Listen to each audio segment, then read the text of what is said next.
Okay, by show of hands, does anybody know what this is? DEQ people, you can't answer because you know this. Shelley. That is, in fact, wood pipe from back in the day. That is a water main that was removed from a public drinking water system roughly 10 years ago. So these were installed, and I would say in Idaho, this one was probably installed in the early 1900s, but it was in use at the time that it was replaced. And no, I will not tell you where it was from. And I think it was just a really fun example I wanted to show you of what's considered aging infrastructure. This is an extreme example, of course, of aging infrastructure, but something that I expect that we'll be touching on later in the program. So, good morning and welcome. I'm Jerri Henry. I'm the Drinking Water Protection and Finance Division Administrator. I am an Idaho native. I spent, the good share of my life in eastern Idaho. I spent a couple of years in the Lewiston area, and the balance of my time has been here in Boise. I came to DEQ in August of '99. I spent 20 years in the Drinking Water Bureau and the last 6 years as the division administrator here. So this division has 4 bureaus. We have the grants and loans, we have drinking water, groundwater, and most recently we have engineering. But what we are doing here is important. We are here for our citizens, we are here for our communities, and we are here for our state. What you see on the screen is our mission and our vision. And that's what brings me to work every day. For the Grants and Loans Bureau, there is a direct connection to this vision and mission, and that is funding water infrastructure to help support thriving communities. Without adequate drinking and wastewater systems, our communities cannot thrive. They cannot grow, you cannot attract businesses, and you cannot build subdivisions. And at the very worst, failing infrastructure can and does put public health at risk. And here at DEQ, we are not just a regulatory agency. We are here to help our communities solve problems such as failing infrastructure. Our engineers, our technical staff, our compliance staff are all on the ground in our communities helping with technical assistance and connecting you to resources. We are acutely aware of the needs and the issues throughout the state. We've seen it firsthand. We've been there. So with our grants and loans team, they meet with communities throughout the state routinely and meet with other funding agencies to help put together the best funding packages that we're able to put together.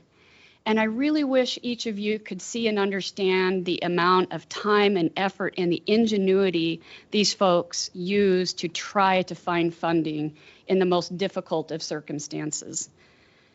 So our grants and loans team, like I said, really is here to help our communities, and I appreciate the time and effort they put this together for you today.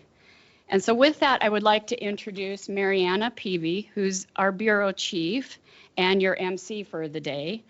She is also an Idaho native from the Twin Falls area, and she graduated from the U of I with a Bachelor's of Economics, a Bachelor's of Finance, and a minor in International Business. She then moved to Boise and spent 10 years in the financial industry, mainly in banking, and then she pivoted to the nonprofit sector, where she spent 5 years focusing on financial management, fundraising, and grant writing, as well as board management. She joined DEQ in 2010 as a loan officer and quickly moved up to the loan program coordinator role. And in 2015, she became a certified public manager. And then in 2020, I had the privilege of hiring her as the bureau chief.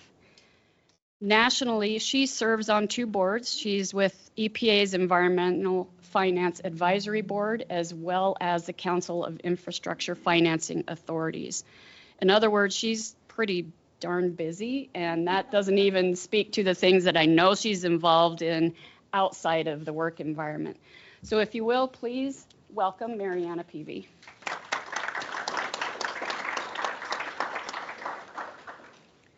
Thanks, everyone.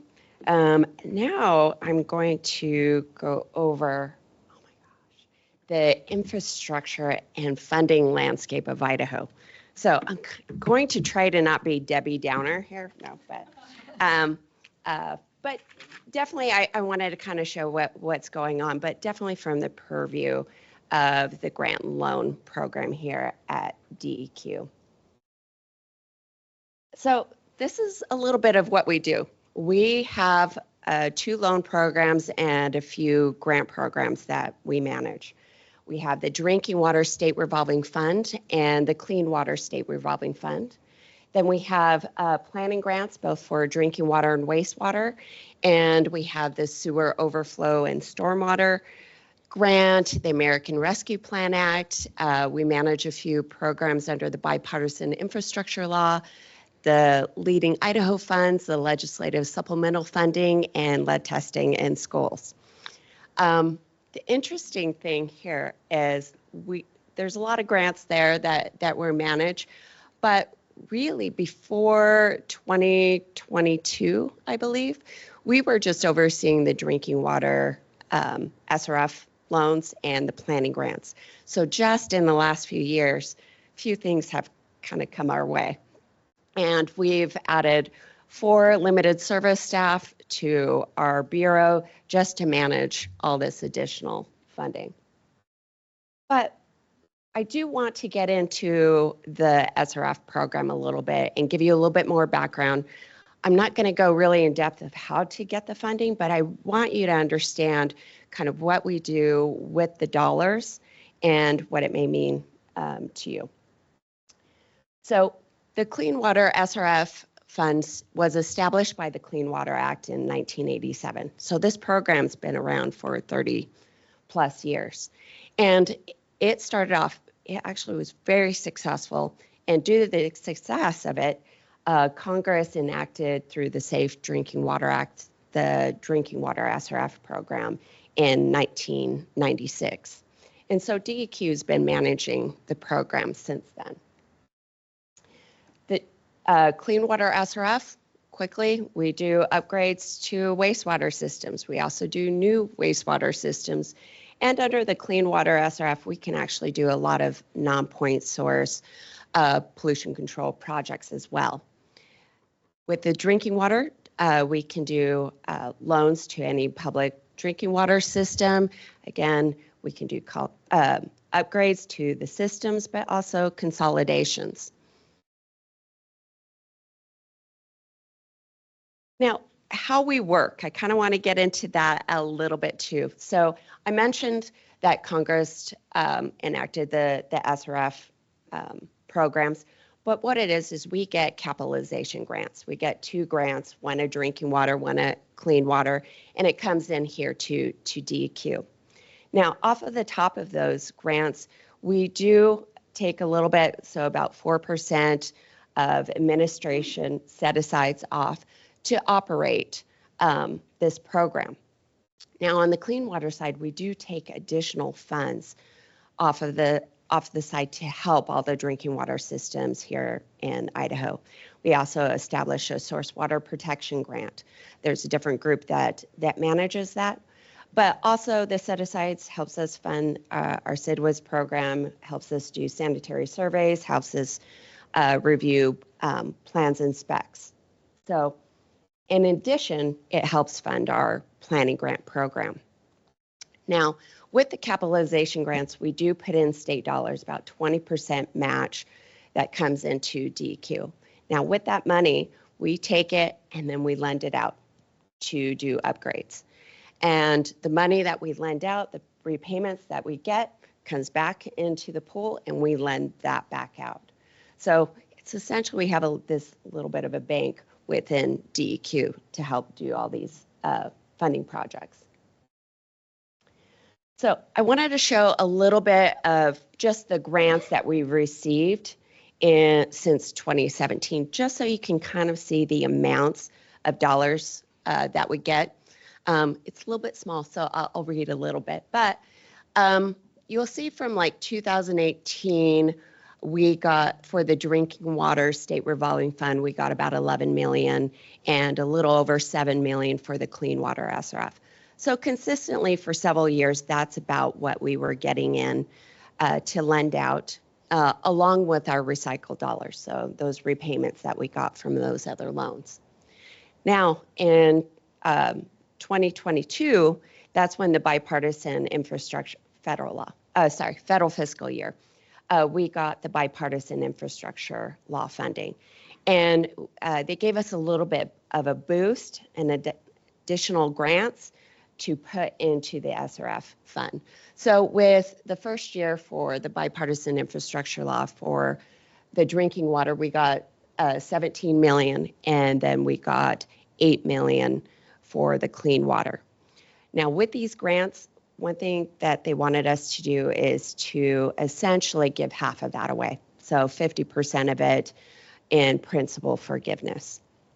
So when we do that, when we give out principal forgiveness, that doesn't stay within the fund. It does help minimize the cost to the communities when they take a loan. So if I give you a $10 million loan, and then maybe 5 million of that is forgiven. So when you pay us back, you only pay us back on that 5 million. That's essentially how it works. But one thing you'll see too is that our base grants that we usually get, there was actually a reduction. So even though we got this additional bipartisan infrastructure law funding, our base grants that we usually get was starting to be cut by half. And that will, I'll kind of explain the significance of that a little bit later. But I want to go into what our portfolio is, because I want you to kind of know what we do with those dollars. So since this program started for the Clean Water SRF, so since 1987, we've gotten several grants. So the state from the feds have gotten over $284 million into the program. Now, we did take administration cost off the top, so total set-asides over since 1987, $12 million, just to help pay for staffing. So really not a big impact. We keep the cost pretty low when we manage these funds, because ultimately what we want to do is get the dollars out to the communities. So with the match and grants, we've put out, or we've received into the SRF fund $340 million. But what's great is that we've actually been able to put out in loans since the life of the program $856 million. So we've really been able to take and maximize all the federal dollars and match that we've got and put it out in the ground. I do want to note that we did see the demand really increase on the clean water SRF side. And so we did transfer some idle drinking water dollars over to the clean water SRF side. So we did put in $55 million from the drinking water to the clean water to help try to meet with the demand. But as you can see, I wanted to definitely see how much of our portfolio is what we got from the federal dollars and what we've actually been able to recycle and put out into additional loans. So we've not only been able to minimize the costs to the communities, but we've been able to keep the dollars in Idaho and fund future cost. Now I'm kind of looking at our return on investment is really for every dollar of that we get from the feds, we've been able to increase it and put out an additional $1.69 out into the communities. So when it comes into this recycle fund, we really do make a really big impact with every federal dollar that we get. And then this is the drinking water side. As you can see, we took a little bit more out for set-asides, but again, it's to establish programs and to really help the 2,000 plus drinking water systems that we have here in the state. And again, we've been able to exceed the amount that we get from the feds. And so essentially for every federal dollar that we get, we're doing $1.54 essentially that we're putting out in projects. So we are a very effective program in the state, and we really value every federal dollar that we get. And this, I just wanted to highlight some of the other funding that we've received. With the bipartisan infrastructure law, we did get some dollars here for lead service line replacement. What was allocated by Congress is that we get $28 million a year for 5 years with the bipartisan infrastructure law. But we took 2 of those grants, and really it's been a struggle to kind of get out those dollars. There isn't really a high demand here in Idaho for the need to do lead service line replacements. We've done inventories, a lot of it it's unknown, and a lot of it is we don't see too much of a lead problem here in Idaho. We did get emerging contaminants funding from the bipartisan infrastructure law. On the drinking water side, about $7.5 million every year, and on the clean water side, about $1 million. And we've been able to utilize those dollars really quickly, even though we didn't have a program automatically set up when these funding sources came. And we also got ARPA dollars, so the American Rescue Plan Act dollars. The state received some funding there, and they took some of the $1 billion that they received and allocated $300 million to the grant and loan program that we put out 2 projects in our fiscal year 2023. Due to the success of that program, the state then allocated us some additional dollars we call the Leading Idaho Fund dollars. Most of those dollars were general fund dollars that we got out of the $116 million, but $23 million of it was an additional ARPA dollars. And then this year, the legislative folks with their budget gave us an additional $10 million this year to put out as well. Now, interesting enough, one thing about the state revolving fund and the success, one thing that we see is definitely when there's issues in the economy or downfalls, one of the first things that Congress tends to do is put additional money into the state revolving fund program. So that's why we saw it with ERA, I think back in 2010, 2009, where they tried to get the economy going and they wanted to invest in infrastructure. And to invest in infrastructure is the best use of really trying to get the economy stable. And so we saw it again with ARPA when they designated that the money could be used into the SRF program. And then the state definitely saw benefits and put some general fund money into infrastructure as well. Now, with our time in the SRF, the last few years, one thing that we have seen is that we haven't been able to meet with demand, even with the additional funding coming in. So we got requests over the last several years from 2023, $1.4 billion in requests. Even with the flood of money that we got in, we were still about $1 billion short. And it continued. So even with the additional funds and money that we're able to get out, we're still seeing, essentially almost $1 billion demand. I'm looking at 25 and 26, and one thing is, I know a lot of communities stopped sending us requests because they were like, well, you don't have money, so why are we sending requests? But we're still seeing this snapshot that there are a lot of communities still looking for funding. But we really wanted to, now we saw the letters of interest, we saw the request, and we saw these are needed projects, but we wanted to get a broader story of what was going on in Idaho's water infrastructure.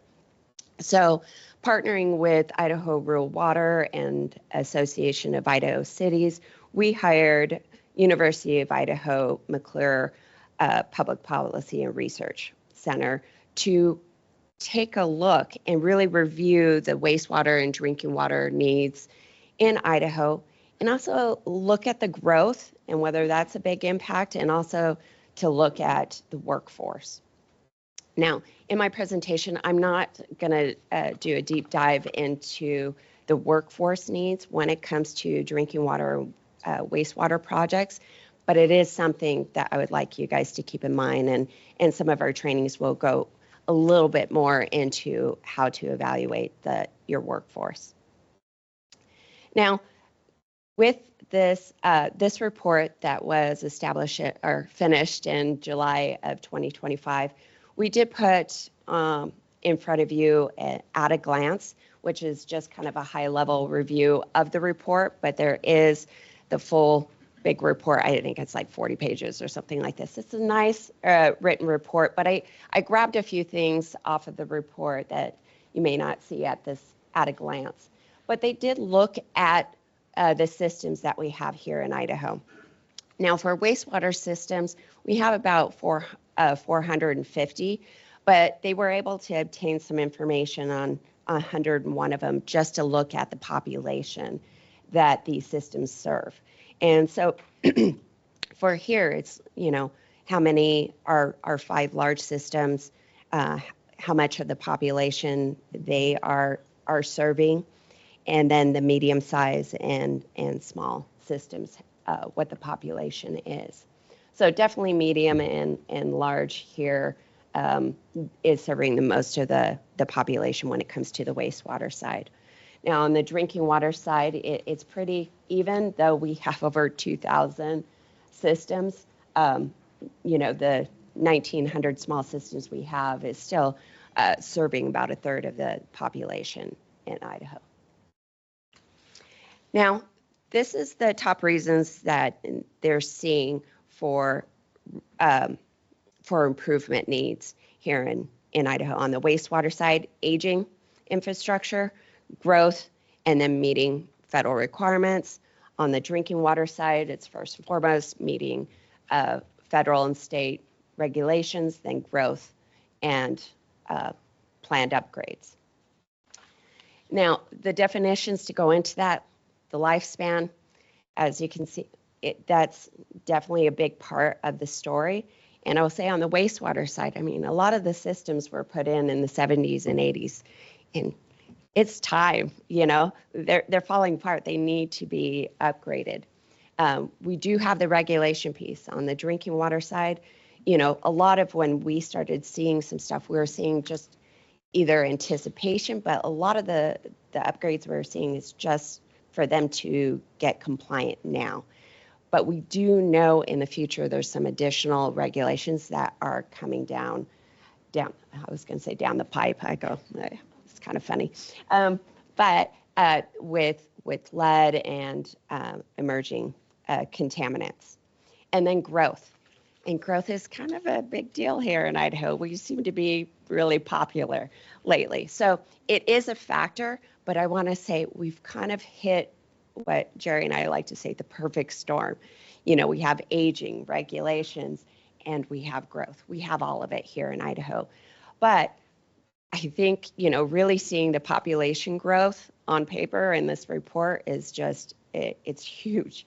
So the darkest parts and the color of this map, we're seeing just over the last 9 years, over 30% population growth in some of these communities. And then kind of the least darker, or the next one down, it's 20 to 30%. So as you can see, most of our state is having significant population growth. And then what's projected? This is over the next 8 years. We're going to still see huge population growth, which means a huge effect on the systems and our infrastructure here in Idaho. In the report too, they looked at the demand, but they wanted to double check and see, how funding, whether it was through DEQ or other funding agencies, how we've been able to try to keep up with demand here in Idaho. And we're falling behind. This is just a quick slide just to show you how we've been bringing funds in, federal funds in, and it stays pretty consistent, but our demand infrastructure needs is going up. And then I just wanted to highlight this because definitely I know sometimes communication is that DEQ is getting flooded with money. It's like, yes, but here with the bipartisan infrastructure law, the additional funds that we're getting in, definitely on the drinking water side, that part of that graph, a lot of that is funding that we haven't been able to mostly utilize. So still with the additional funding that we're getting in, it's not quite helping with the demand. And then I wanted to kind of hit here a little bit on the state revolving fund. How I kind of mentioned, you kind of see our base grant has been reduced. And what has been happening is Congress has been allocating the SRF money, usually about the usual amount. But what's been different is that they've been taking off the top of that to fund congressionally directed spending to put out towards infrastructure projects. And so what's happening is that's reducing the grant amounts that we're getting. Now, their money is going to projects. We're all for funding projects. We know it's definitely needed, but what it's doing is coming out of the SRF pool. And the SRF pool, when we get the dollars, we're able to almost leverage those dollars. We're able to maximize every federal dollar, by almost doubling it. So when we have a dollar kind of come out of the SRF fund, it really impacts the SRF fund and not only future funding, not funding now here in Idaho, but also future funding in Idaho. And the other thing I kind of want to speak to a little bit, and I'll show you what's happened to the drinking water here. But what I want to speak to a little bit too is just the future of the SRF fund. It's really hard to anticipate now exactly what's quite going to happen.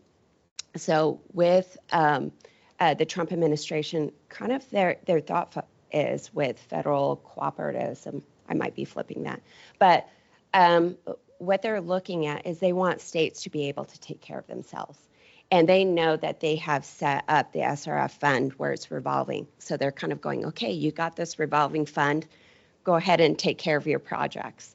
You can take care of yourself. So they want to go, okay, you've got it, take care of it yourself. And we're going, gosh, we still need to meet a lot of demand. Then Congress, they're going, well, we really do like the SRF. We like how it's impacting our constituents.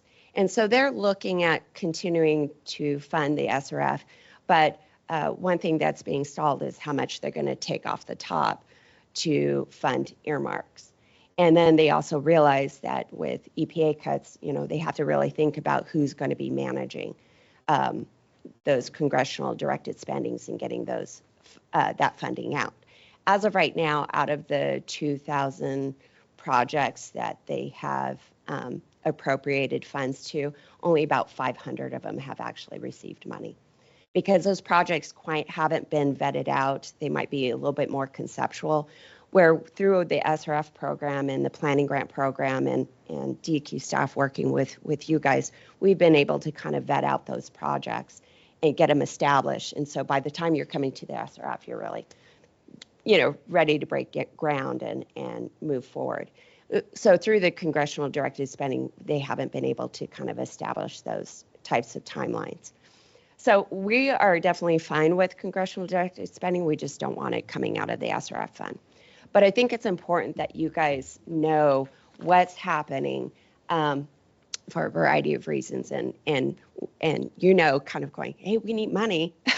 We need to do our projects, but I want you to kind of see the dynamic of what's happening here. Now, I haven't spoken about the other funding agencies here and what they're having, and it's they're anticipating getting money again, but they also have staffing challenges as well. And so we're all kind of waiting, seeing, and we are trying to advocate to get money and communicate out on the infrastructure needs. But we know collectively we're not we can't be the only voice here, and we definitely want to work with you guys to help advocate for your projects, but we want to also give you guys tools to be successful. So the biggest thing that we kind of suggest, like what now after my little Debbie Downer speech here, but it's like keep informed, and we're going to do our best to try to keep you informed. We do put out quarterly newsletters, but we think it's also important that you take the information here and you educate your users. So your stakeholders, they need to know kind of what's going on, the challenges that you guys have with your aging infrastructure or your upgrade needs. And then the other part is to look also inward, to review your technical, financial, managerial aspects. And we're going to be here today to help you through that as well, because we think tackling that is just going to help set you up for success either now or later, whenever we can get you the funding. But we also want you to advocate for your needs, talk to your decision makers to let them know what your struggles are. And kind of now that you guys are all SRF experts, you can also speak to it too about how those dollars, when they come into Idaho, how they can make a big impact. All right, how are we doing on time? All right. Oh, I wasn't sure. I usually talk way too much, so I wasn't sure if I would be able to give you guys some time for questions. But what we're going to do, because we do have a lot of people online, we're going to switch up the mic. So we have mics set up in the room. So that way, if you guys ask questions, the people online can hear. But just so you know, if you whisper to your friend as well, the mics might pick that up. So I wanted to kind of let you know during the Q&A when those lights are green, you're on. And then we'll probably try to also help answer some questions online, and so Zoe will help me there. So I'll go ahead and work here in the room first to see, do you guys have any questions? Oh my gosh. You guys didn't get coffee? I do have a question. So I know there's limited funds available for like the private systems, such as ours. But one of the challenges I'm having is also trying to get private funds. Like, if we can't get loans or grants from the state, is there information where we could get a private loan? Because we're struggling with that. Our well's been down for over 2 years, and we just can't seem to see the sunlight come out. Okay. So what opportunities is there for us? That's a great question. Are you a private public drinking water Yes. system? Okay. So there's a couple things. First of all, when you go through our rating process, just so you guys know, we don't like go, okay, they're private, they're last in line. So I just want to make sure that everyone kind of knows that. How we rate systems is really we address public health needs first. And so those are the ones that tend to rise at the top. So with that, the deal is, again, we have kind of $1 billion shortfall. So we are looking for ways where we can try to bring in additional dollars to get to you guys. I have talked to banks previously, and I definitely think I need to go and speak to some banks again. Some of the problems with the bank, with private lending, some struggles that they run into is that the term. So with us, we can go out 20, 30 years, but banks are really reluctant on tying up their funds that long for these types of infrastructure. The other piece is, the public, the PUC, being able to set up rates. So one thing we're doing on the background, just to let you know, is my group, we're starting to speak to the PUC more frequently. And we're actually starting to work with them to really understand how they're evaluating rates. And also we're trying to educate them kind of the dynamic of what's going on so we can really address the infrastructure needs. And then to date, there are a few other folks that we've brought here that do have some funding sources that can tap into. So during the breakout session, I think with Idaho Department of Water Resources, they do have some funding. So I would say, well, let's talk to them a little bit, and then we will have Idaho Bond Bank Authority here too, and definitely looking at ways that how they can help you as well. So we'll get there. But it's a great question, and I definitely just wanted you to know we're in the midst of still talking to folks to see how we can help the private systems as well. Anyone else in here? Christina. Yeah, thanks, MaryAnna. And that wasn't Debbie Downer, that was just reality, and you did it with a smile, so thank you. So when you're talking about advocating needs, are we talking about getting our communities, like our small communities, our medium-sized, large, whatever size they are, having them advocate to their state legislators and or congressional delegation members? Who are we, how do we do that? Who are we talking about, just kind of in general? Because I know that there's communities that are online and also in the room.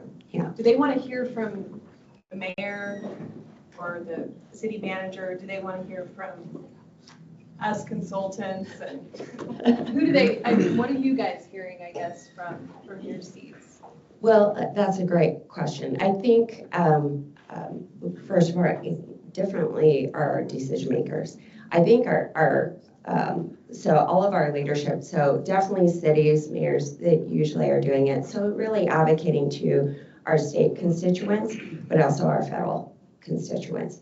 They do need to know, but I also think our county commissioners need to know and understand the impact that's happening. So really looking at all of those layers to advocate for funding, and also really to establish what the needs are. I think there was some thought or some rumors that I've heard that some of this need was just driven by the fact that they heard there was some free money out there, but we kind of know that that's not the case.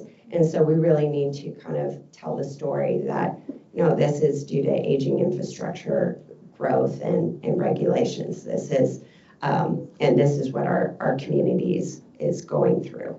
So it's continuing to have that conversation. But Jerri, did you want to add to that? Yeah, to be a little bit more specific, as far as like having the discussion with respect to earmarks and the SRF allocation specifically, that would go to your congressional delegation. And then if there, you know, the state itself, if there are state funds, you know, greatly appreciative of the legislature for granting us the funds over the past several years, and including last year. But I certainly advocate on those grounds for state level funding. But on the federal side, for the SRF, that would be your congressional delegation. Yes. Yeah. Thank you, Jerri. All right.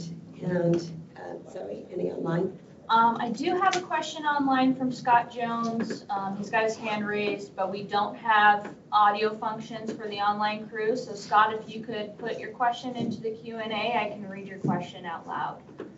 So until he provides that. Yeah, Shelley. You talked a little bit about that sometimes people may not apply for a loan because they are aware of the lack of funding. And so is your suggestion that we still apply, or, you know, what are the pros and cons? Do we just sit back and focus on other priorities, or is it still important to apply? I think it's very important to still apply, but one thing that we wanted to do with this training too is also give some additional tools of like what else should you be doing. And so we'll kind of start to deep dive on that a little bit of kind of looking at your system on how to thrive without the federal funding. What can you guys do here on the ground? So I would say continue to submit letters of interest and request because it's a great story for us to be able to show the demand, and also it helps us know what we need to do to try to bring in some additional funds. And there are some things that we're trying to do here to also really look at our portfolio and maybe even set it up where we use it as collateral to bring in, to leverage ourselves, to bring in some additional funds. That being said, there's a little bit of work that we need to do internally to make that happen. First and foremost, to be able to handle that workflow.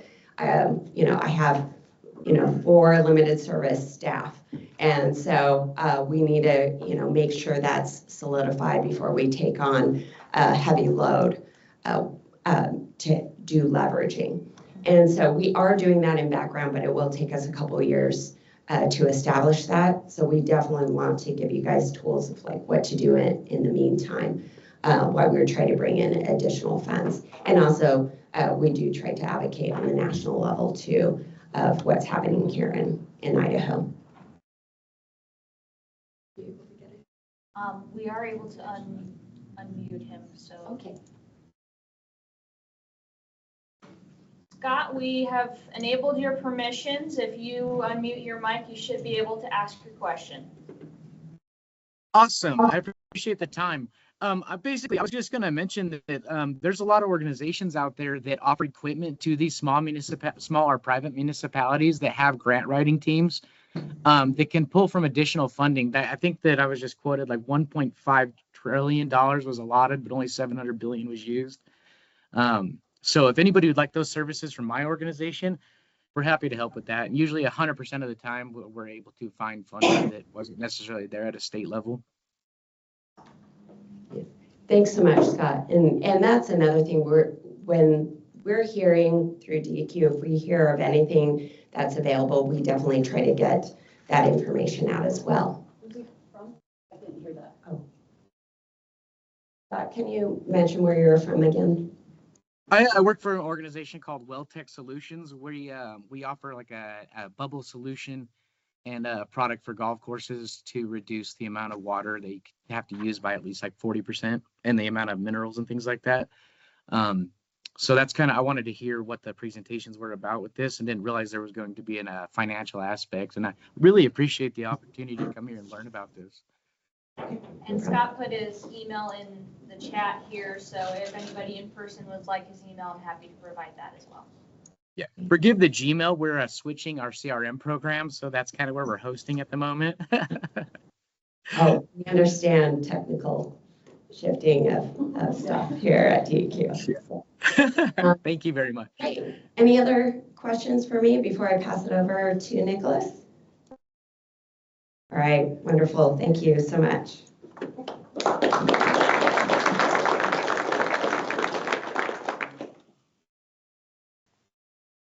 It's great to be here in person. It's great to see some familiar faces, some new faces. I was joking that I feel like I need to bring a laptop with my team's picture on here and just like talk off the laptop, because that's all we seem to do these days is Teams calls. So it's great to be here in person. So for those of you that don't know me, my name is Nicolas. I'm a water quality engineer here at DEQ.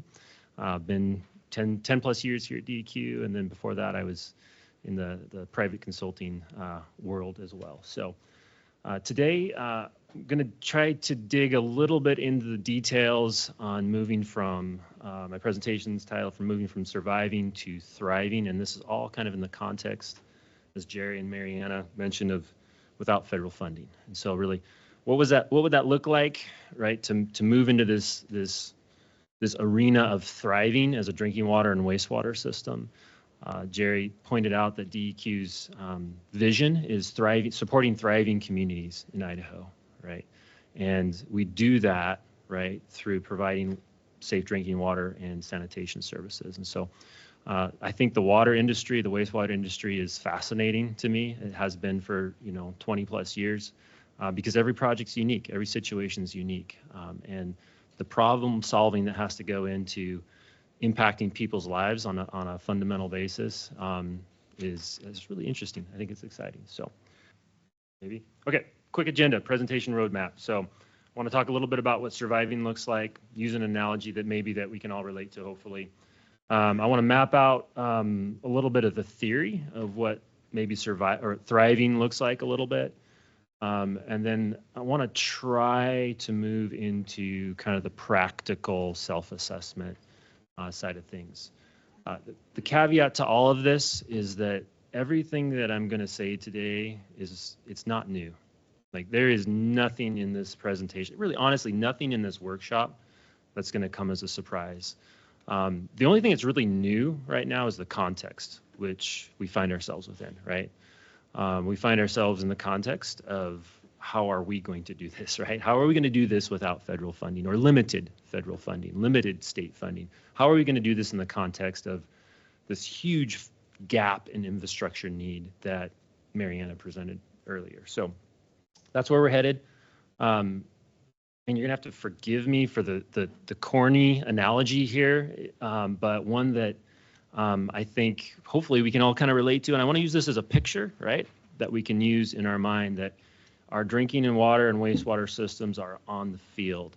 And on the very left side, we've got the opposing end zone that we don't want to be in, right? That's the red zone, we'll call it, of surviving and stressed, right? So this is not where we want to be. We want to be in the green zone, the far right side, where we're thriving and sustainable, right? And we're trying to move this football wherever we are to the green. And so moving left to right, you've got, public protection, public health is protected. It's increasingly protected. You've got environmental resources, stewardship happening. The opposite direction, if you're headed the opposite direction, we've got public health issues and we've got environmental degradation, right? So those are the stressors that are moving the football in one direction. So really the questions that we have to ask that I'm going to come back to is where are you? If you're a drinking water or wastewater system, where are you on the field? Again, if you're a consultant, you can ask these same questions, but it'll be in a little different context. Second question, I think even more important than where are you is what direction are you moving? Right? I think that's actually probably the most important question.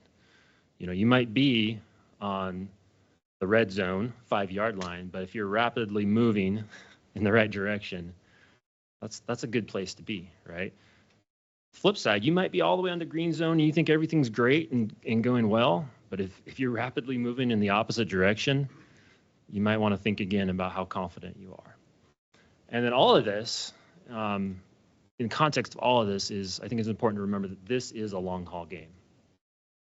And I was talking to Mike about this, right? He's going to steal my presentation, right? This is a long haul game, and it makes it difficult because the decisions that we in the industry make to move the football, move the system forward in that analogy, a lot of times those decisions don't actually produce results until after we're retired, right? That's really hard when you have policy decision makers, you have consultants, you have regulatory issues that need results today, right? We want to, and as humans, we want to see results today. We want to see the effort put in to result in a positive improvement tomorrow. And a lot of times that's just not going to happen. We have to adjust our expectations that for the systems that are truly thriving, it started 40 years ago. Plus, right? 40 years ago plus. The decisions that were made 40 years ago plus are resulting in the thriving that's taking place. The opposite's true too, right? The systems that are surviving, that are stressed, a lot of times those decisions were made 40 years ago that are resulting in this. And so this is the context that I have seen over the last couple decades, right? And this is, I think, the context that we find ourselves in a little bit. So I want everybody to kind of remember this picture. We're going to come back to this picture and use it. If you don't like football, well, you'll have to get used to it. Or you can take a extended break while I present. So I want to talk a little bit about the theory. So I'm an engineer, so we all love theory. We can't talk about anything without spreadsheets and flowcharts. So we'll talk a little bit about theory, but I'm going to try to keep it brief. I'm not going to go too deep into that. So when we talk about this idea of a thriving, sustainable drinking water or wastewater system, a lot of times what comes up is this concept of TFM.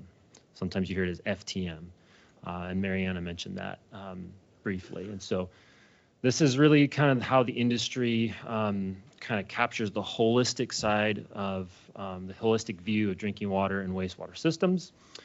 So that's the technical, the financial, and the managerial. These are the three kind of how typically the industry is going to kind of divide these into these three components to tackle system sustainability. Again, this isn't anything new. You've probably all seen this, right? This is well documented. The theory is well documented. You can go out online, you can go to DEQ's website, you can find guidance, you can find resources, you can find seminars and presentations. It's all going to take you into the theory.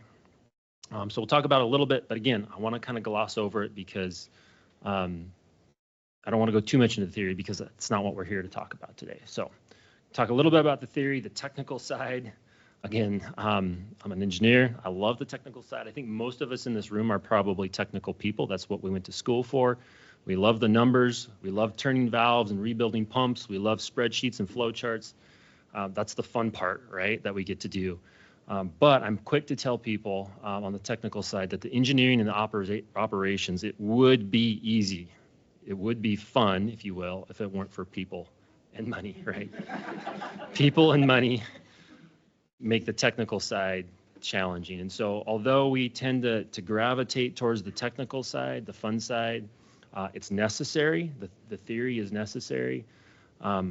We spend probably more time in the technical side than we probably should when we try to grapple with this whole concept. So I'm going to leave you with that as far as the technical side of things. Take it or leave it. If you want to talk to me about flowcharts and spreadsheets, I'd be happy to afterwards. The financial side, we tend to talk on the financial side a fair amount, especially in rooms like this where we've got some operations and management staff. What I find too, though, is we tend to talk a lot on the debt, the purchasing side, and the operations side. That's really where we focus our efforts a lot of times, and we tend to kind of forget some of the other components that go in to financially running a system. Replacement is a big one that I see. A lot of systems, a lot of engineers aren't really actively talking about replacement. And that's to Jerry's point, that's that old pipe, that's in the ground that you don't know about. Wood pipe is not going to last very long, right? It might last, well, it lasted a while, but it's not going to last forever. So, and it's the same with PVC pipe or cast iron pipe. Things do wear out. You can't stop that, right? I'm wearing out and I can't stop that, right? So really, again, the theory of it is moving from focusing on just kind of the immediate needs to the whole financial impact of how you operate your system. So this is a big one, and I know there's going to be some folks talking on the financial element, talking about rates later today. Ty is going to talk about rates, so I'm looking forward to that, and really going to hit hopefully on some of these topics. So the last theory side here is the managerial, and I've thought about this a lot over the last couple decades, and I really had a bit of an epiphany, so to speak, at a conference here a few years ago. I think it was a PNCWA conference, and the keynote speaker had this quote up on the screen. He was a baseball manager. Like, he wasn't even a drinking water person. He was a baseball, like Major League Baseball systems manager or something like that. But he said, give a good process to incapable people and they will make it a bad process. Give a bad process to capable people and they'll eventually make it a good process because they won't tolerate anything else. I was just like, that's it, right? That is it when it comes to our drinking water and wastewater systems. Like, there are so many capable people that are running our drinking water and wastewater systems, so many incredible minds behind the industry, but we need more, right? And we need to focus, I think, as the industry, we need to focus on the people, not the projects, right? And that's hard for me because I love projects, right? As an engineer, I love projects, but really the first focus is the people that are behind those projects, operating those projects, designing those projects. That's what's, I think, that is one of the keys to moving from this surviving to thriving. And we see that in drinking water and wastewater systems, again, speaking specifically to system owners. Your people that you have turning the valves and punching the buttons and operating the drinking water and wastewater. Those are the people that are going to move your system either into surviving or thriving mode. And again, from my translation is, to me to translate that is give a thriving drinking water system and capable people, and they'll make it a stress system. You have a stress system to capable people, and they'll eventually make it a thriving system because they won't tolerate anything else. And this is the fun part, right, of drinking water and wastewater, is seeing the minds and the people behind the systems really pushing them down the field towards thriving. So, okay, so that's the theory, really brief. Again, we could probably spend a lot of time talking about this. The 3 C's, I don't know if that's a thing, but that's what came to my mind Friday at 6:30 last night as I was putting this together. Capable, capacity, capable, and competent, right? We should be looking for people with the 3 C's. And if you find those people, don't let go of them, right? If you find those people, don't let go of them. They will take your system to the thriving end zone. All right, so want to try to move a little bit from theory to practice.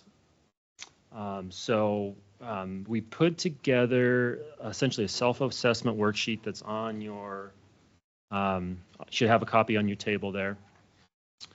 And really what this is hot off the press, right? So we put this together late last week, right?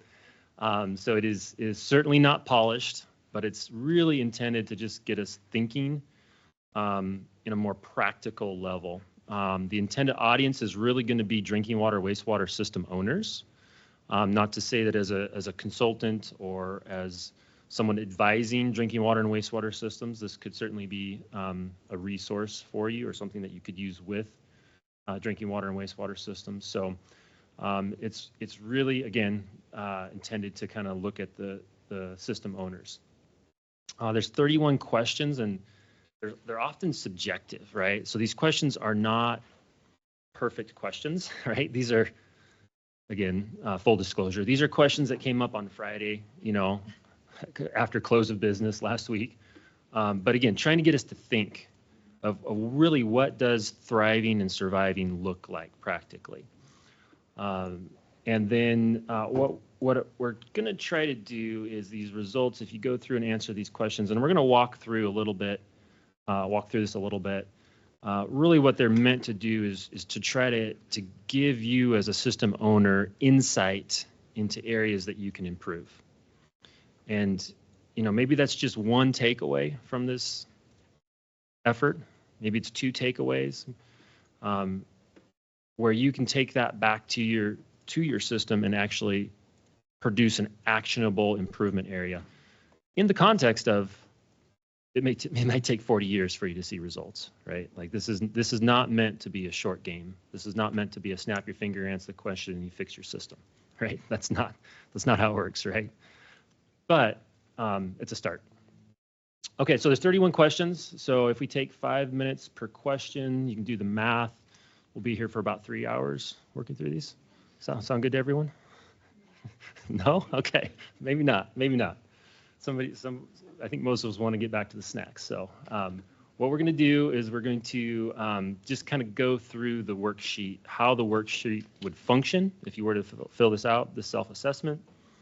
And then if you like it, take it back to your system, take it back to the systems that you advise. You can actually take the time to work through this. And so the way this works is it's broken up into the 3 areas of technical, financial, and managerial. Okay, so we're breaking it up into the 3 major components of a thriving system.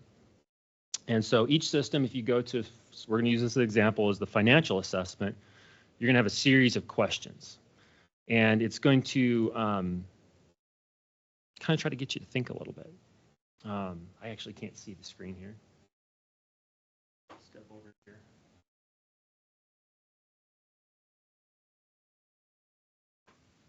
So the first question has to do with a rate study, right? No rate study in place. It's the first question. First series of questions. What do your rates look like?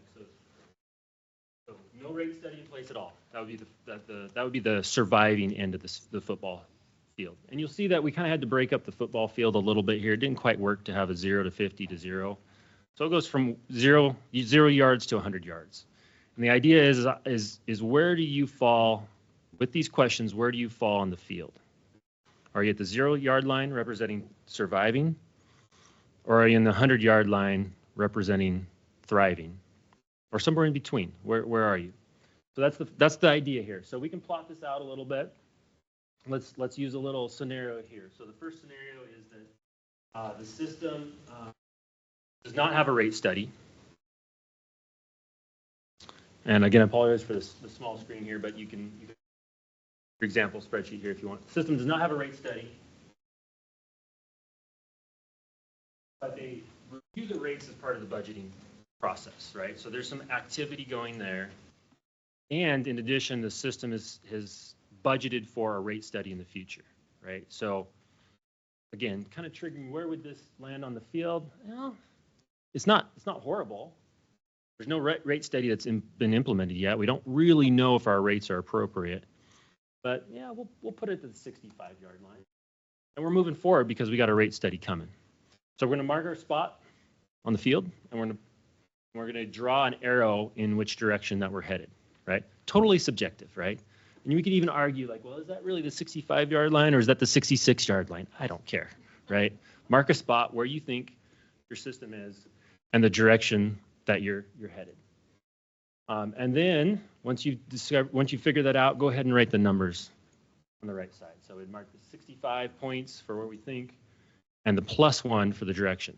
-1 is headed backwards, 0 is we're not headed anywhere, +1 is we're headed forward. Okay? Everybody with me so far? This is rocket science, right? Super technical, right? I'll see if I can make it confusing, right? So there's a second part to this story, though, that this system, hypothetically, that this current mayor who's been elected ran on the campaign of completely removing water and sewer rates. Ooh. That never happens. Okay. Sounds like a great idea, right? Along with that, he seems to have the support of the city council to try to either just remove rates altogether or reduce rates for water and sewer. The next question has to actually do with rates. Rates based on customer comfort, based on expenses and revenues? Are they based on full consumption use? This is, again, some of these questions are similar and they overlap, but they're meant to try to get us to kind of think a little bit. Different ways. We're looking at the same thing in different ways. Well, in this instance, I'd have to say, sorry, we're on the 0 yard line and we're headed backwards, unless something changes. Probably not a good situation. So you might even have you might find yourself mixing and matching questions here, but we can, again, plot this over to the side. We're headed backwards, -1, and we're on the 0 yard line. We're actually kind of putting some numbers to how we feel about these questions. So there's 31 questions, so we're not going to spend 3 hours going over each question. This is as much as you're going to get out of me.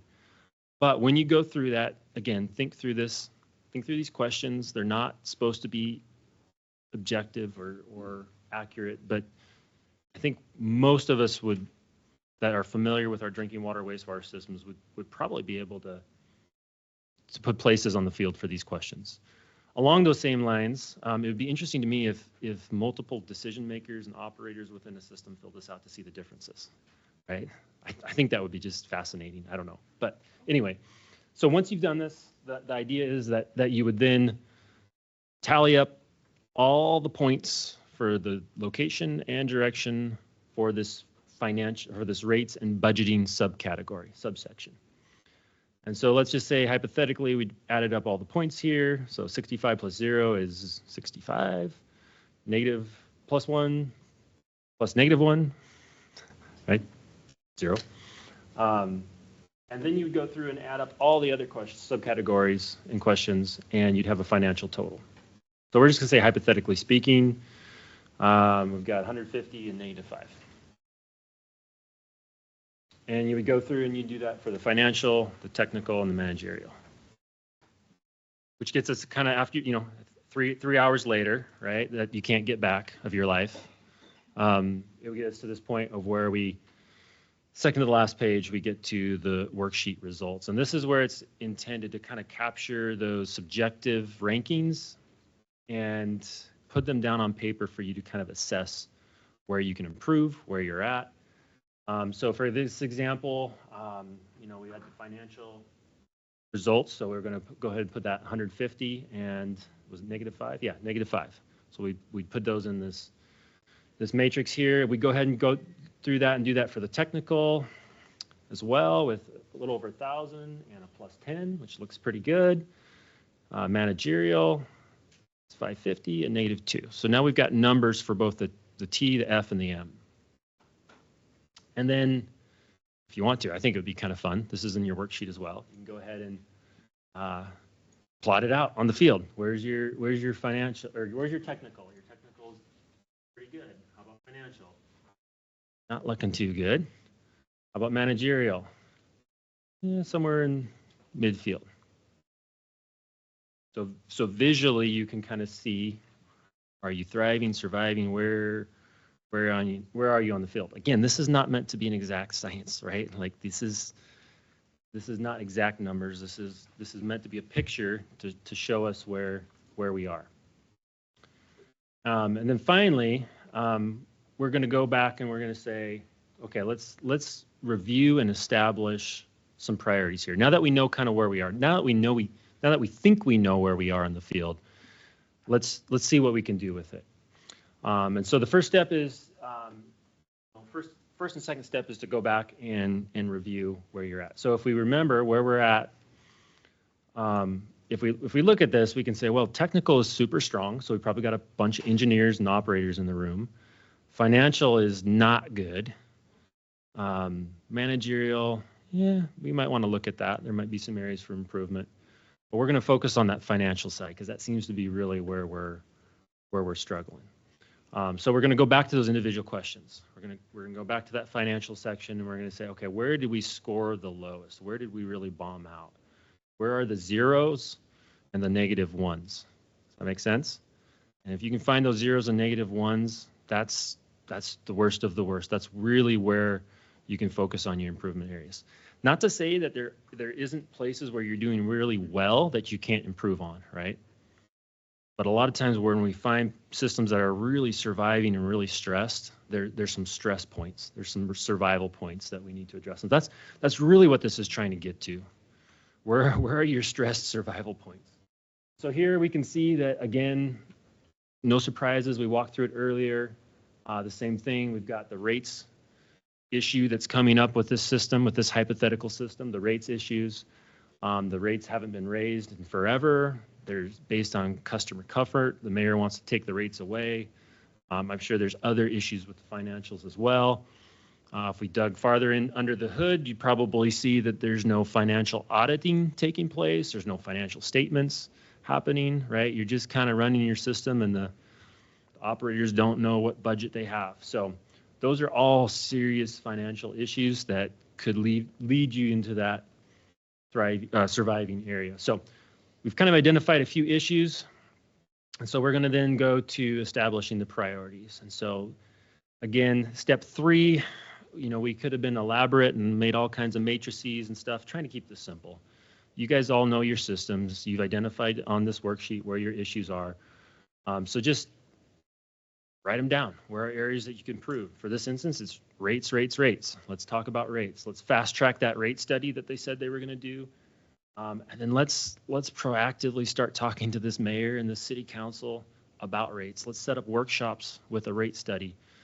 Let's maybe even include some public education in this. Like it sounds like there's a lot of education that needs to happen before you can implement anything here, right? And this is the hard, right? This is the hard part of the job a lot of you do and a lot of us do.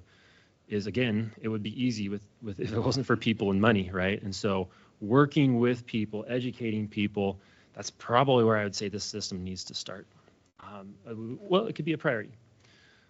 Couple other thoughts. Well, we need to work on the budget. We need to work with the city clerk to give us a disaggregated budget, where we can break down our costs and expenses and monitor our expenses through the year, be able to flow into a rate study, right? Like this is all connected. And then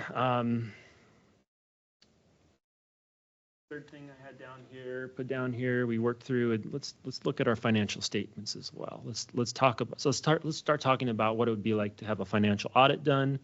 Again, all this is going to set you up for funding success in the future, right? Like if you don't have these things in place, like not only are you going to be surviving, but it's going to be hard to move towards the limited funding that we do have available, that we find ourselves in. So there's kind of a dual purpose there. So that's the worksheet in a nutshell. Again, not quite 3 hours of going through it, more like 15 minutes of going through it, trying to keep it simple. It's something that we'd love some feedback on that. If you actually do take that worksheet home and use it and think of better questions, or if the questions absolutely make no sense and they sound like they were written by an engineer, let us know. We can improve, right? All right, so I think I'm about there. We can have time for questions, but in summary, the 3 questions that I want to leave you with are you thriving or surviving? What direction are you headed? And are you in it for the long haul? Those are the 3 questions. If nothing else makes sense from my presentation, take those 3 questions back to your system, back to the systems that you advise, and I think you'll begin the process of moving forward. So with that, I think, am I at time or did I blow through right on time? I got 15 minutes. Fantastic. So I think we can open it up for questions, and then we'll take a break here shortly as well. Yes, Carrie. Nicolas, would you have any objection if we used part of your program out in the field as a demonstration method? No, absolutely not. And you can make those royalty checks out to Nicolas. I'll get you my bank account information. Yeah. No, absolutely. That's what it's for. Ty. Using your football analogy, how do you feel about Hail Marys? A lot of systems are on that 10-yard line and they have to make some big changes, but yet that would kind of compromise the whole idea of the long haul. And so there is a time for it, but where would that fit into this surviving and thriving? Yeah, absolutely. Yeah, I mean, I love analogies, right? Because you can talk about stuff and then it means nothing at the end. So I think you're right, Ty, that sometimes you got nothing to lose, right? It's 4th down on the 5-yard line. This is your last chance, 2 minutes on the clock, and you throw a Hail Mary. On the flip side, though, I mean, how many times does that? I mean, it always ends up in the highlight reels, right? But how many times does it actually work out? Very, very few times does it actually work out. And a lot of times what I see is when that Hail Mary does work out, everybody celebrates, but then in 5 years or 10 years, that system's back on the surviving, right? So I think there is a place and a time to say, whatever analogy you want to use, we've got to make major changes. We've got to go into debt. We've got to make a big project.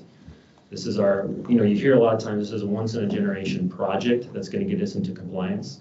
I think there are places and times for that.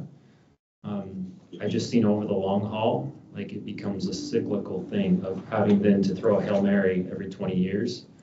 And sometimes it works, but then other times it doesn't work. And so that's why I'm cautious. But to your point, I think it's part of the game of football, if we're going to use that analogy, and it does happen. Yeah.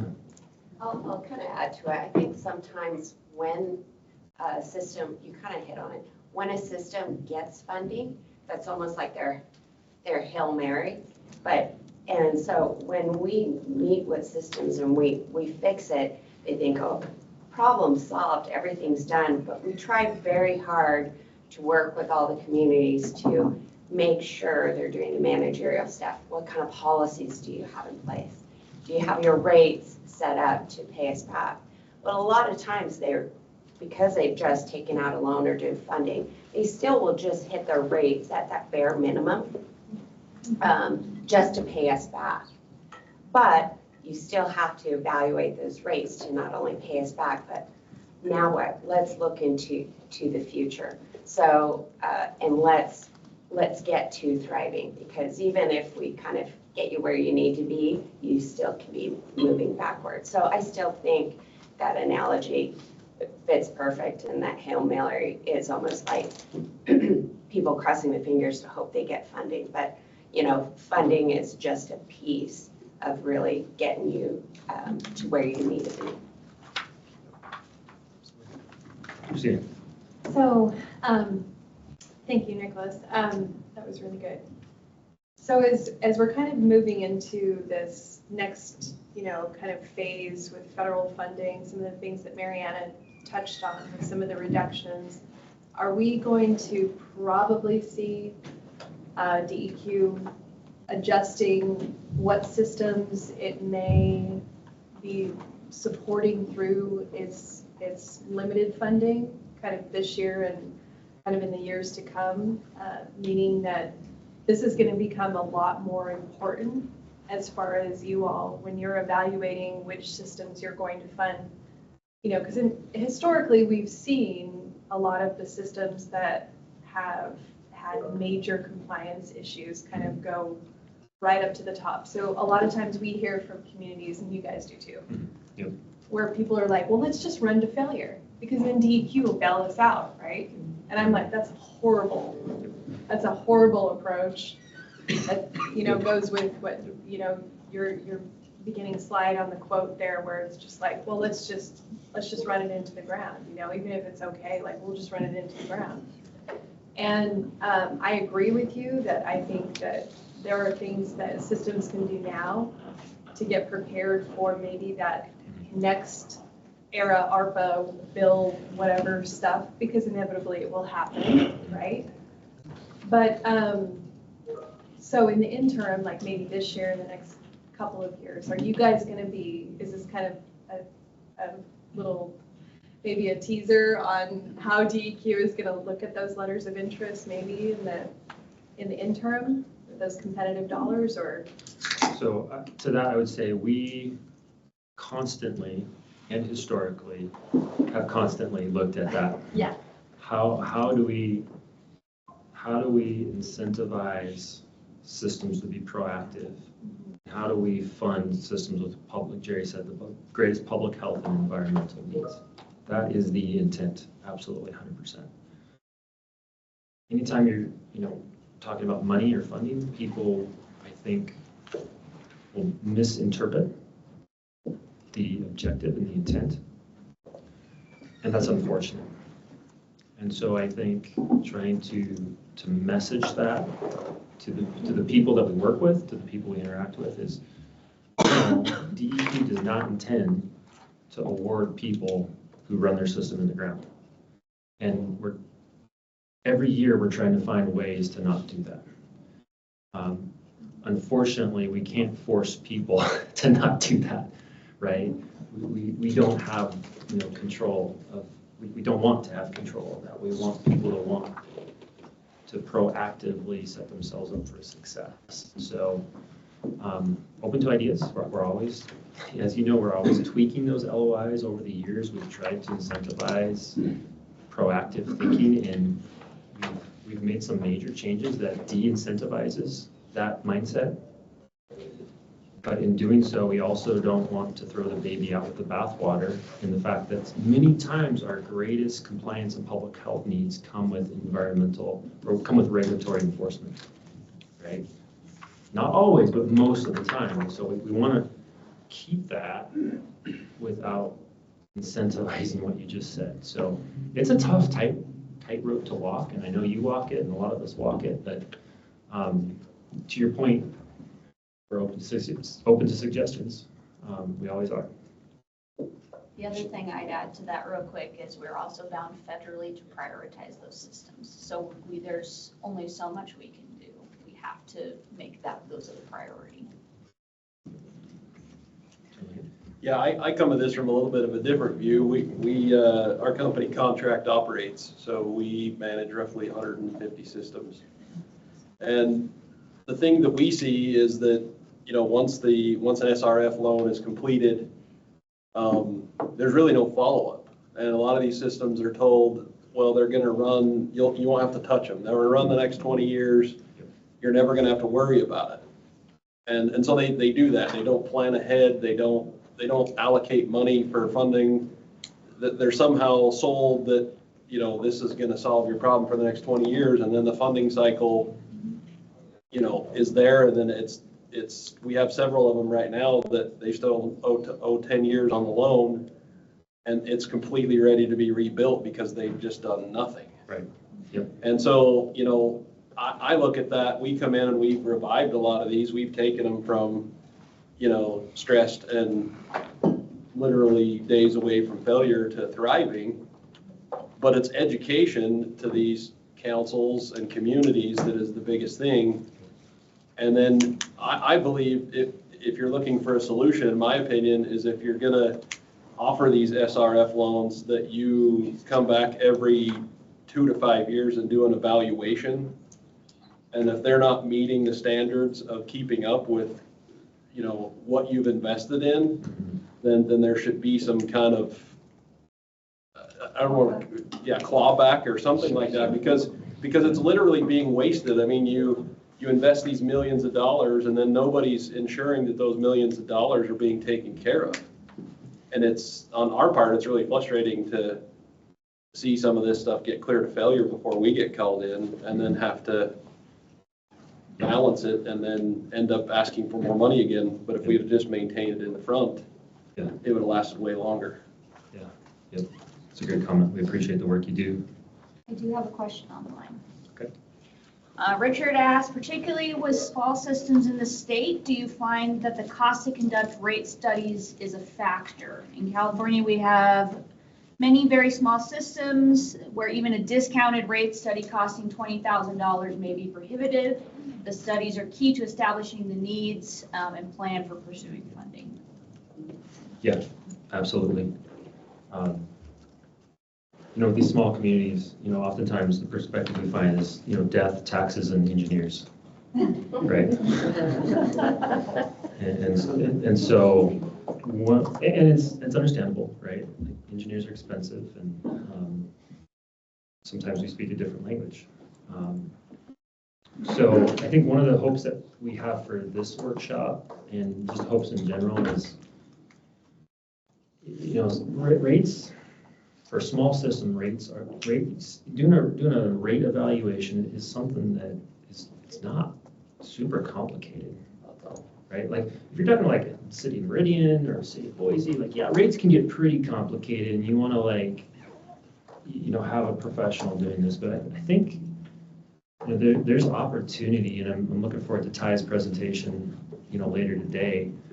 There's definitely an opportunity to do a rate analysis, maybe not a full-blown rate study, but look at your rates, right? Really sit down with your staff internally and the city council and look at your rates and put together a plan. So to answer that question, I think the answer is yes, but I think the response is we're hoping that there's some tools and resources that can help mitigate that. Any other questions? Yes, front row. First of all, love the football analogy. As someone who just finally understood the rules of football maybe last year, this is very helpful. So my question is not related to football or this at all, but what, in your opinion, would be the top 3 things a community or a system could do to educate their users? There's a million marketing tools, but what have you seen be successful? Yeah, that's a great question. I think it really depends on the context, and it goes back to every system is different. So one of the systems that I love to use as an example was a little town in northern Idaho, middle of nowhere, and they had a mayor who was a retired city engineer, and he was there for like 30 years as the mayor, and he knew all the people, right? And he he knew how to plan and think these things through, and when we'll say the opposition, when the issues came up, right, they were prepared to take those issues on. They were prepared to tackle those issues. They kind of had a way to maneuver through it because of his long-term thinking and planning. And so I think, depending on the situation and the context, it'd be very different. That would be a very different situation than coming into a system where the mayor was elected on removing water and sewer rates, right? It's just a different, very different situation. So I think we see things that come up that are big are just rates. I mean, I use that example for a reason, right? Rates are big, rates are hard, they're culturally sticky because it involves, you know, people's ability to go buy Starbucks, right? If they have to pay an extra $100 a month, they don't get Starbucks every day, you know? So it hits us at a personal level, right? And I don't like paying $100 a month in water rates, honestly. Like, I just don't like it. But, you know, educating the decision makers that then will infiltrate down to the kind of individual user as ourselves, I think that's important. I think asset planning is a big one that doesn't happen, right? Replacement planning, asset management, inventories, knowing what you have and how long it's going to last. I see so many incredible operators out there that they're literally like rehabbing pumps with duct tape and baling twine. And you're like, they're like, oh yeah, if you get it just right, it'll work, you know? And I'm like, okay, that's amazing, that's awesome, but that shouldn't be that way, right? And some of that is that inventorying, asset management, replacement, funding. So I think those are the two big ones that I see. But I think to your question, the educational side of things. Free food. Free food. Right. So. It's okay. A couple more questions. One more question. One more question. Well, it's not necessarily a question, but, you know, one of the things that a guy sat me down one time and said, the biggest thing that hangs up small communities and cities is not understanding the value of what's buried under the ground. Yeah. If you were to take that value, I mean, some of the numbers you put up here approaching, you know, $1 billion need, right? That's just what the upgrades need to be. But if you took the whole value and you put that in gold and you piled it on the table, you would put all the resources you had, your monthly amount would be outrageous for security for that gold. Yeah. Right? If you seen it in gold and you seen what it was actually worth, you'd have it protected by some of the best of the best, and you'd have security measures, and you would pay anything to protect that. But we somehow think that it's buried. We don't see it. We don't see the value in it. We don't see, you know, how much a community matters because of its water and wastewater. And so I think that's, once I worked with a lot of folks and helped them understand that, and point that out, their attitude kind of changes. So that, I think education is a big part of it. Well, I love what you said about the baling twine and duct tape. The end user has no idea what goes on behind the scenes either. They don't have any idea that there was somebody working all night to make sure that their basement didn't fill with sewer because a pump station went down, or, you know, they don't see that. And so they don't when they get the $100 bill, the pain attached, there's no pain attached to it. It's just water flows out of my faucet and the toilet flushes. And I have to pay $100 for it. It never stops. Yeah. Yep. Yeah, all really great points. Yeah. Yeah, the value, that managerial, that staffing value in our infrastructure is often underappreciated as well. So, okay, so I think we're at time, so I'm getting the boot.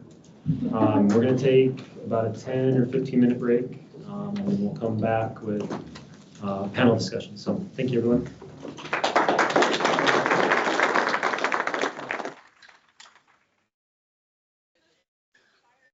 All right, we're going to get started. We have a panel up here that I will introduce soon and read out their bios. And so definitely you can have an opportunity to reach out to them during the breakout session and hopefully work, maybe address some of your needs. But I do, before we kind of get started, I do want to speak a little bit to what was discussed at the last session. And that is a little bit of like, we've given funding, they've come back to us. There's a lot of new systems that need, have needs, and the demand is huge. And for us, we're looking at playing that long game too. I almost think of that, that Jerry Maguire movie, like, help me help you. And so a little bit is we want to be able to help thriving systems. And we do want, when a system comes to us, that we're setting them up for success in the future. So, so a little bit of what we want to provide a little bit more is trainings to have communities think about the stuff that they need to be successful. A lot of the trainings that we've done before is like, how do you go through our letters of interest process? How do you get funding? And it's like, we've done that, but we wanted to change our approach a little bit and go, okay, let's collectively look at what the problem is here and how do we address it and how do we set you up for success. And that is why we really wanted to bring some of the speakers we have up here to speak to you, to bring forward their experience and also kind of lend to of what they've seen and maybe even how they can help you. And so jumping in, I'll start introducing our speakers. We have Shelley Roberts. Shelley is Chief Executive Officer for the Idaho Rural Water Association. In this capacity, she manages 20 professionals providing technical assistance to Idaho rural communities that provide drinking water and wastewater services. Technical assistance provided by the organization includes regulatory compliance assistance related services, including guiding communities towards infrastructure funding options. Now, Shelley is active also in numerous industry committees, work groups, where she advocates on behalf of drinking water and wastewater utility systems serving in communities of all sizes. I've definitely seen her in action advocating and also going to DC and speaking to our decision makers there to let them know what's going on in Idaho. So she's a big advocate for all of you. And Shelley has served in this role for 15 years and earned a Master of Business Administration and a Bachelor's in Accounting from Boise State University. She is also a certified public accountant. Then we have Sean Leydig. He is the Director of Investments for the Idaho State Treasurer's Office. In this capacity, he manages a portfolio and cash flows of approximately $14.5 billion for the state internal investments, the local government investment pool, and the diversified bond fund, and the state of Idaho debt insurance and millennial funds. So definitely manages a lot more money than we do here at DEQ. We thought we were playing with some big numbers. He also oversees various programs facilitated by the Idaho State Treasurer's Office. In addition to being the Director of Investments, Sean also serves as the Executive Director for the Idaho Bond Bank Authority. Sean has been with the Idaho State Treasurer's Office for more than 24 years and holds a Bachelor's of Business Administration in Finance from Boise State University. He has also earned a Certified Government Investment Professional designation, and Sean is also active board member and currently serves as president of the Government Investment Officers Association. Here today we also have Lance Sayers with Association of Idaho Cities. Lance is a policy analyst for the Association of Idaho Cities. He just reached his 2-year mark of being with the team and has over 5 years experience working in the nonprofit sector. In his work on behalf of the cities on the DWAC and IWAC, I'm making that up, but okay, and routinely provide technical assistance to cities as they work through their crucial infrastructure projects. Prior to joining AIC, Lance worked for Crush the Curve in Idaho. Now, outside work, Lance is a proud BSU graduate from their MPA program. He enjoys going on hikes, wake surfing, and doing Peloton. I know that, like Peloton. And then he has his favorites there too. And him and his wife are raising two beautiful kids and persuading them to become lifelong Philly Eagles fans. So that Philly Eagles fans are a different breed. I'll just say that. And we have Stephanie Bonney here with MSBT Law. Stephanie Bonney joined MSBT Law as an associate in October of 2005 and became partner in January of 2008. She is a member of the National Association of Bond Lawyers and is qualified as recognized bond counsel. Ms. Bonney has been representing government entities in the areas of municipal finance and local government law for 26 years. In her municipal finance and local government practice, Ms. Bonney represents several cities, counties, and government entities throughout Idaho as both special and general counsel. She has also created several new government entities, including local improvement districts and community infrastructure districts. Ms. Bonney received her law degree with an emphasis of environmental law from the University of Colorado in 1999. She received a Bachelor of Science degree in environmental science from the University of Delaware in 1995. Ms. Bonney is admitted to practice before the state and federal courts of Idaho and Utah. And lastly, we have Erin Cox of Jacobs. She's also representing American Council of Engineering Companies, ACEC. Erin Cox is a water resource expert and environmental engineer and currently serves as the Northwest Water Resources Strategic Growth Leader. Oh, that's a big title. And Idaho Client Account Manager at Jacobs. Erin has a BS in biology and an MS in water resources and environmental engineering and is a PhD candidate in biological design. Her areas of expertise include water quality, water resources, reuse, stormwater, and engineering with nature. Erin's professional career started in Newport Beach, California, working on complex water challenges at the McVey Environmental Consultants, and then she worked as a project manager and a business development at CH2M Hill. Throughout the country, and with Jacobs, throughout the country for 13 years. She did have a hiatus as an author and professor teaching environmental and water-related courses at Oregon Tech Civil Engineering Program, where she rejoined the consulting world in 2021, just in time. Her passion is protecting and improving and sustaining water resources for the future generations.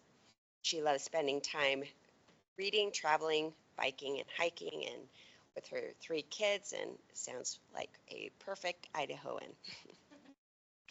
Okay, what I was planning to do is just, I'm going to start this, the mic's on, just so you know, but I was just going to start and asking the panel up here a couple questions, and then we'll open it up to everyone else to ask these experts some questions as well. But I really want to lean in on kind of how to help communities and how to make projects successful. So the first question I'm going to ask this panel, starting with Shelley, is what do you believe makes projects successful regardless of funding? Thank you, MaryAnna. As I was reflecting on this particular question, I came to the idea that a project doesn't begin with funding. That's really the end result. And so it appears to me as though we've become maybe overly reliant on the things that we are used to. And so now we're looking at maybe a bit of a paradigm shift here. And what can we do, shifting to what can we do today for the end game, which is the funding and the project. But even then, it still doesn't stop at that point. And so if we start to look at what steps can we do ahead of time, then that's going to make all projects successful. And another, I don't want to answer the whole question. I want to save some perspective from my colleagues, but another key point that really stood out to me as I was reflecting is the importance of advocacy. And it seems like oftentimes the city council, maybe even just the operator and the engineer know what's going on. And perhaps we're not educating our councils as much as we need to. But even beyond that, how are we reaching out to the community? And I know that's uncomfortable. That's not always fun to put yourself out there, but I think we need to really shift towards educating the public and looking at that advocacy. And that advocacy can be not just your state legislator, but your county officials and your public members, so they understand the need and the why. Most people want to live in a safe community. They don't want their water to be held, or their pumps to be held together with baling twine. So really being transparent. We had a board member that was having difficulty getting a particular board on a water system to support them. And so he took in just a bottle of water with the high turbidity in it and said, this is what we're running through our system. This is the problem. And so just taking a fresh look at that advocacy, I feel is key as well. Thank you. This one's a little harder for me since my specialty is funding, and usually I don't get involved with communities until then. But it comes up a little bit. When I first started working with the Eagle Sewer District about 3 years ago as their general counsel, and I was so surprised by the amount of outreach they did with their community. I'd worked with other sewer and water districts, and usually they kind of just run under the radar. But Eagle Sewer District, they go and do booths whenever there's like local markets or fairs in the community. Whenever they have a rate hike, they usually send out flyers in mailers ahead of time, 2 to 3 months ahead of time, explaining exactly why they're doing the rate increase, what project that is supporting, how they're using their money. And I will have to say that they have been just a wonderful example of advocacy and letting people know. So I will tell you that when we've done both judicial confirmations and elections in that district, and there is no pushback. I mean, the judicial confirmations went right through. The elections are always approved. And I do honestly think that a big part of that is they take those extra steps to make people understand that they are being good stewards of the money. I mean, we all here know that water and sewer are enterprise funds, so you can't make money off of them. Everything you charge ultimately just goes to do the system. And you have government entities have a legal obligation to charge what it costs to run those systems. But the other thing I can say to make projects successful is, unfortunately, a lot of entities don't want to take that hard look and start putting money away for capital projects they know are coming. And the more money they can save, the less it will cost them in terms of borrowing. Obviously, they're hopefully can get some grants, but that's going to become less and less. So I think having entities be willing to step up and explain to the public why they need to start raising some rates, putting that money away, ensuring that they understand that in the long run this will save their customers money. I think that will give them a big benefit when they do get to the point where they need to fund a project or a portion of a project. All right, well, this was actually the easy question for me. The first thing I can't stress enough is building your projects with strong relationships and partnerships. those are always the most successful projects because success hinges on these collaborations and getting your partners and stakeholders to advocate for you. So this includes, other local governments, nonprofits, corporations. The different funding sources that are out there now really do rely on seeing that collaborative situation already in place. The next thing I'm going to talk about here is that making sure that your project aligns with local priorities. I always think about the city of Nampa. When they embarked on this big tertiary wastewater upgrade, they had done a lot of sounding with their community, and the community said over and over that they value water resilience and protecting their water supply. So everything that they did to get this big project funded was bringing people together, getting them on board and as excited about the project as they were, and then having them be community advocates. So a big part of it is having a compelling story, the why behind, the project that you need to do. Kind of what Stephanie was saying, if the community knows about the project, they're excited about the project, you've got the partnerships in place, it really helps a project be successful. A big part of that is that public education and community engagement and being really consistent with your messaging.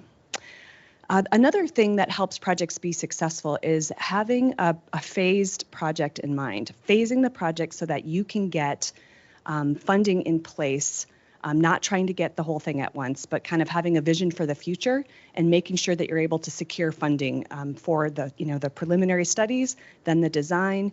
And the more clearly you can articulate that to both the community and the funding agencies, the more successful you'll be. So the last thing I'll say is make sure you've got great consultants and support internally. Build that internal capacity so that the consultants and your engineers and your internal team create a collaborative team to make sure that you can meet your deadlines and deliverables and prove to the community that you are on the right path and have a successful project. And much like Stephanie, for me, this was a hard one because I am a funding person. But thinking about it, are you still going to be able to provide the services and support that your community needs? The safety, the health of the system, the health of your constituents, and much like Shelley and Nicolas mentioned, and pretty much everybody, it's about education. Yes, we don't like getting those $100 water bills, and have to pay those, but like they mentioned earlier, if the public saw behind the scenes that a pump was being held together with duct tape and baling twine, I don't think a lot of people would have an issue, with having their rates increased to pay more to get those things up to date. Even if that's in a flyer that can be sent out in the mail, with the bill, showing them, a picture of this is what we're dealing with and this is why we're trying to get rates increased to fix the system.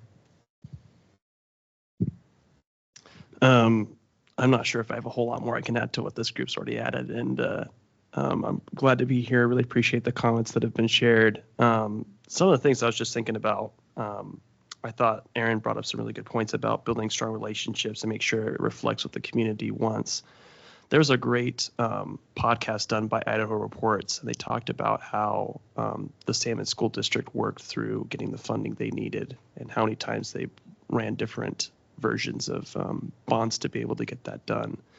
And I think sometimes the mistake that we can make when we work in government is, if we're bringing something to the people and asking them to fund it and they don't fund it, we can sometimes just think, oh, they're just, uninformed, they don't understand, they're not appreciating it. And while those things can be true, it's not very helpful. When I've worked in a past life on campaigns, and I've worked with candidates that just have decided that the people were dumb and it's their fault that they didn't get elected. And I've always tried to tell them that that's a very unproductive practice. That really the best thing to do is just say to yourself, okay, what can I do next time? What can we do differently?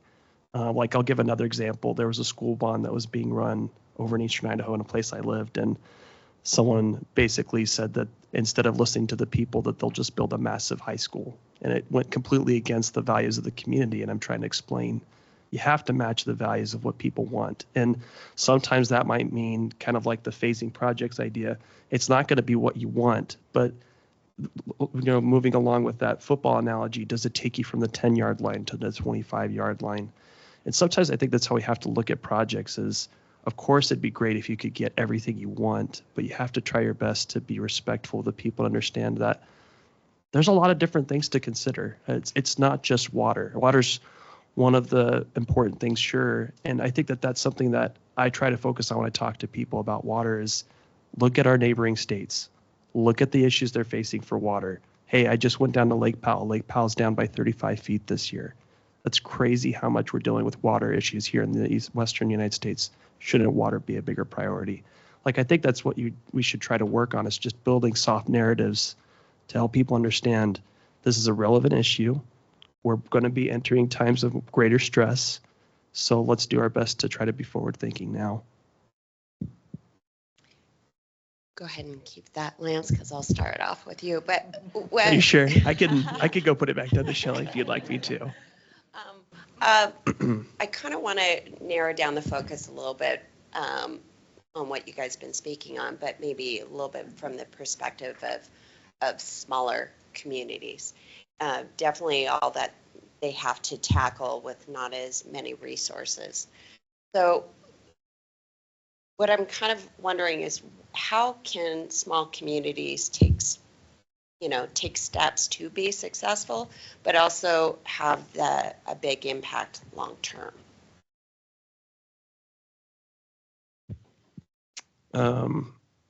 I mean, that's a really good question. I think that for smaller communities, it's a bit of a double-edged sword. You're a small enough community that it can be easier to engage with people.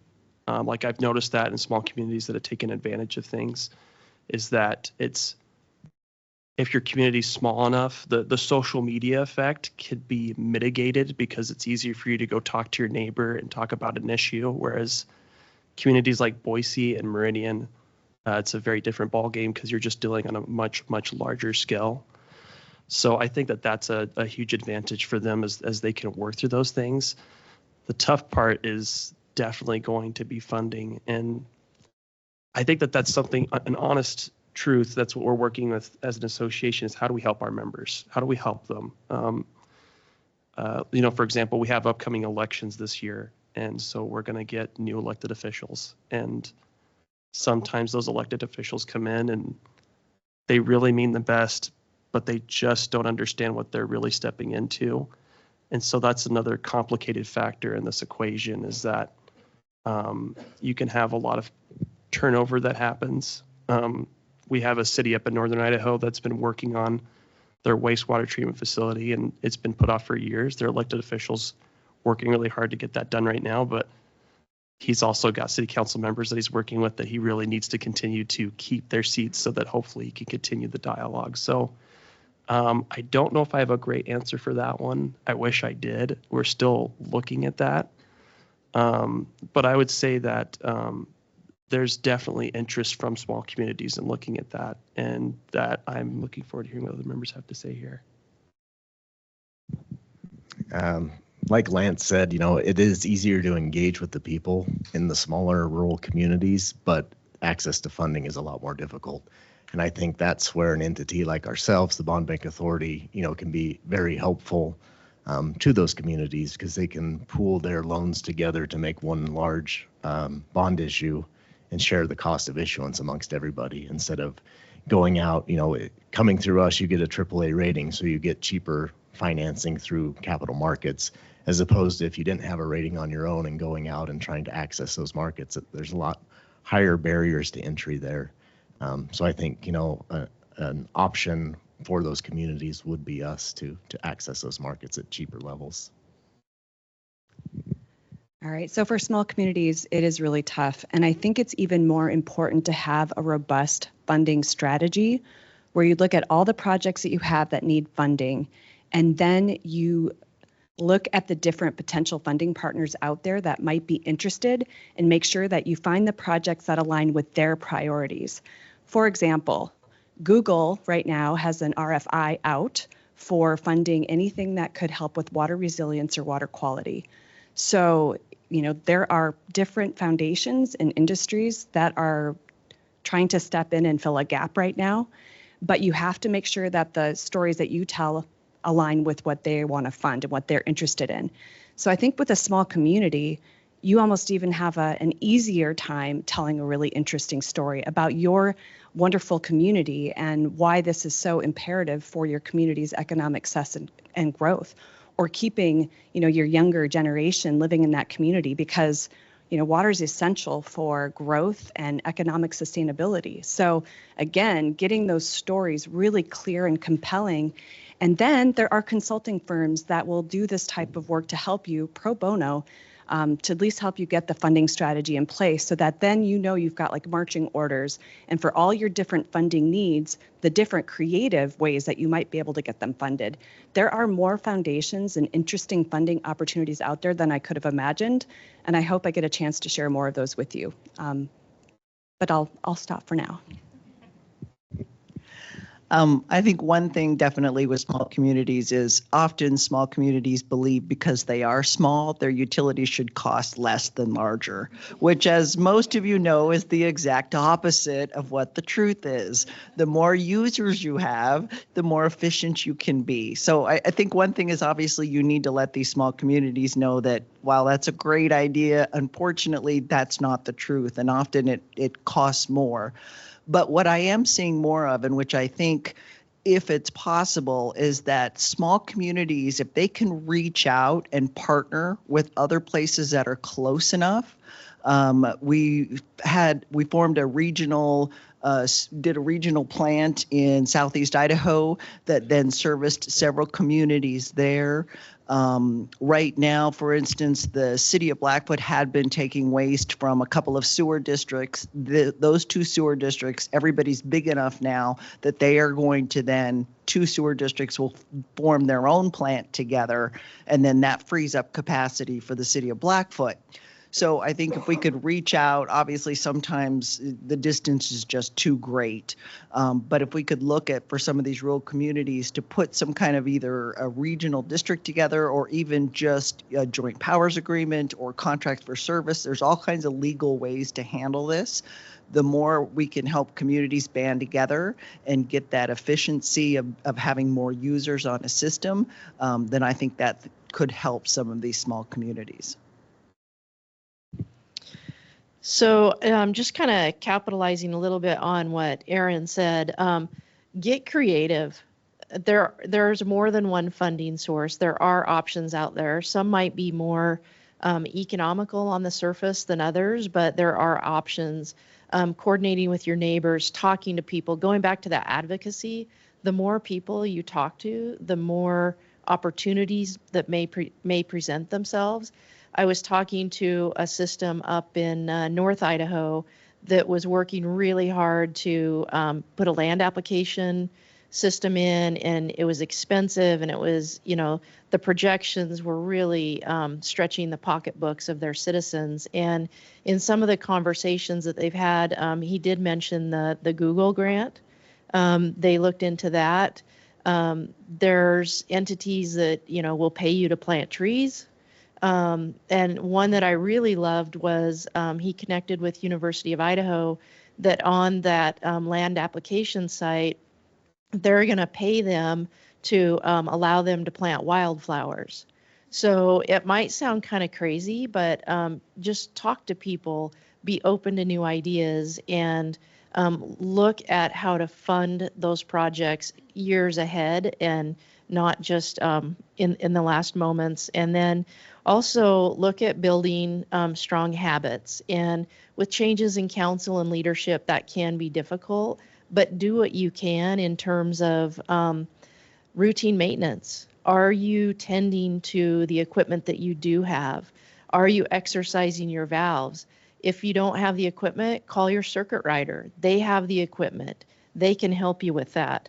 Are you flushing your hydrants? Are you cleaning your tanks? There's a lot of things you can do to take care of what you do have today. Thank you. And the next question I have for you guys is, at what point in the process should communities start beginning to prepare for a project? So going back to what Nicolas said, right, is it's not when you're in crisis mode at the 10-yard line. It's really all the time. You start now and you really never start.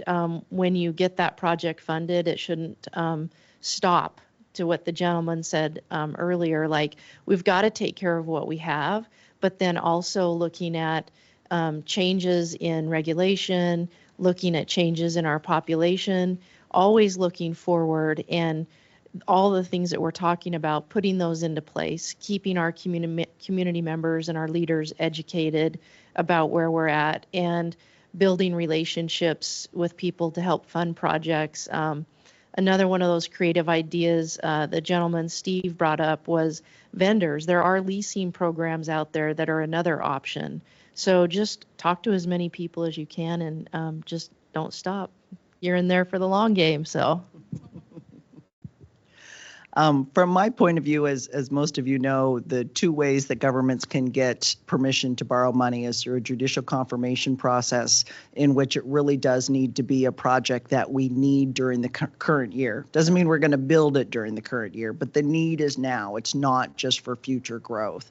And then elections, of course, can do both current needs and future needs. So that's one of the things when you're thinking about projects is, yes, you can wait until it's a crisis and then I can get you funding through a judicial confirmation, but that won't help you with your future growth. So sort of looking at those pieces and starting early in the election process to maybe get authorization for that future growth. There is no expiration on how long that authority gets there. So you could get authority for future growth for a project and wait 5 years until you start it. So that gives you time to run the election more than once. And sometimes your voters don't even know what's going on till they deny it. And then once they explain, they're always like, oh, well, if I would have known that, I would have said yes. So it's not uncommon that we run more than one election. So I would say just looking at the projects that way. But from my point of view, actually, if you get into crisis, it's easier for funding, but we can only fund the crisis. So in a word, I mean, like they've said, the answer is now. You have to have a really robust CIP and, you know, your projects organized. But really what funders want to see is a compelling problem statement and kind of that backup information to show that you've already done some baseline work projects. The problem statement might be one of the most important things. So if you look at your most pressing projects that you can foresee coming down the pipeline in the next 5, 10, you know, planning perspectives, and come up with the problem statement, and then start thinking about the other, you know, conceptual design work that you can do, so you can come up with enough of a cost estimate to even have a general idea of how much money you're going to need. Is it a $10 million, $100 million, $200 million project? You know, you kind of have to start really getting that information dialed in. The other thing is to have clear outcomes and metrics for these projects that you're already starting to think about. The other thing that funders look at is, you know, if they see you as an entity and they have seen evidence of past success, so making sure that you're sharing the successes that you have had and showing your capacity to deliver, so that when you're preparing to get funding, they know that you have the capacity to do the work and to do the work well. And, you know, just the other thing to prepare, you know, as you are thinking about how to get these projects accomplished, having good visuals, like going along with that compelling problem statement and a good project description. You know, you're going to have to put that project description in numerous types of applications, whether it's a state funding application or a foundation, like a really good problem statement, project description, and then start pulling together those other graphic materials that you can, you know, start using over and over. All this preliminary work does take time. So, you know, it helps to be, you know, looking ahead, planning effectively, and making sure that you are prepared when those opportunities arise. Yeah, definitely earlier in the process, the better. Like Stephanie said, you don't want to wait till the last minute, because that reduces your flexibility to do future projects. If you're only going to be able to fund what the current need is, like the you know, right now, right here, right now needs to be done. Like Nicolas had the 3 C's, I have the 6 P's. Prior proper planning prevents poor performance. So, you know, and like MaryAnna had indicated in her presentation, the shortfall of funding that's out there, there's so much need out there right now. The earlier, you can get going on these things and knowing the sources of funding that are available to your communities definitely will help and get definitely earlier rather than later in the process. When I was talking about all those things that you should have for each of your projects, the other thing I alluded to earlier that is so important is that funding strategy. A lot of times I don't see communities always thinking about that, and it's just a key part of making sure that you can pay for these projects. I'm just thinking through, and the question is, I think, fairly obvious, but it's honestly rather humorous how much we all procrastinate. Like in general, I'm just thinking of all the different examples of how many people ask for extensions on deadlines, or, is there a way we can make an exception? And I guess, I feel sympathy for these cities that go through that process, because it could be so easy to put things off. But that's the danger, is that it's easy to put things off today, but then the longer you wait, the more challenging something becomes to deal with. All the advice that's been shared, I think, fits perfectly into what we should be considering. But I think another part that's important is, as we're working through things for cities, is to highlight your successes. And I think there's sometimes a notion that people aren't interested in what's happening in their community. I wouldn't say they're not interested. It's the way they're being given that information is not interesting. And, I think that using tools like, depends on your preferences and how you feel, but AI does a great job of helping you to realize, how can I construct this social media post to make it more interesting? What picture should I use to make this more interesting? How could I send this out to people in the community to help them understand how this is a cool project? Because again, there's so many competing projects. I mean, we're not even talking about transportation today, but if we talk about highways, I know that there are several communities that would get fairly passionate about how important it is to keep roads safe and accessible and in good order. And so I think taking time to really help people see your success and champion it. I don't know where Mike's at from Stantec, but he just did an awesome post on LinkedIn talking about a project in California about reuse for water. I mean, that's an amazing project that city should be absolutely beating that drum every single day, that we have found a way to get close to half of the water to be able to be reused. Like that's what we should do. The city of Boise, with what they're looking at doing, you should beat that drum all the time. And the reason why I say that, as far as for looking ahead, is that if you can show your residents, we are so good and effective at investing dollars. Here's what we're doing now with the dollars that we're investing. And then that way, when you continue to go back to the community to ask for more support, it's a lot easier to justify it. I think about it, if you have a friend that's asking for money all the time, but they never give money back, would you want to give them the money back? Or would you give them money? No, you would be cautious about it. And that's kind of the mindset we have to operate with our residents of communities, is just helping them build the trust, help them see that we're good at this. We promise you, here are all these projects we're laying out. Here's how it's making a difference in your community. I'm sorry I keep doing this, but what Lance said made me think of making your projects more visual. A lot of the work that we do is under the ground or behind security fences, and nobody ever sees it. Has anybody here ever seen the city of Nampa's recycled water outfall in the Fred Meyer parking lot? Raise your hand if you saw it. That, to me, is a huge success, because what they did is they were trying to increase the public's perspective about what recycled water was. And so they tried to put it in a very public place, so that their success, this incredibly beautiful, clear water, that, it's recycled water, and it's right there. And people are curious about it. They come and look, and there's going to be educational signs.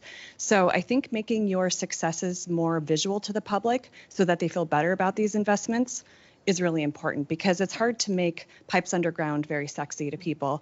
But if they can see pictures of what it looks like if you don't maintain your pipes, sewage spraying or whatever it might be, that can tell a powerful story. We have to maintain our infrastructure. Thank you. We have about four minutes, but I do want to open it up to anyone if you have questions for the panel. Yes, Ty. There was a lot of focus on public education and getting support from the communities on these projects. And most residents don't really attend a community meeting unless the agenda impacts them. So what strategies have you seen or implemented that could, excuse me, bring the community into those meetings prior to crisis mode or rate increases? Thank you. Well, I'll start really quickly. As I mentioned, the Eagle Sewer District, they actually go out to community events and set up a booth so that people can come by and they can talk to them about their projects. And then they also use mailers with the utility bill on a regular basis. Yeah, I think using social media and all the different forms of media that appeal to different age ranges is really important.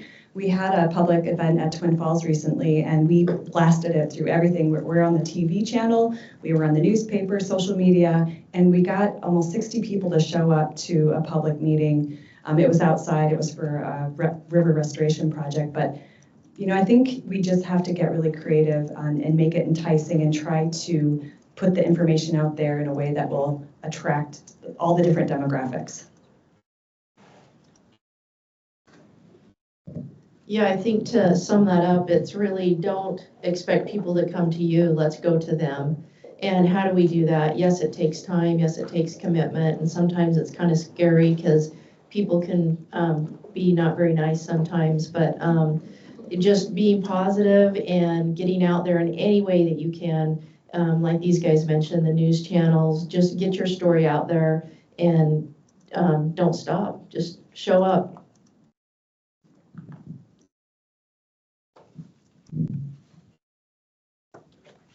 I was thinking about one other thing, and this is something I always try to share with people when I've worked on campaigns in the past, but I think the same applies here, is that when you go out to communities and you're talking about something and you meet people who aren't happy about the project, them having that angry conversation with you might do more than you think. It might diffuse them.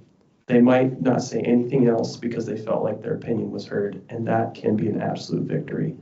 So sometimes that can be the goal of community outreach is maybe you're not getting the best interactions, but if you can get people to at least feel heard and can accept the fact that they were a part of the democratic process, that can still be a win in helping you to get to your project. Okay, we have time for one more. Many of our regulations that are driving our treatment plant were kind of decided years ago. We've got a big infrastructure project that's driven by the TMDL that was signed in 2015, so 10 years ago. And I've seen the letters from the city complaining at the time. How can we get our constituents to understand that the time to have some say in that is at when IDEQ is doing these studies and long time before the treatment plant's needed, and when the regulations are written, and is that even helpful? I know IDEQ is doing a lot of interactions on temperature regulations with the EPA that are strenuous. Can we help in those? Can communities engage? That's a difficult story to tell and engage. Actually, that I think will actually be a great question for the next panel. So we're bringing up some compliance folks that could probably help work with you guys on that.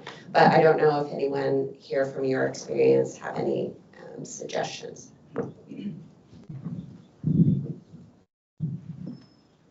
So this is probably just a good segue to that next presentation, but one thing that we try to educate people on is view DEQ as your friend and not your foe.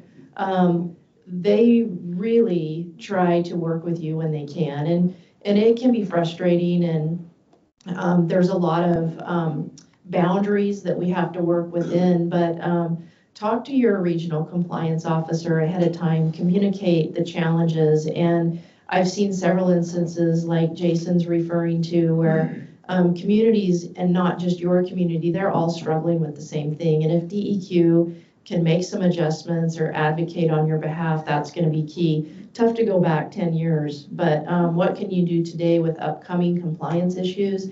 you see it coming down the road, reach out early and talk to them. Yeah, and I think there is, again, this continued need to keep evaluating. That this is, you know, we call it kind of a living document. We need to keep evaluating it and not just necessarily looking at it once and go, here's the plan. It's like constantly reviewing it and reviewing where your system is at. But anyways, thank you so much to the panel for being here. They will be here during the breaks and during the breakout session. So if you want to pull them aside and ask them that harder question you don't want to have totally open for everyone, they will be here. And then just give us a few minutes to bring up the next panel.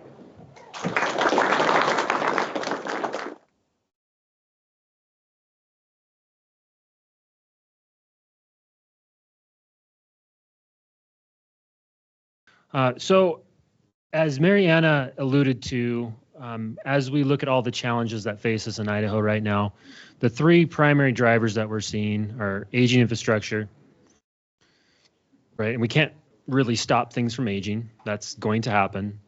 The other thing we're seeing is growth, right? And again, people are coming to Idaho. The best we can do is manage growth to our advantage, right? And then the third thing is regulatory drivers, right? So these are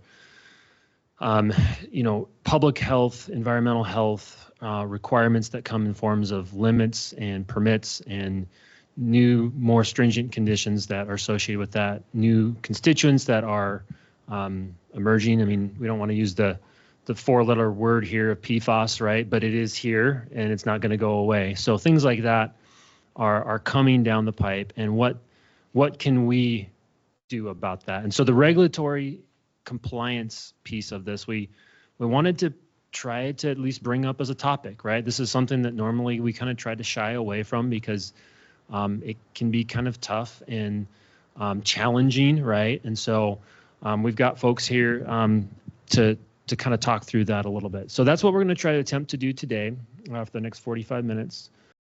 Got it. Okay, there's our agenda. I'm a child of the 80s, right? What more needs to be said?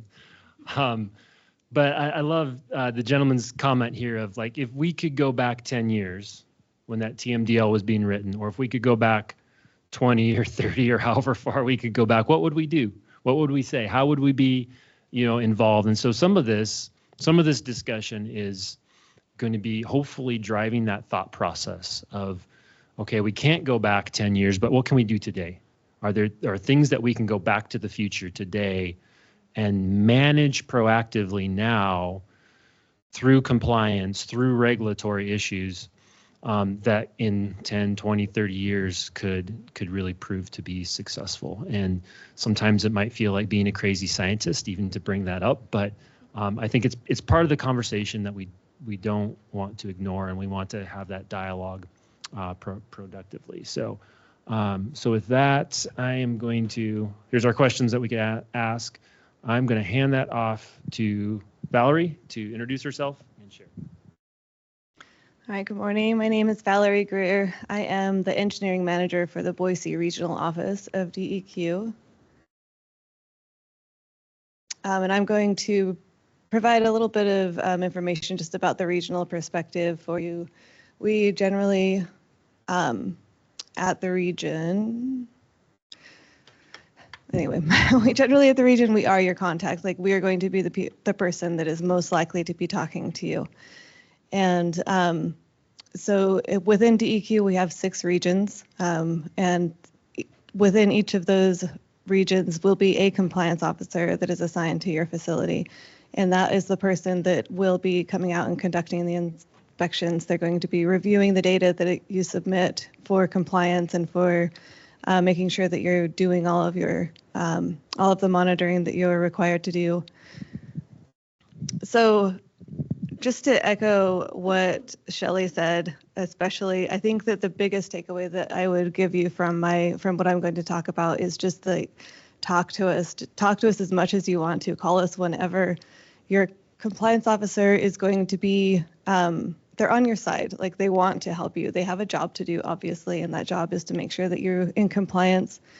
and they're going to let you know when you're out of compliance. And unfortunately, most of the time that you hear from us will be when we're telling you that you're out of compliance, and that's unfortunate, but just know that we do, that's just how it works, right? But we are on your side, and we would much prefer to have a relationship with you where we're assisting you in attaining compliance, coming back into compliance.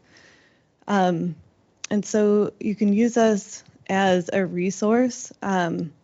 We talk to a lot of systems, we go to a lot of systems, we see a lot of stuff that happens. We may be able, beyond just the compliance and regulatory aspect, we may be able to assist you and point you in the right direction and find you some resources.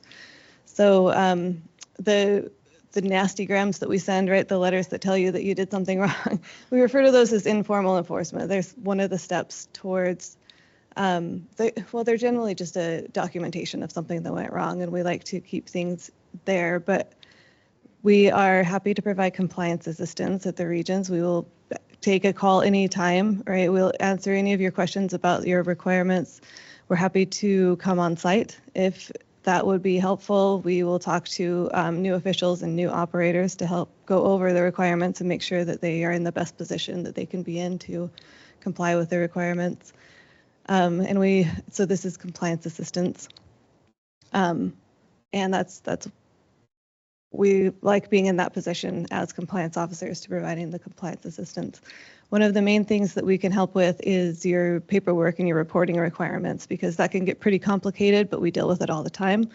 So call us anytime about that sort of a thing. We don't want you to be in a position where you're getting violations for administrative paperwork issues. So I would say that would be a great question to bring to your compliance officer. One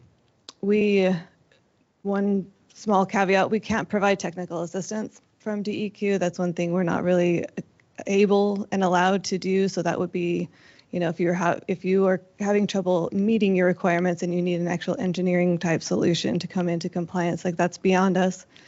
We can help point you in the right direction, but we can't provide that kind of assistance to you. So I think developing the relationship with your compliance officer is important. It's good when things go wrong, and it's best to develop that relationship before things go wrong, to get to know your compliance officer, to let them know what's going on, to give them the bigger picture so that they understand all of your challenges and what you're going through, what your problems are with maintaining compliance, whatever it may be. That helps us not only understand your system, but just the bigger picture in general. And we also have some turnover, right? And so getting to know your new compliance officer can also be a good idea to reach out to them and let them know what's going on. So at the region,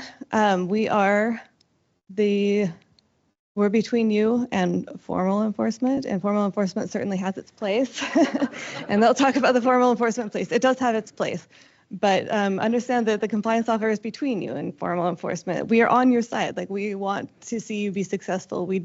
Nobody wants to go to formal enforcement. Nobody, even them. They don't want to see it. So unless we have to go there, and there are certainly times when we have to go there, but we're trying to keep you from getting to that point. And so when we're reaching out to you, it would be best to be responsive to us. That's going to help you in the long run, even if you can't come back into compliance, to at least engage with us. Because yes, we do have a job to do, of course, and we aren't the answer to everything, but we do want to be part of the solution. So the takeaway here is to talk to us. We're on your side. Reach out anytime. The more we know about you, the better everything is going to go.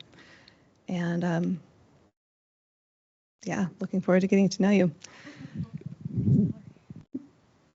Can I try the clicker? Oh, you got it, Zoe? Oh, fabulous. Zoe's got me. So I'm Cassandra, the Harbinger of Doom. I work at the Drinking Water Bureau, and I provide compliance support to our regional offices and our health district partners. And when all forms of communication fail, I provide the enforcement support for those folks. And go ahead, Zoe. And so I think I just want to say I'm going to be building a lot on what Valerie said, and honestly what our previous panel said, that communication is a central tenet, right? We need you to talk to us. Don't go silent, don't go dark. It really does not help you at all. You know, that communication piece is going to build the trust. The next one, Zoe. Yeah. It's going to build the trust between you and us and the region, right? We need that trust between us in order to be successful in all of these things, right? The rules are very complicated. There's a reason that we have rule managers. It's because we don't expect you to pull up the CFR, read it, and understand it, right? For most of you, you're reading it and you're snoozing while you're reading it, which is okay. That's why we're here, right? That's part of our job. Communication really is also the key to avoiding those future enforcement actions. Like Valerie said, maybe you can't come into compliance immediately, but when you're talking to us, that affords us the ability to delay some of those actions if we think that those are in your future. One of the things that we really do is we do a lot of compliance assistance. And you heard from Valerie that the regions are trying really hard to provide that assistance to you, but I also want you all to recognize that there are literally more than 2,000 drinking water systems in the state, and there are not that many compliance officers, right? You have 1 or 2, perhaps 3 in your region. You might be working with a health district partner.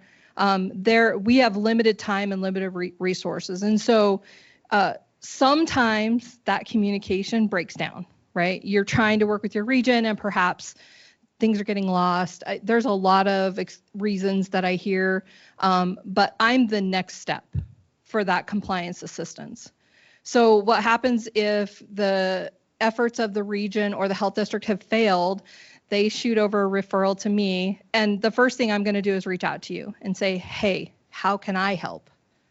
Perhaps you didn't understand what they were saying.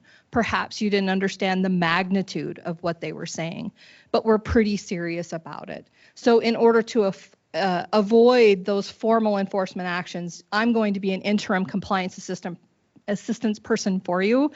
But the same thing is true, is if you don't respond to me, or you forget, or I don't know, there's a lot of things that can happen. I know you're busy. I completely understand that. But understand the next step for us is formal enforcement when compliance assistance fails. Now, in some cases, what I find is it's not just communication, but it truly is that technical assistance aspect of what you need for your system.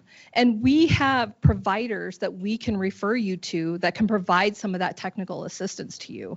So you don't necessarily have to know who to get in touch with, but just know when you're in touch with me, we're going to talk about that compliance assistance, and we're going to talk about what do you need to come into compliance? What is it you're lacking? Are you lacking managerial knowledge? Are you lacking financial knowledge? We have entities that can help you work through those challenges.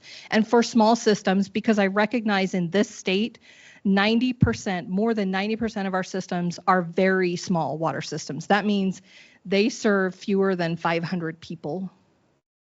And of those, I would wager probably 85% of them serve fewer than 100. Our systems are small. It is a real problem. We recognize it, and we hear you, and we see you, and we do understand that. Okay, so just know that I'm going to be that interim step. But one thing you can do to not talk to Cassandra ever is to be proactive in your approach to your system, right? All those planning and funding mechanisms. I know we're talking primarily about funding, but some of it just starts with putting it down on paper. Like, what do I even have in my system? I talk to a lot of folks and they don't even know. They have no idea about their system. And it's because they're a business owner. They're not a drinking water purveyor, right? They don't understand how to be a drinking water purveyor. So that's a big part of that, providing that assistance. But being proactive in that is like, okay, help me understand who I am, right? Help me understand the rules. Help me understand what I need to do. And I am speaking more specifically from drinking water because that's my area of expertise. You're going to hear from wastewater here in a second. Sometimes enforcement can be a necessary step in the process, right? And it's not generally intended to be punitive. So anytime I hear folks get a little afraid when we start talking about formal enforcement, right? But our administrative orders are a mechanism for formal enforcement. And so one thing I want you all to understand is that everybody answers to somebody else, right? We also answer to our federal partners in this program, because the Code of Federal Regulations is not something that Idaho writes, right? That is a federal level set of regulations. And in order for Idaho to provide this kind of assistance to you, we have primacy of the program. And so that allows us to enter into these formal enforcement agreements to kind of get EPA off our backs, right? It lets us tell EPA, like, yeah, this system has a problem, but we're working with them. We got this. You stay out of it. And so it can be beneficial to your system. It also gets you a few extra points on your LOI application, right? If you're under formal enforcement, you get that little bonus. And maybe you don't think of it as a bonus, but don't always look at formal enforcement as punitive, because that is not the intent. The intent is actually to help you out, buy you the time that you need, right? Because a lot of our rule requirements are short term, 6 months, 18 months. You know, you have a very limited timeline for some of these rules to come into compliance, but these enforcement orders allow you the additional time frame that you're going to need for infrastructure changes, because those projects are not quick. But sometimes enforcement can also be punitive, right? If you ignore us, if you don't talk to us, if you just kind of like put your hand in the air and say, we can't talk to you, DEQ, because you are public enemy number one, and I can be that for you. If you want someone to be your enemy, I can be that enemy, but please work with your regions and make sure you have a really great relationship with them. But we can enter into the next phase of enforcement, which is punitive. It generally has associated penalties, but we don't ever want to do that. That is always an absolute last ditch effort to get you to stand up and pay attention to us. It's usually when all other avenues have failed. We've tried, the compliance assistance. We've tried third-party providers. We've even in some cases entered into administrative orders that you just ignored and just didn't do anything with. And so at that point, we can do that formal enforcement. But we really don't want to. We never, ever want to do that. And last but not least, I want to talk a little bit about some things that DEQ cannot do. And this does come up frequently. I hear, because I'm a small system, I'm exempt, right? You're not exempt. We cannot ignore the rules. All systems are created equal under the rules. And if you're a regulated public water system, you're bound by the provisions found in those rules, regardless of your size. Some of the rules have bits built into them for smaller systems. But we can't ignore those. The other thing that we cannot do, and I hope that you hear me loud and clear on this, is we cannot tie an enforcement order to be contingent upon funding being procured. Okay. And this comes up frequently. I have a lot of systems say, well, I want to enter into this, but only if you guarantee you're going to fund me. And you saw MaryAnna's slides earlier. We can't even touch that. We cannot tie those enforcement orders contingent upon funding. So the enforcement order, it's important for you to understand that we would love to. We would love to fund every single project in the state. We just can't do it. And so you're going to have to learn and try to be self-reliant in that sense in order to be successful under that enforcement order. And so really that's a lot of the takeaway. I also want to mention there are business cards here for you. I'll be here for the breakout session. Feel free, come air your grievances, but then let's be friends when we leave here, okay? Thanks, Cassandra. I'm James Kraft. I'm the Wastewater Compliance Bureau Chief here at the state office, and I just want to add a comment to what Valerie said about it's not always a bad phone call when we contact the facility. Sometimes the facilities are just calling us to bounce off an idea on, we're going to take a system offline. Like, what do we need to do for contingencies? We want to try a pilot program. do we need to take additional tests? We got these results, and we're just wondering if you can help us interpret the results. And so, I got a couple facilities that they're on essentially speed dial because they call me so often because they just want to talk it through, and that's totally fine. We're there to help and provide compliance assistance. But getting into the presentation here, so understanding the compliance path. So I just kind of want to give some bookends to compliance to enforcement. So non-compliance happens, but it is preventable. And just hearing what we've discussed today, this could be on the lower end or where it's just, do you have SOPs in place for just like the routine stuff? If nothing's written down, we start to see on the path of surviving, to use some of the other terms here. So, do you have a plan in place for succession with employees, taking off? You got that one operator who's been there for 20 years, and there's no one to replace that person. And so when they walk, has anything ever been written down? And like when a new person comes in, and are we striving, or with something written down, or are we going to be struggling? Versus on the grander scale, where there's a facility plan in place, and we have our preferred alternative that we're trying to work towards. But are we working towards that? Have we been trying to acquire the real estate that we need for our expansion? Are we seeking out funding? Have we done our rate study so that when we're ready to implement this this plan, we're ready to go? If we're not, we're struggling. We're going to be stressed. But if we have our ducks in a row, then we're going to be striving and set up for success. But then also, or just going back one, but there are times non-compliance happens. Equipment fails, the lab loses your data. There's little things that do happen. But if you have procedures in place to address them and to respond quickly, you're going to be set up for success. Okay, next one.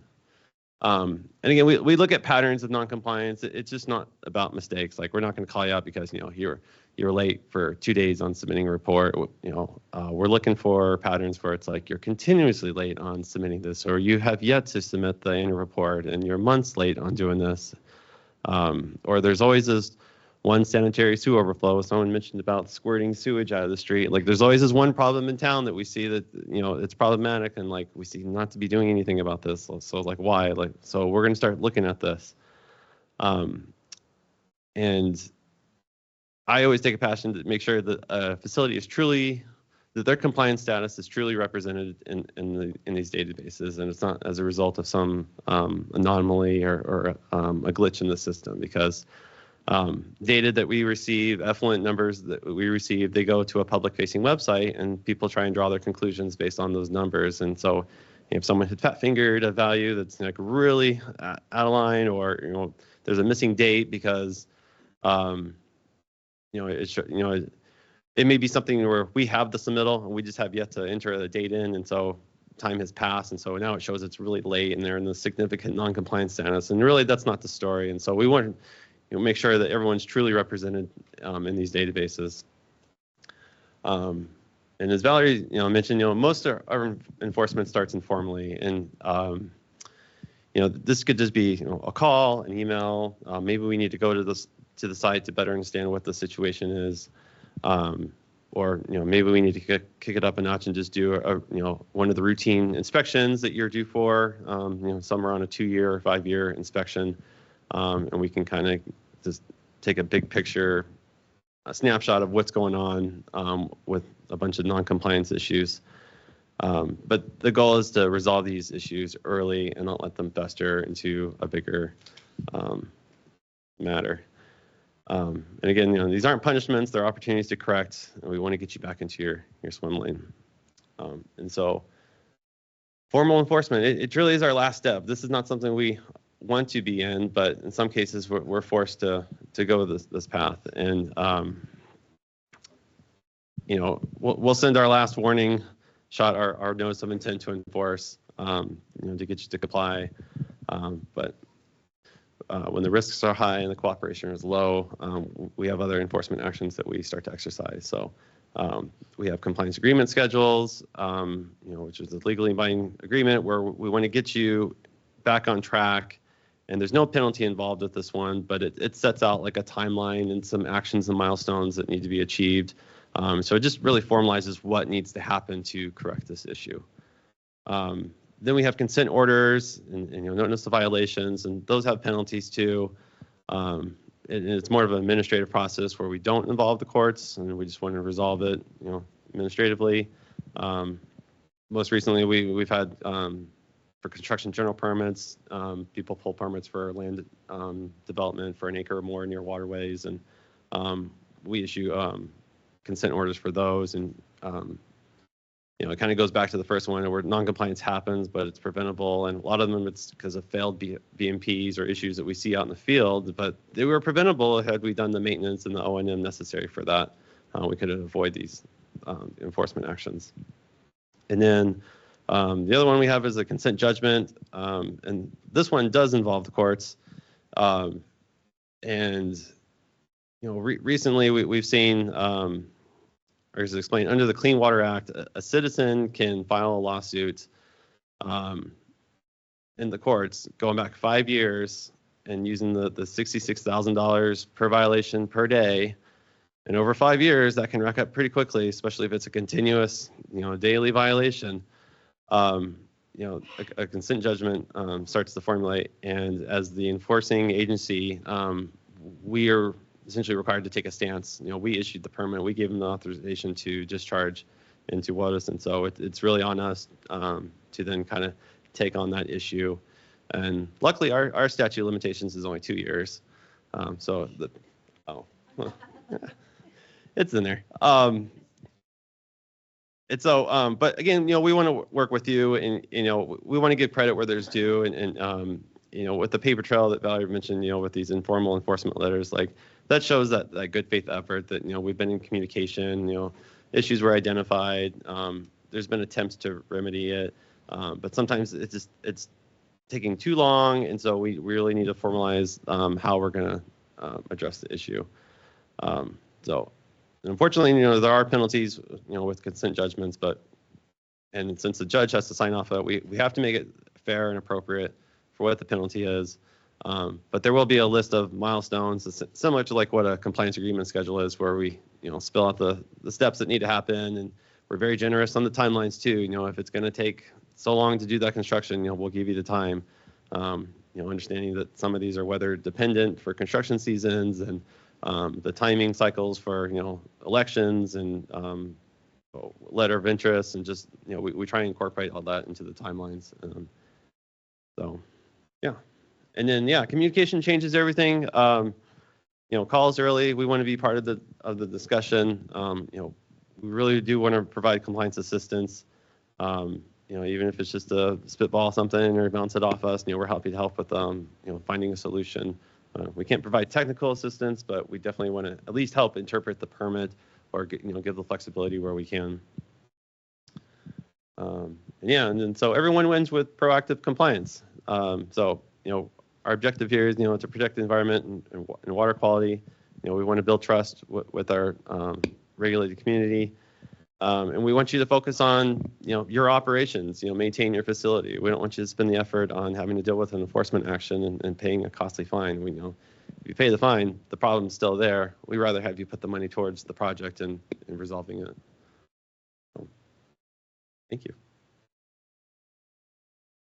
So with that, do we have any questions or comments or anything online from anybody chiming in? Actually, we're online. So I just want to bring up something really quick, and Valerie, you brought this up as far as technical assistance, and I had mentioned it earlier. We have been asked more than once, particularly for small systems, well, why can't you just engineer this, or how about if you engineer? We cannot engineer your system. We also cannot identify the best route for you to take to engineer your system. That's why you hire a consultant and do it that regard. That's not our role. We're here to review those. Now, as a policy person, and Jess says it too often when he talks, our director, we provide technical and compliance assistance. It is not engineering. That is not what we do. Well, we can help troubleshoot and those types of things, but I wanted to kind of address that and make it a clear distinction. I don't know if you wanted to add or edit what I said there. Yeah, I mean, I'm not an engineer, so I don't explore the technical assistance arena very much. But for as far as compliance assistance, I can definitely help interpret permit requirements. Especially for a small rural town who's got one person operating the drinking water, the wastewater, the irrigation. He's a public works officer. He's doing it all. They don't have time to dig into the regs and really understand the permit. And so if they call us, like, I'm happy to explain or help interpret or work with them or give an extension, as needed to provide that kind of compliance assistance. Or at least point someone to a guidance document that we have that probably speaks to more technical details, but I'm not an engineer, so maybe an engineer could chime in for something. Well, along these lines, the regions also do have the engineers. So we we oversee your SRF and grant and loan projects, and we review any sort of plans and specifications and associated reports for your engineering projects.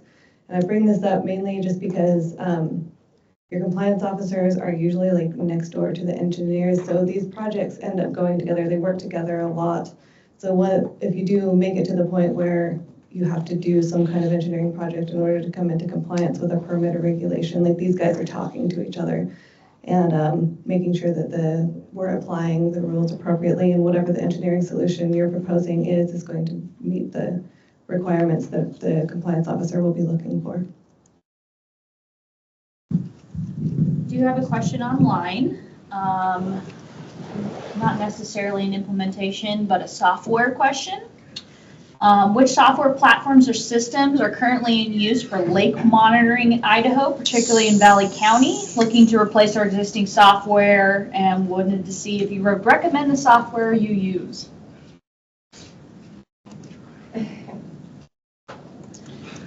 That's a great question. I think that'd be more of a surface water group, and I'm not sure which program that they use, or if any. Yeah, I couldn't speak to that. We'll get back to you, Andy.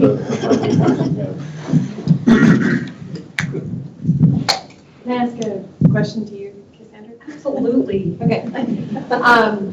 So I know that, when Stephanie was talking about how municipal entities like a district or a city, they can proceed with, acquiring debt to help pay for their project, and that either has to come, one of two streams, either judicial confirmation or the revenue bond election process, which can happen a couple of times a year.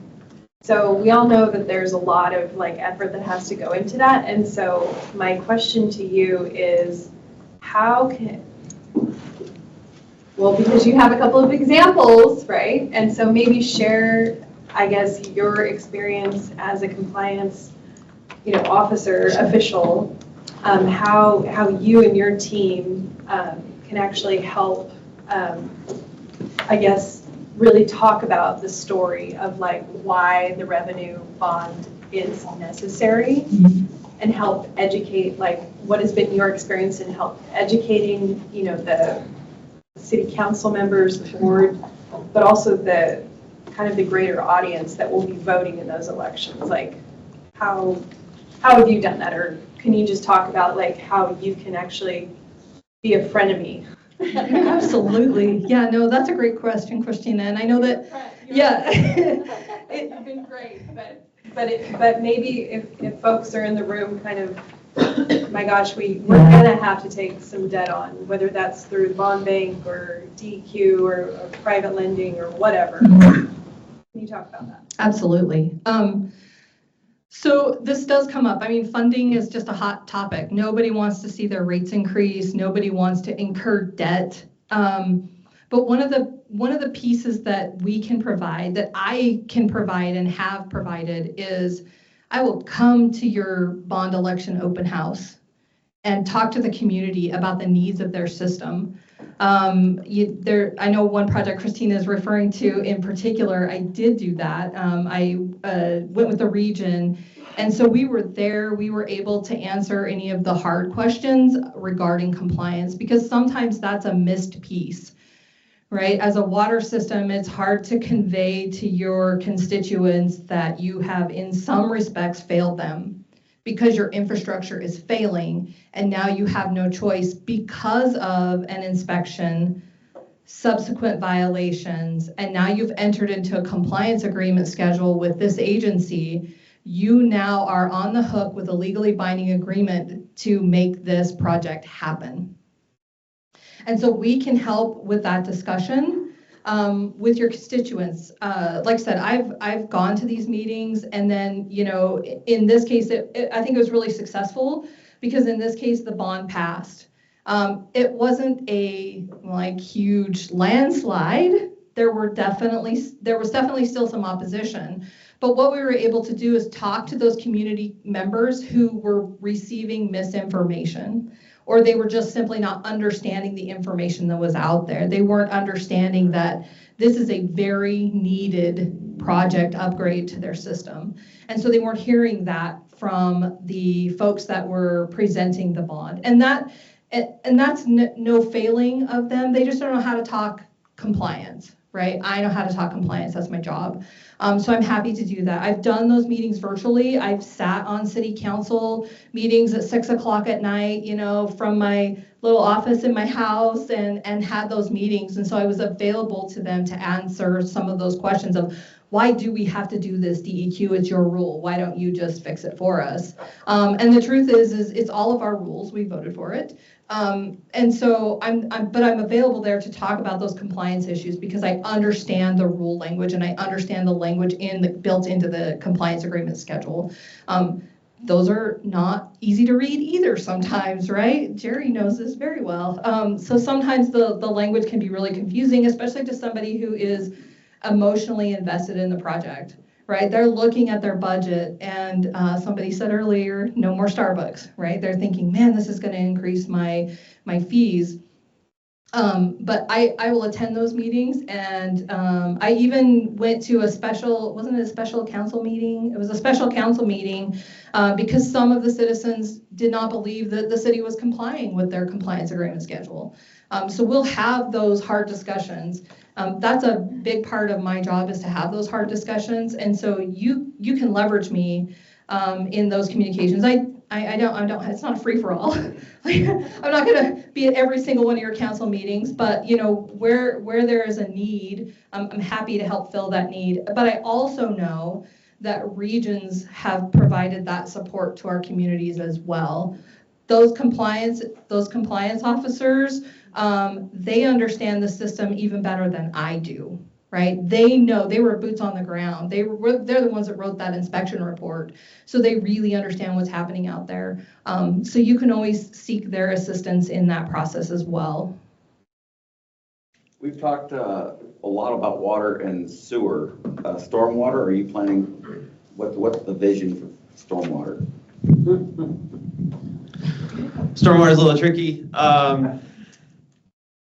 Our Idaho code needs to catch up with our rules. 39.118 prohibits DEQ from authorizing any engineering plans to show stormwater compliance.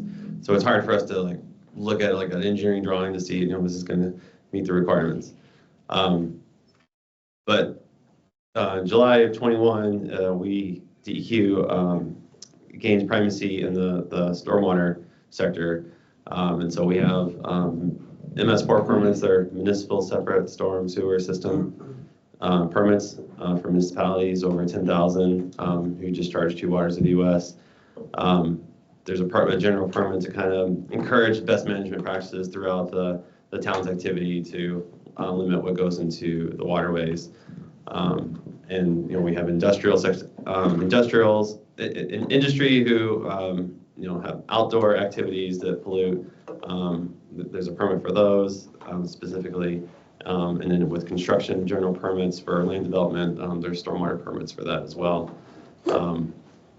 It's a regulation that we're taking on from EPA. We can't be any more stringent or less stringent than what they were doing. But it's still new for us. I mean, we're an 8-year-old program essentially for the NPDS world, and so we're still learning how the whole program works. But that's where we're at right now. Thank you. Yeah. Okay, so we are at time, so we'll go ahead and break for lunch. So lunch is on your own. If you are cheap, frugal, you're happy to hit the string cheese really hard, and lunch is on DEQ. Otherwise, there is a variety of local eateries here. If you don't know where to go, grab somebody from DEQ local and offer to buy them lunch. We will start promptly at 1 o'clock, so you got about an hour, and then we'll get started. So we'll see you in about an hour. Corporation here with us today. Ty is a regional field manager at RCAC, where he's been working for the past 8 years managing water and wastewater projects in Idaho and Utah. RCAC's mission is to support small and rural communities throughout the western United States by providing a no-cost technical assistance to improve water and wastewater systems. Ty's work focuses on helping communities strengthen their technical, managerial, and financial abilities to ensure they have safe and sustainable infrastructure. Before joining RCAC, Ty spent 7 years working as a wastewater treatment operator, which gives him hands-on experience with the day-to-day challenges of managing these systems. His background helps him understand the practical and regulatory needs of the communities he serves. Now, Ty holds a Master's of Public Administration and a Bachelor's in Geology. I can't say that word today.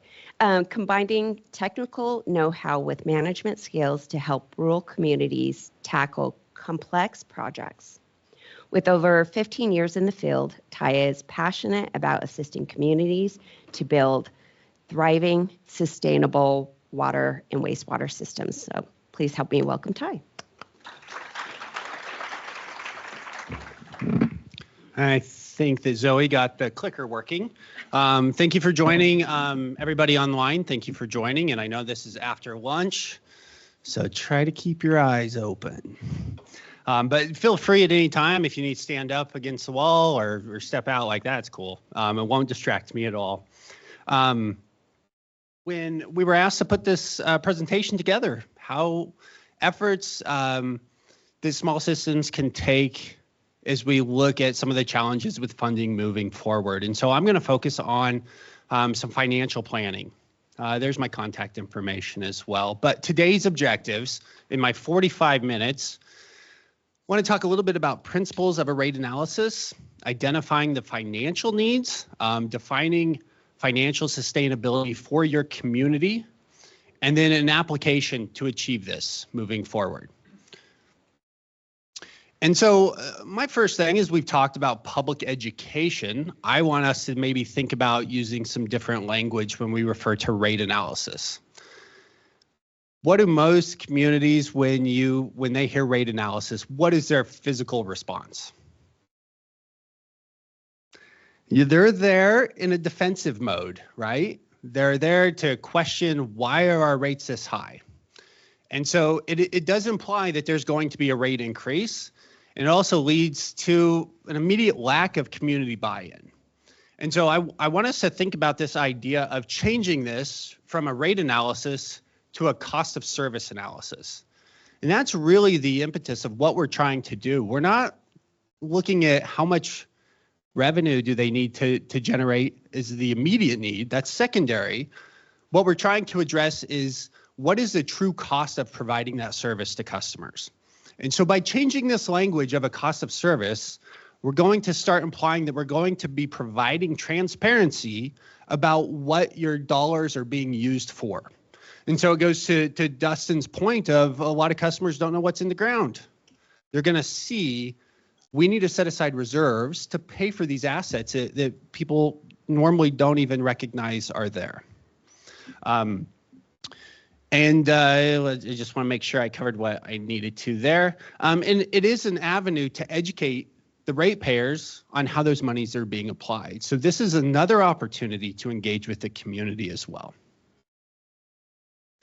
So as Nicolas had mentioned, rate analysis is not challenging. It is a very simple equation. Expenses equal revenue, not the other way around, although an equal sign, you can change, there. But we want to focus on the expenses. And it does seem simple and straightforward, but this is often misunderstood by leadership, by decision makers within communities. And so the question that needs to be asked is, what expenses do you budget for versus what is the true cost of providing water? So if you all look at a small community's budget, you likely see some pretty similar line items, right? The one thing that we have noticed as we're working with these really small systems is they have missed a couple of those big expenses, specifically reserves. They don't know how to calculate those reserves. They don't know which reserves they need to save for.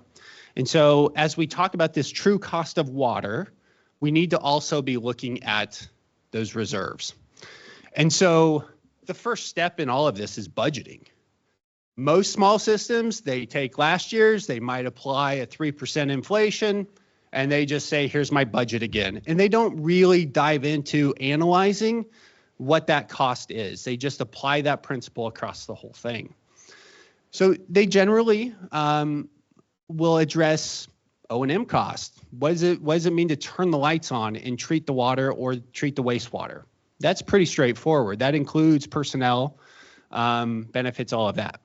There may be some type of other administrative costs that are associated with doing the work, and debt service.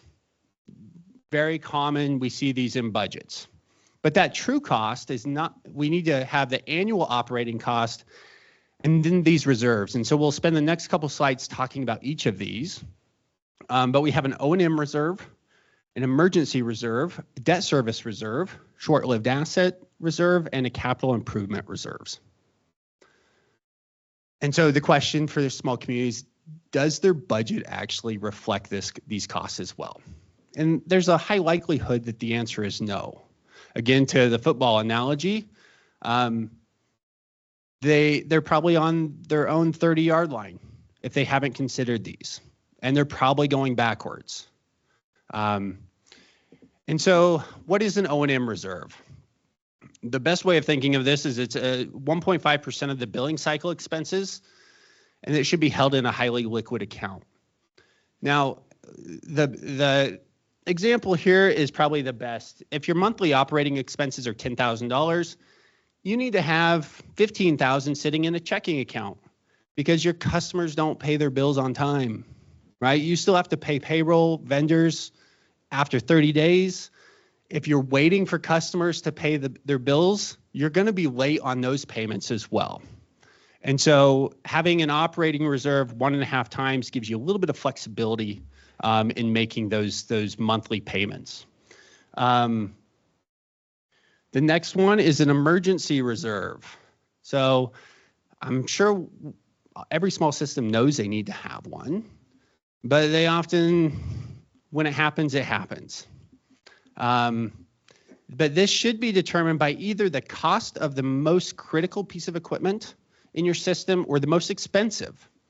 And you need to include installation cost as well, right? You can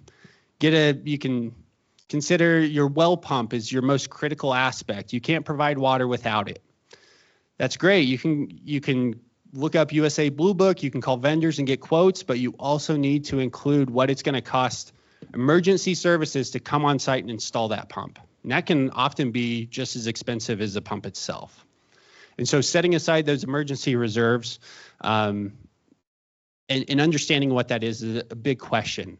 This is where you can involve operators. They're the key information holders of this information.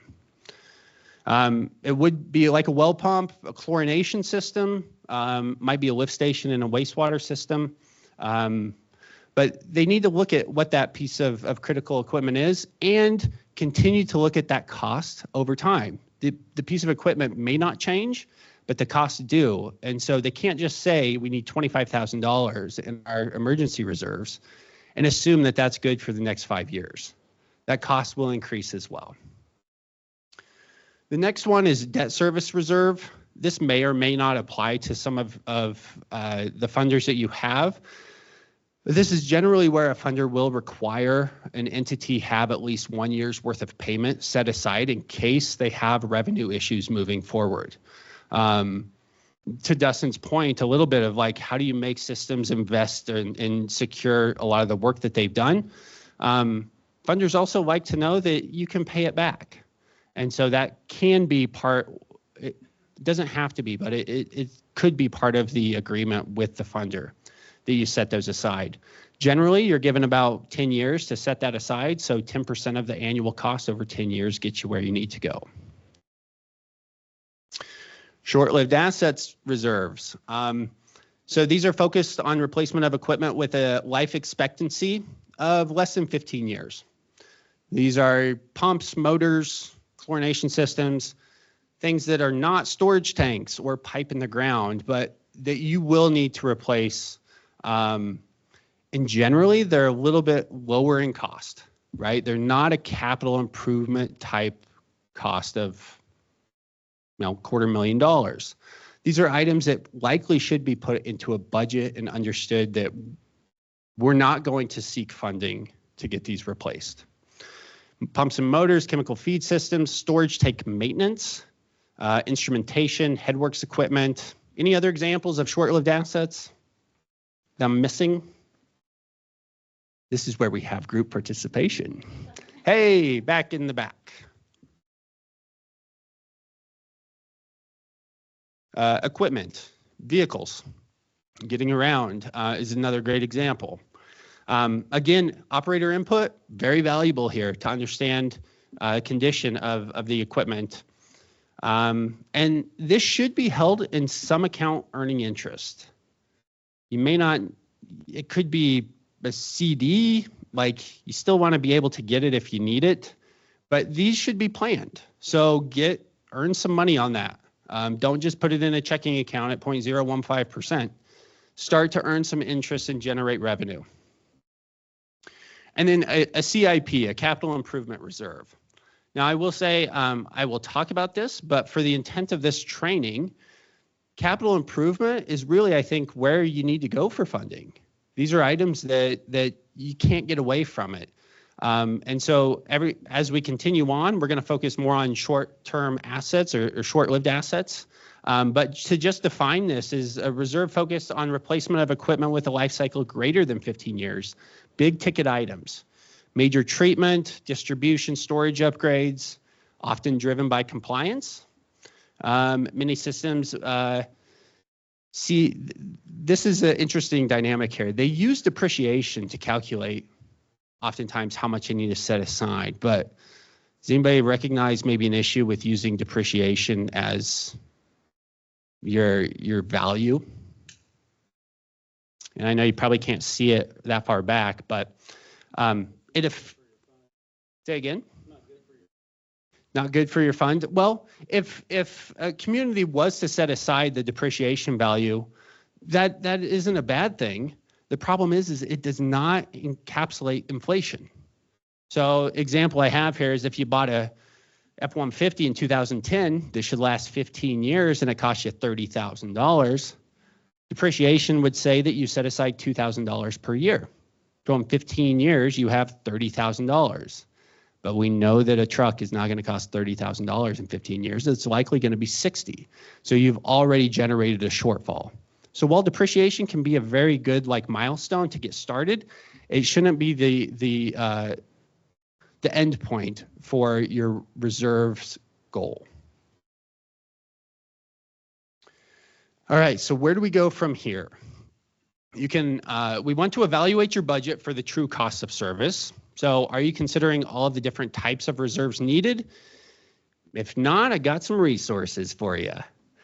So let's start with short-lived assets. And I realized I am going way too fast. So Laurelei, you're going to have so much time.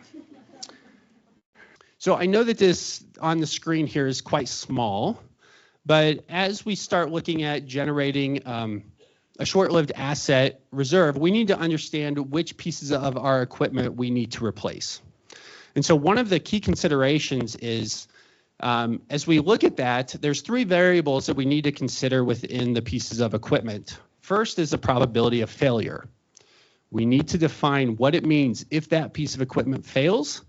Sorry, not if, but when.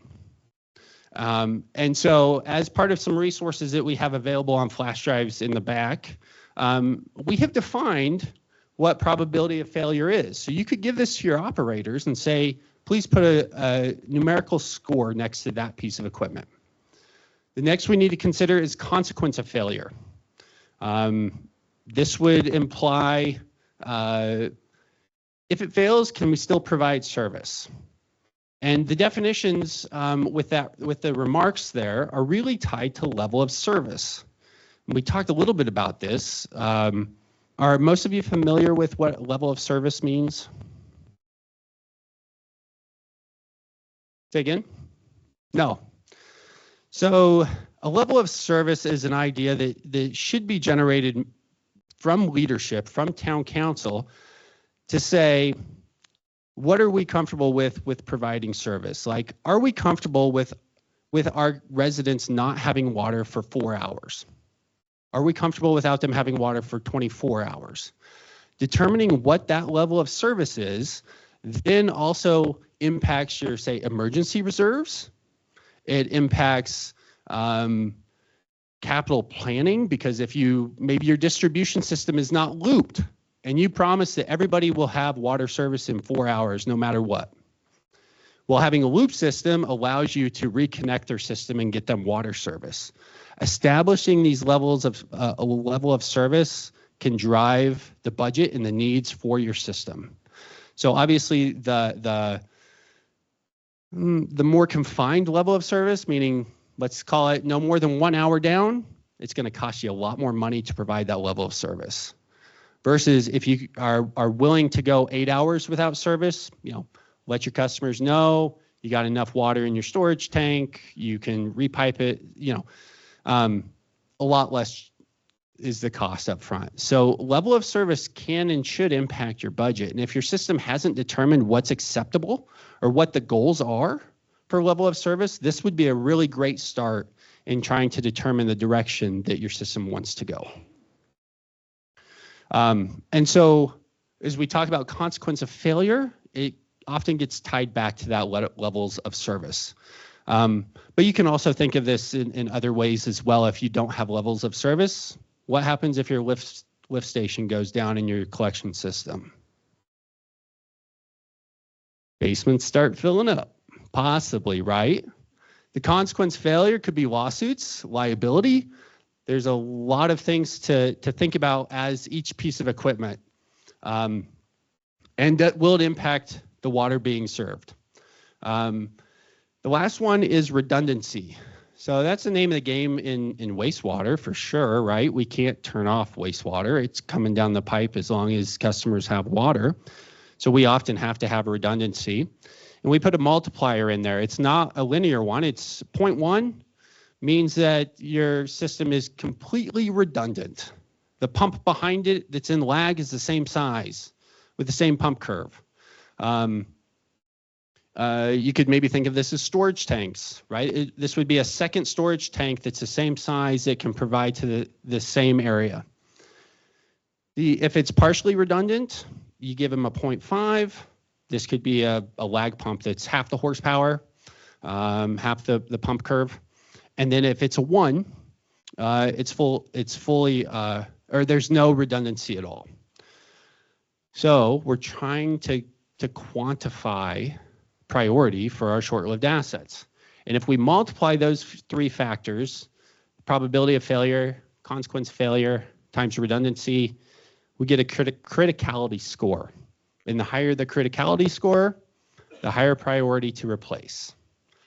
And so we have a template, and asking for grace here, I set up some Teams meetings with myself to create tutorials on how to use this. It's very difficult to not talk to anybody and yet give a training class. So, but this is a quick snapshot.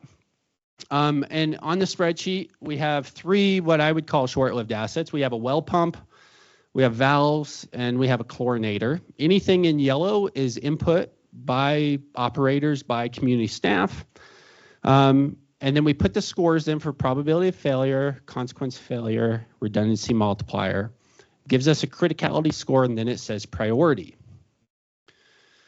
So hopefully you can start to see how this could impact understanding what your short-lived asset reserves need to be. We can then tie that priority to a spreadsheet that we can then calculate cost. Now, in some cases, we know what it costs to put that piece of equipment in back in the day, or we know what it costs now. We can calculate how long it's going to last. Sorry, we don't calculate that. We ask for operator input on condition. We can then multiply what we think it will cost in the future. And the laser doesn't show up here.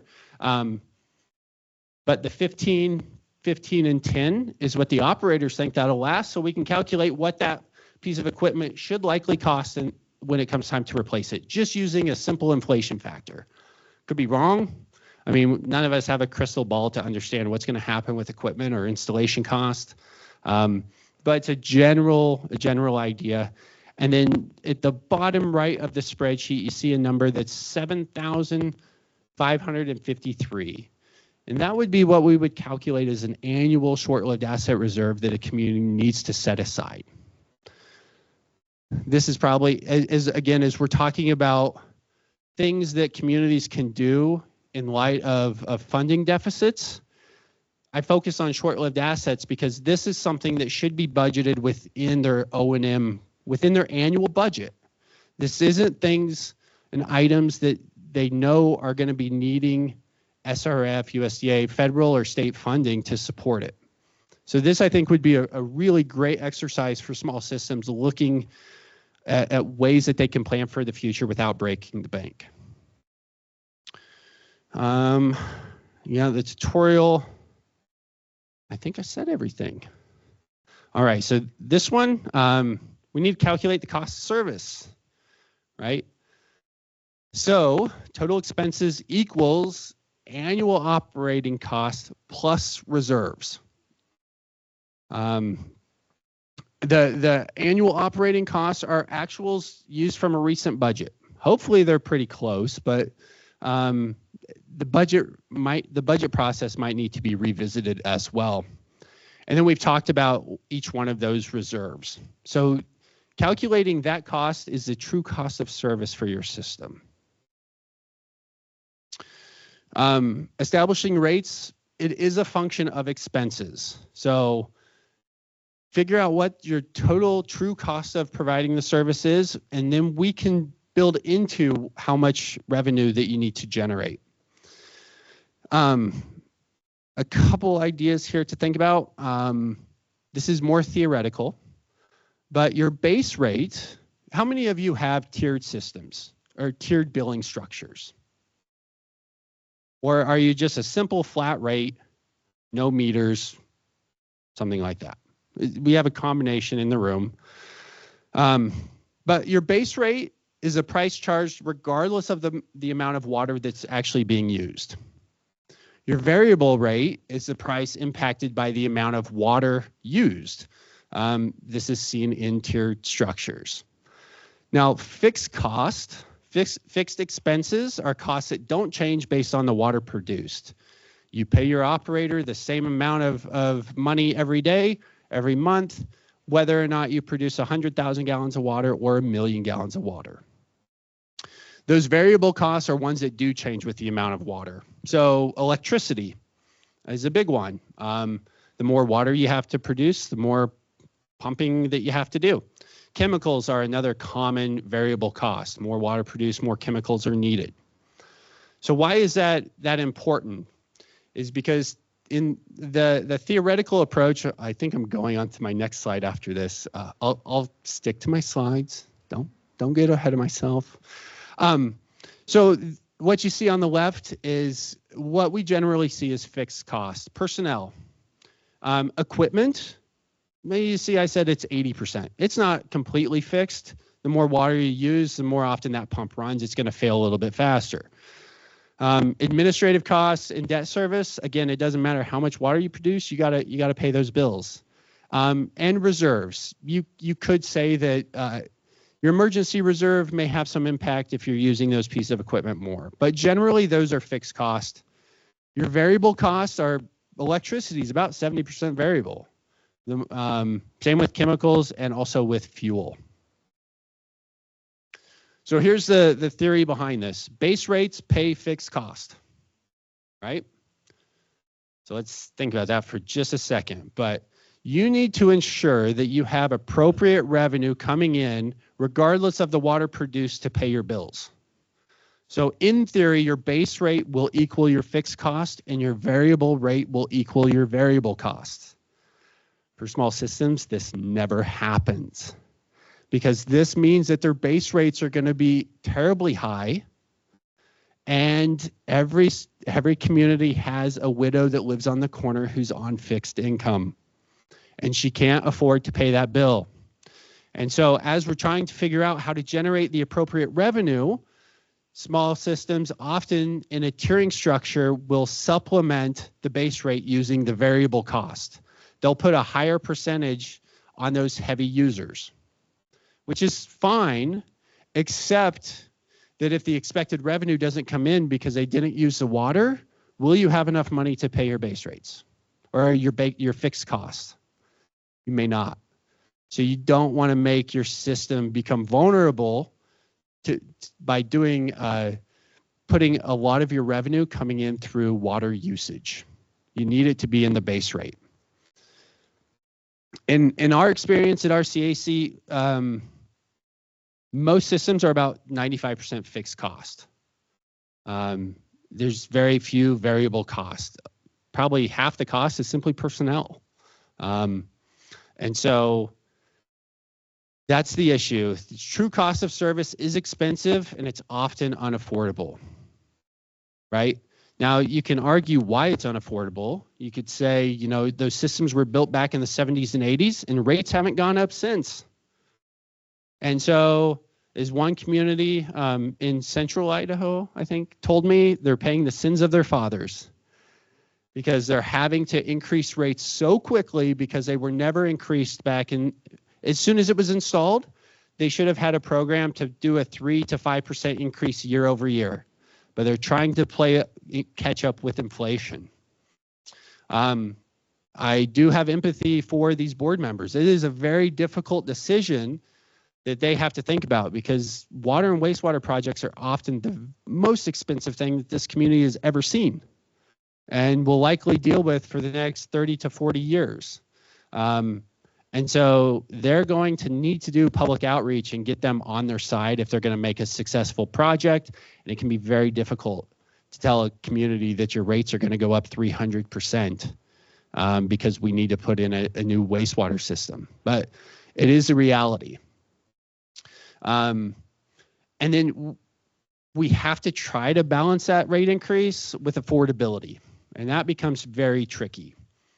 Because the systems that honestly need the most funding are the ones that are the most disadvantaged.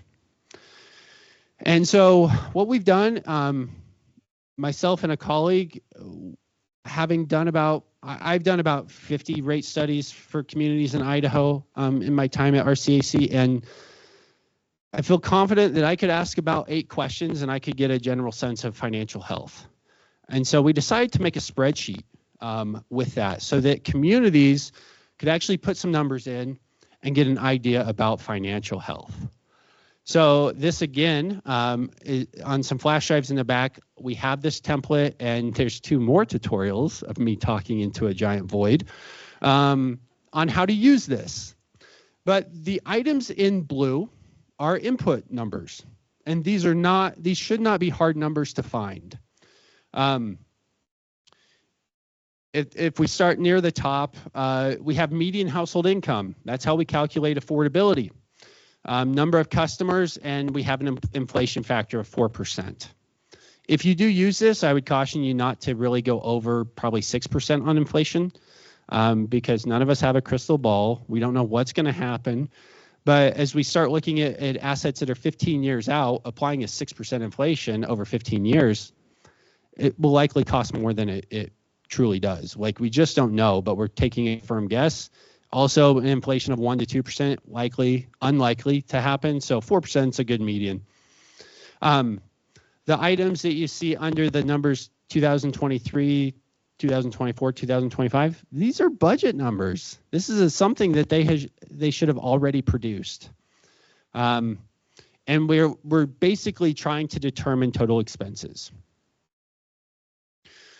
Below that, you see customer revenue. Again, this is a line item that they should know. And again, that is the purpose of this is expenses equals revenue. And so if all we're doing is calculating what they had projected or had actuals from previous years for money coming in. And then the last piece is reserves on hand if they have any savings. And with that, we can basically try to calculate what their costs would be. Do they have a balanced budget? Are they using reserves to balance their budget? Do they fully fund their reserves?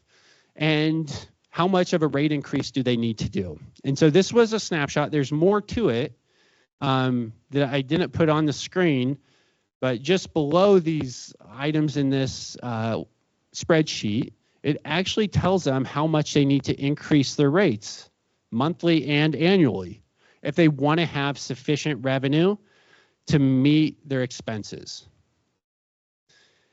And then the last thing, if I knew the football field was going to show up, I would have done that, but instead I did a gas gauge. I tried to set a parameter about how a community can measure their financial health. And so you see green and you see red, and one of the things that's kind of tricky is how do we define financial health? I mean, there's so many different variables that you could do that with. What I chose using this spreadsheet was the amount of increase that they need to do in their rates per year. So if a system only needed to increase their rates 0 to 10%, that's pretty good financial health. So that would put them in the green. The yellow lines are between 10 and 30%. The orange is between 30 and 80%. And red is if you need to increase your rates more than 80%. Now, many of the systems that we work with, we're talking 300% increase. Seems like a lot, but they're only paying $20 a month anyways. So going to 60 brings them up to the state average, but some of the systems have been so resistant to doing these rate increases that they're behind the game until some catalyst forces them to. But that is generally, if it goes above 100%, that black ticker just goes further down into the white. So, but the intent with this is that, if a community is in the orange or the red, this is not ideal. Like, you're going to need to call somebody to have an analysis done or a cost of service analysis done. If you're in the green, take it cautiously. It doesn't mean that the financial health is solid. It just means that the variables that we asked for on this spreadsheet would suggest that, but there could be other variables that I couldn't include that would just complicate this. As we were developing this, we kept going down rabbit holes, and we had to say, is that too much? Does that provide something to the community? And the answer was no, so we eliminated it.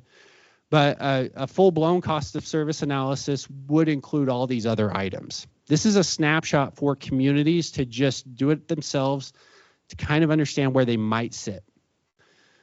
The 5-year projection should always be in a worse position than your current position because of inflation, right? Costs will go up, and so it can be tricky to determine that. One way that this spreadsheet can also help communities is if you look at the customer revenue, they can put in numbers that they think would balance it out. So they could see what numbers would get a reaction from the meter and put them in a good place. And then they have a set point for how much revenue they need to generate. How they generate that revenue is really up to them. You can be all in base rate. It could be in a tiered structure. It could be changing your structure to incorporate something else. And you may actually need to look at expenses. right? We often just say, how much revenue do we need with expenses? Because honestly, small communities are running lean and mean anyways. But maybe there's an opportunity to cut expenses down. And I think that's about it. I should check. Let me check. Oh, and just contacts for our CAC and our staff in the state. So with that, I'll open it up to questions. Yes, Dennis. Can you define affordability? Sure, yeah. The question was, in case you didn't hear online, defining affordability. Let's come back to here. Do I have it on there? No. Okay. So affordability is defined in a couple areas, but general industry standards, if we utilize AWWA, would have been to say that no individual, no more than 2% of your median household income should be paid for any single one enterprise. So if the median household income for a community is, I don't know why I'm going to do this on the fly, but head math, $40,000. 2% would mean that they shouldn't pay more than $800 per year for water service. Now, that is somewhat of an antiquated affordability rate now. AWWA has increased it to 2.5%, and depending on where you look, it can even go up to 4% per enterprise. I would say that the old school affordability, everything is unaffordable, and so they're kind of trying to find this balance. But what we have determined is about 2.5% is what we're trying to aim for. But many of our systems are over 10.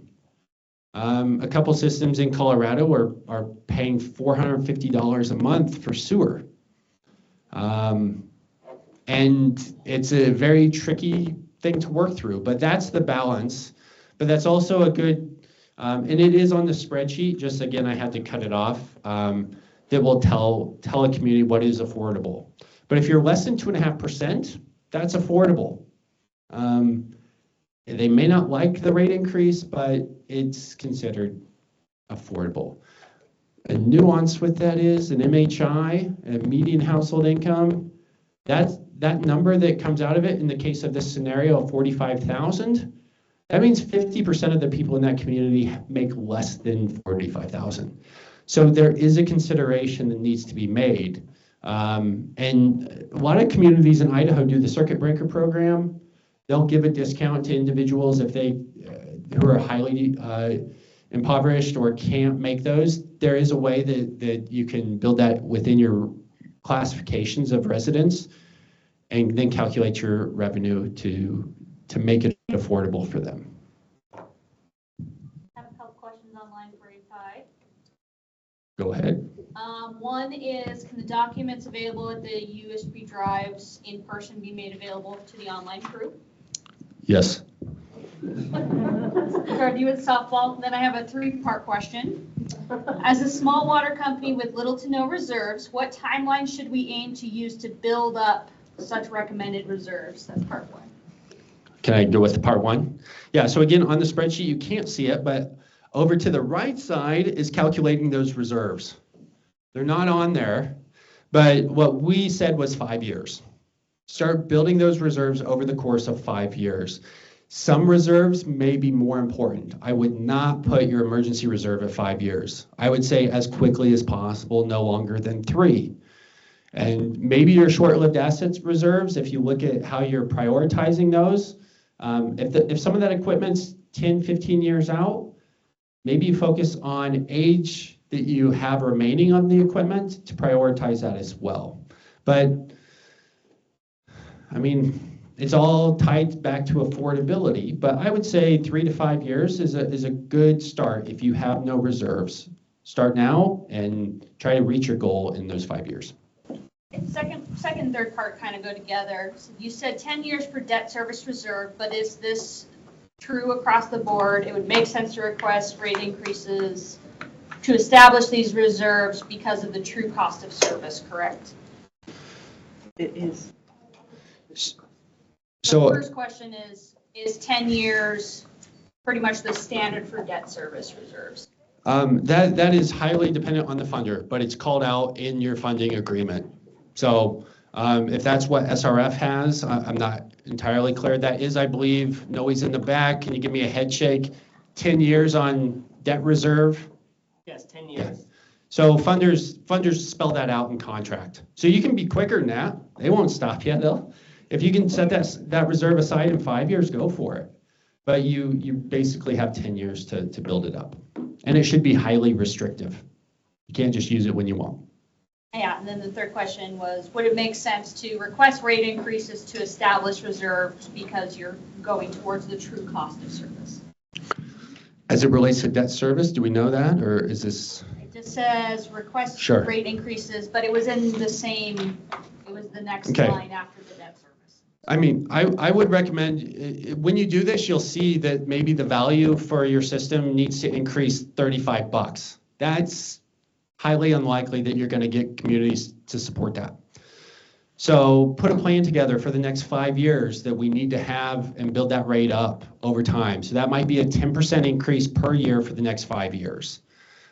There's two schools of thought. Do it once and you don't have to deal with the complaints, or do a little bit each time and get complaints every year. That is up for local decision makers to make. But I will say, I don't know if there's a right or wrong. Obviously, the sooner you do it, the better off you could be with monies that can be set aside to earn interest. But they like consistency and knowing that the rates would increase year over year. They're usually amenable to that. Last question? Last question, Garrett? We have time for one more? Okay. Oh, sorry. Oh, no, my question is exactly that. Like, in your experience, is it best to do it once or over several years? And I guess it probably depends, but that was exactly my question. Okay. In your experience, what's best? I could kind of tack mine on is, can you have a line for debt service without having debt yet, knowing that you're going into debt? Certainly. Now, I would argue that this spreadsheet should be used for those systems that are not actually under compliant, like a capital project because of compliance, no other catalyst other than what is our financial health? If that is a true question you're trying to answer, this is a great first step in addressing that. If you're already looking at a capital project and you've talked to funders and you have a general idea for debt service, you probably need to do a more full-blown analysis. And that is actually what funders like to see.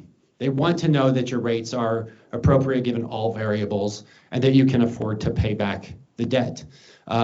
This, again, is for systems that maybe haven't looked at their analysis in years, or it's a new board that has a lot of questions about financial health. This would be a very quick, elementary way to get some idea.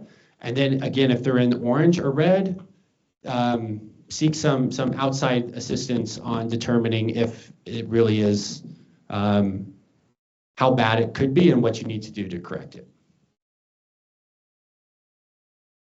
All right, thank you all for your time. Everybody stayed awake.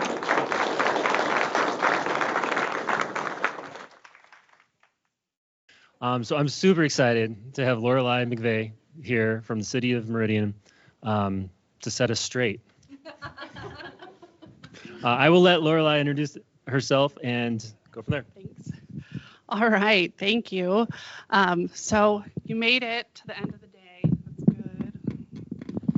I promise I didn't coordinate my presentation with Ty, but you'll hear some of the same things because those truly are the things that you need to do to make sure that your utility is solvent. So I am the Public Works Director for the City of Meridian, and I've been in the wastewater industry for about 19 years now, which is crazy. I've been with Meridian for the last 16, and I actually came up through the operations. So I've worked in various roles on the drinking water side, on the wastewater side. So I feel really fortunate in my position with all of that experience. I also hold Class 4 licenses in drinking water, wastewater, collections, lab, anyways, all the things. But I feel really fortunate to work for Meridian, and I want to share with you where we've been, how we've gotten here, and it certainly doesn't happen by accident. I did want to say, right, as I get up here, and I'm the second largest city in the state, you might say, okay, whatever, you have tons of money, tons of resources, that doesn't relate to my system. Well, it does. We're all the same. Our scale is just much larger. We have really expensive, really big projects. So don't worry too much about the numbers that you see in my presentation. Worry more about how you can maybe scale those to what's happening in your system. We are mostly residential, so about 94% of our connections are residential. And we provide full service drinking water, wastewater, laboratory, environmental engineering, and streetlights. I don't know if it's good or bad, but we don't manage the streets and stormwater. Sometimes that's nice, sometimes it's not. But I did want to show you guys, this is a picture of our wastewater plant from 2005. So that was 20 years ago. And at that point, Meridian had 53,000 residents, and we treated a little over 4 MGD at the plant. And so keep an eye on where that star is, because I needed to provide you a central point to look at. This is where we're at today. So in just 20 years, we've seen 174% increase in population. We've seen a 428% increase in the miles of pipe in our system. We regularly treat over 9 MGD of flow. During that time frame, we also received our first NPDES IPDS permit since 1999 with brand new, really stringent, almost limited technology limits. So we've dealt with growth, we've dealt with permit regulations, and we do that all without any debt and without using any grants and loans. So I know each city has unique challenges and significant differences, but I'm going to share some of the things that have worked for Meridian. So I know it's been a long day and you've heard a lot of information. So if you only want to listen to me for a minute, these are the 3 things to remember. You have to have data. So like Ty presented, you have to have a budget and you have to keep track of the data. You have to have a plan, both on what's coming in and what's going out. You have to. And you have to know the different ways that you can collect revenue. So we're going to talk a little bit about all of those. It's not just in your rates. So make sure that you're collecting everywhere where you can, not over collecting, because that can also get you in trouble, but make sure you're collecting where you can. So like Ty mentioned, it's just like balancing your budget at home. You have to track what's coming in and what's going out. If you aren't tracking those things today in detail, start today. The best time to start is now. So we like to say our enterprise fund is like a business. We have to fund the expenses. And so there's really we're going to look at the 2 sides of that equation. So the first is how to understand your income, what's coming in. So I know that they mentioned cost of service study or rate analysis. You have to do this. So it doesn't have to be a big complex thing.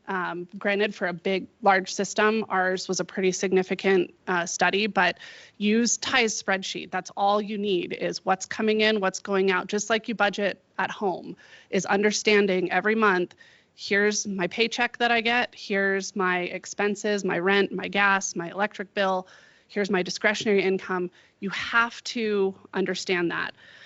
You may have to look at your financial policies and make sure that you actually have the authority to collect some of these things. And if you don't, you may have to change some of your code and ordinances. But make sure that you're updating these so the other side too is your utility master planning. So you may have heard these called your facility plan or your sewer master plan, your water master plan. These are what are going to give you your planning picture of the major expenses that are going to go out over the next 10 years. Really important that you keep these updated every 5 years. And I'll talk a little bit about how we do that in Meridian. And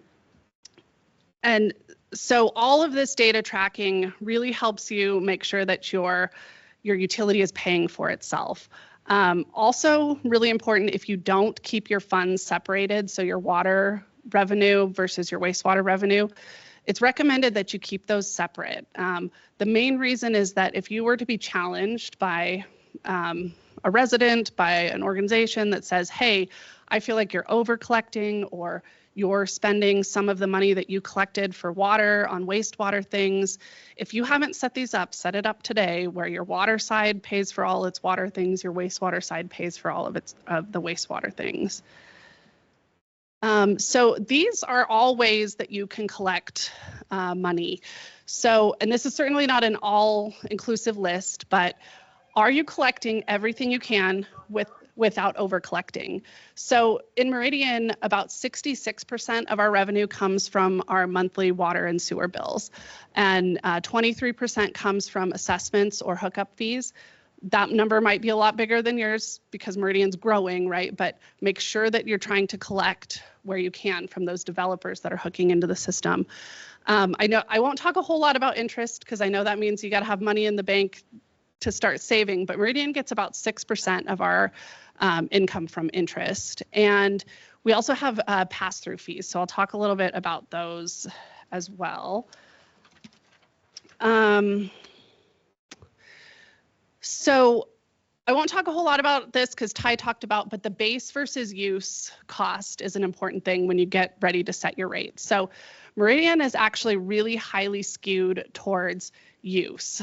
And the reason that that matters is that, as Ty mentioned, most of your costs are related to your base. And there's one other item that I wanted to share of why that matters. So as the water industry as a whole, we are seeing the per capita use drop. So what that means is that each person is using less water. Where is that coming from, you might ask? Because it's counterintuitive, right? Meridian is pumping way more water than it did 10 years ago. We have more population, but the use per person is dropping, and it's mostly due to new plumbing fixtures, right? So those are much lower flow.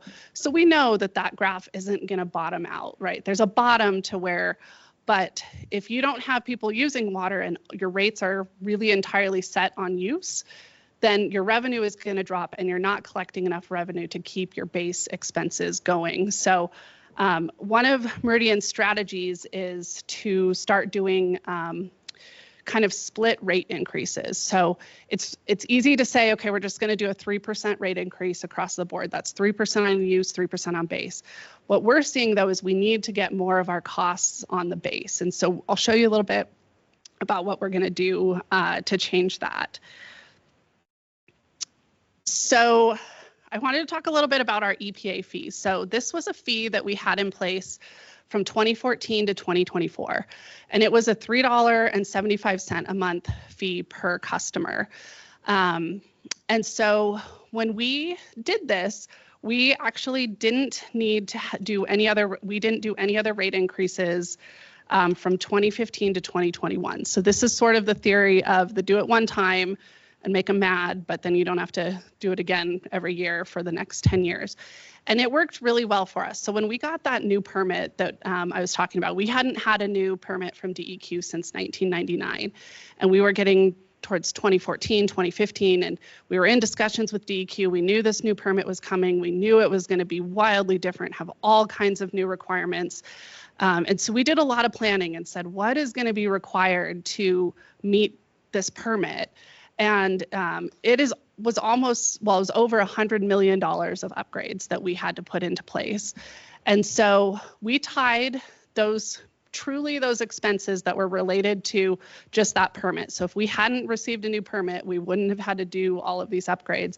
And we said, hey, we're going to charge you, the resident, and part of this is communication, right? It's putting kind of the blame on DEQ that it's not us, it's DEQ made us do all these things, and so that's why you're paying this higher bill.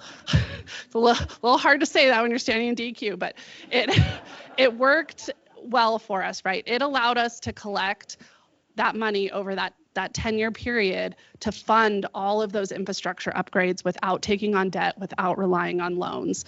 When we did our cost of service study, though, our consultant recommended that we go ahead and sunset that fee. We were going to anyways because we felt like we made a commitment to our residents and said, this is a 10-year fee. And what's the best way to gain trust in government is if you don't follow through. So we said, we need to follow through. We need to sunset this fee.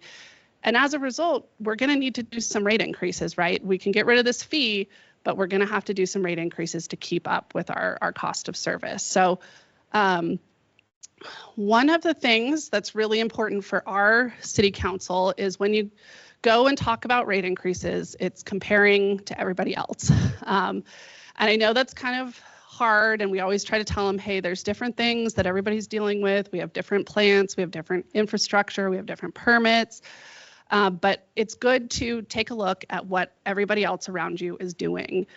So when we look at Meridian's rates, we generally compare across the Treasure Valley, and we are some of the lowest rates in the Treasure Valley. When you're comparing rates, it's really important to standardize on a volumetric amount, right? So we set this at 6,000 gallons of use. So if you look at these and you're like, hey, that doesn't really match up with what it's because we've standardized at 6,000 gallons and said, if you live in any of those cities at 6,000 gallons a month, here's what you're gonna pay.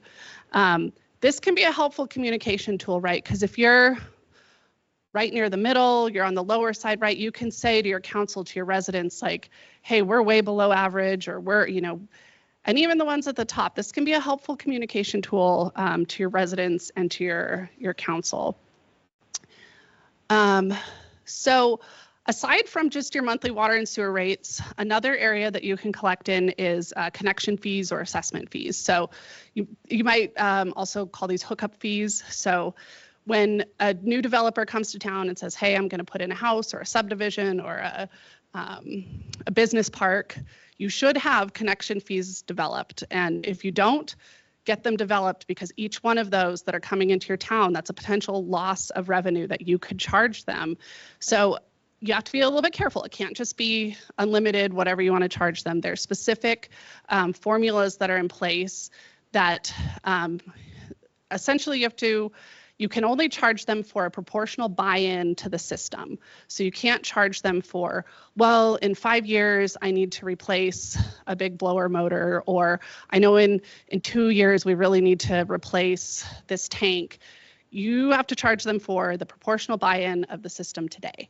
So there's a calculation to do that. It's not super difficult, but we look and we update that every 3 to 5 years, but it's a really important revenue source. For us, it represents about 23% of our annual revenue. So important, also really important though, before you implement this, is you have to talk to the developers and builders, right? They are pretty powerful as an organization. They're familiar with these around the state. So if they act like, what do you mean? There's lots of places that do this, but it's an important revenue source. Make sure you talk with them, make sure that you can show them your calculation, that you're not overcharging them. Also worth comparing where you line up on these assessment fees. So this is generally the per ERU or the per house hookup fee. So this is what a developer would pay to hook one house up in each of these cities. And you'll see the list kind of changes from the previous list we looked at, but it's good to just be able to establish where you're at in that lineup there. Sure.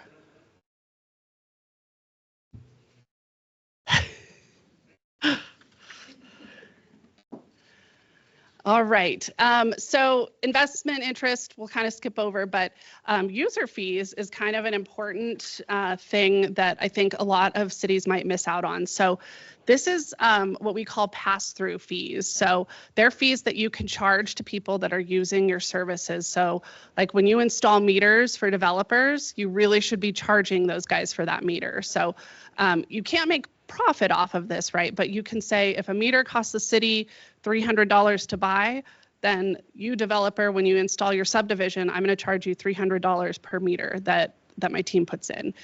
You can charge it for repairs, like how many times do people hit fire hydrants in your city? You can charge for the cost of that fire hydrant plus the cost of the labor to fix that fire hydrant. You can charge for inspections, for plan reviews, those kind of things. You do have to have that written into a fee table or in your code, so you can't just arbitrarily charge fees, but it is important to update these annually as costs increase, right? The meter costs have risen over time, so make sure that the developer is paying for the true cost of that meter.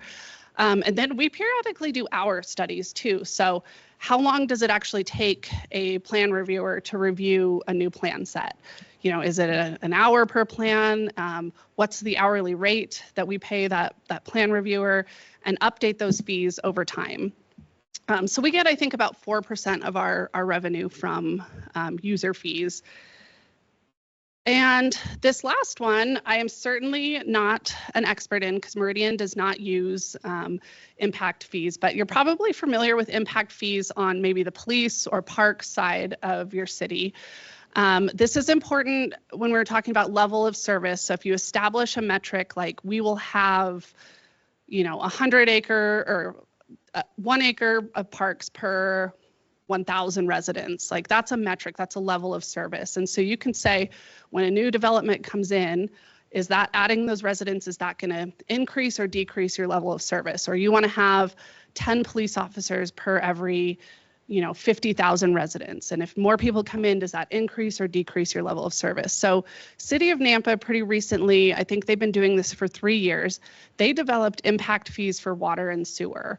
And so this essentially charges new development for maintaining that level of service. So if you can set metrics that say, this is the minimum, you know, the standard in my city, and this new development is coming in, you have to pay this much extra so that we can do the upgrades that are required to keep our level of service the same. What these fees can't do is they can't create new programs, they can't increase levels of service. So you have to be a little bit careful.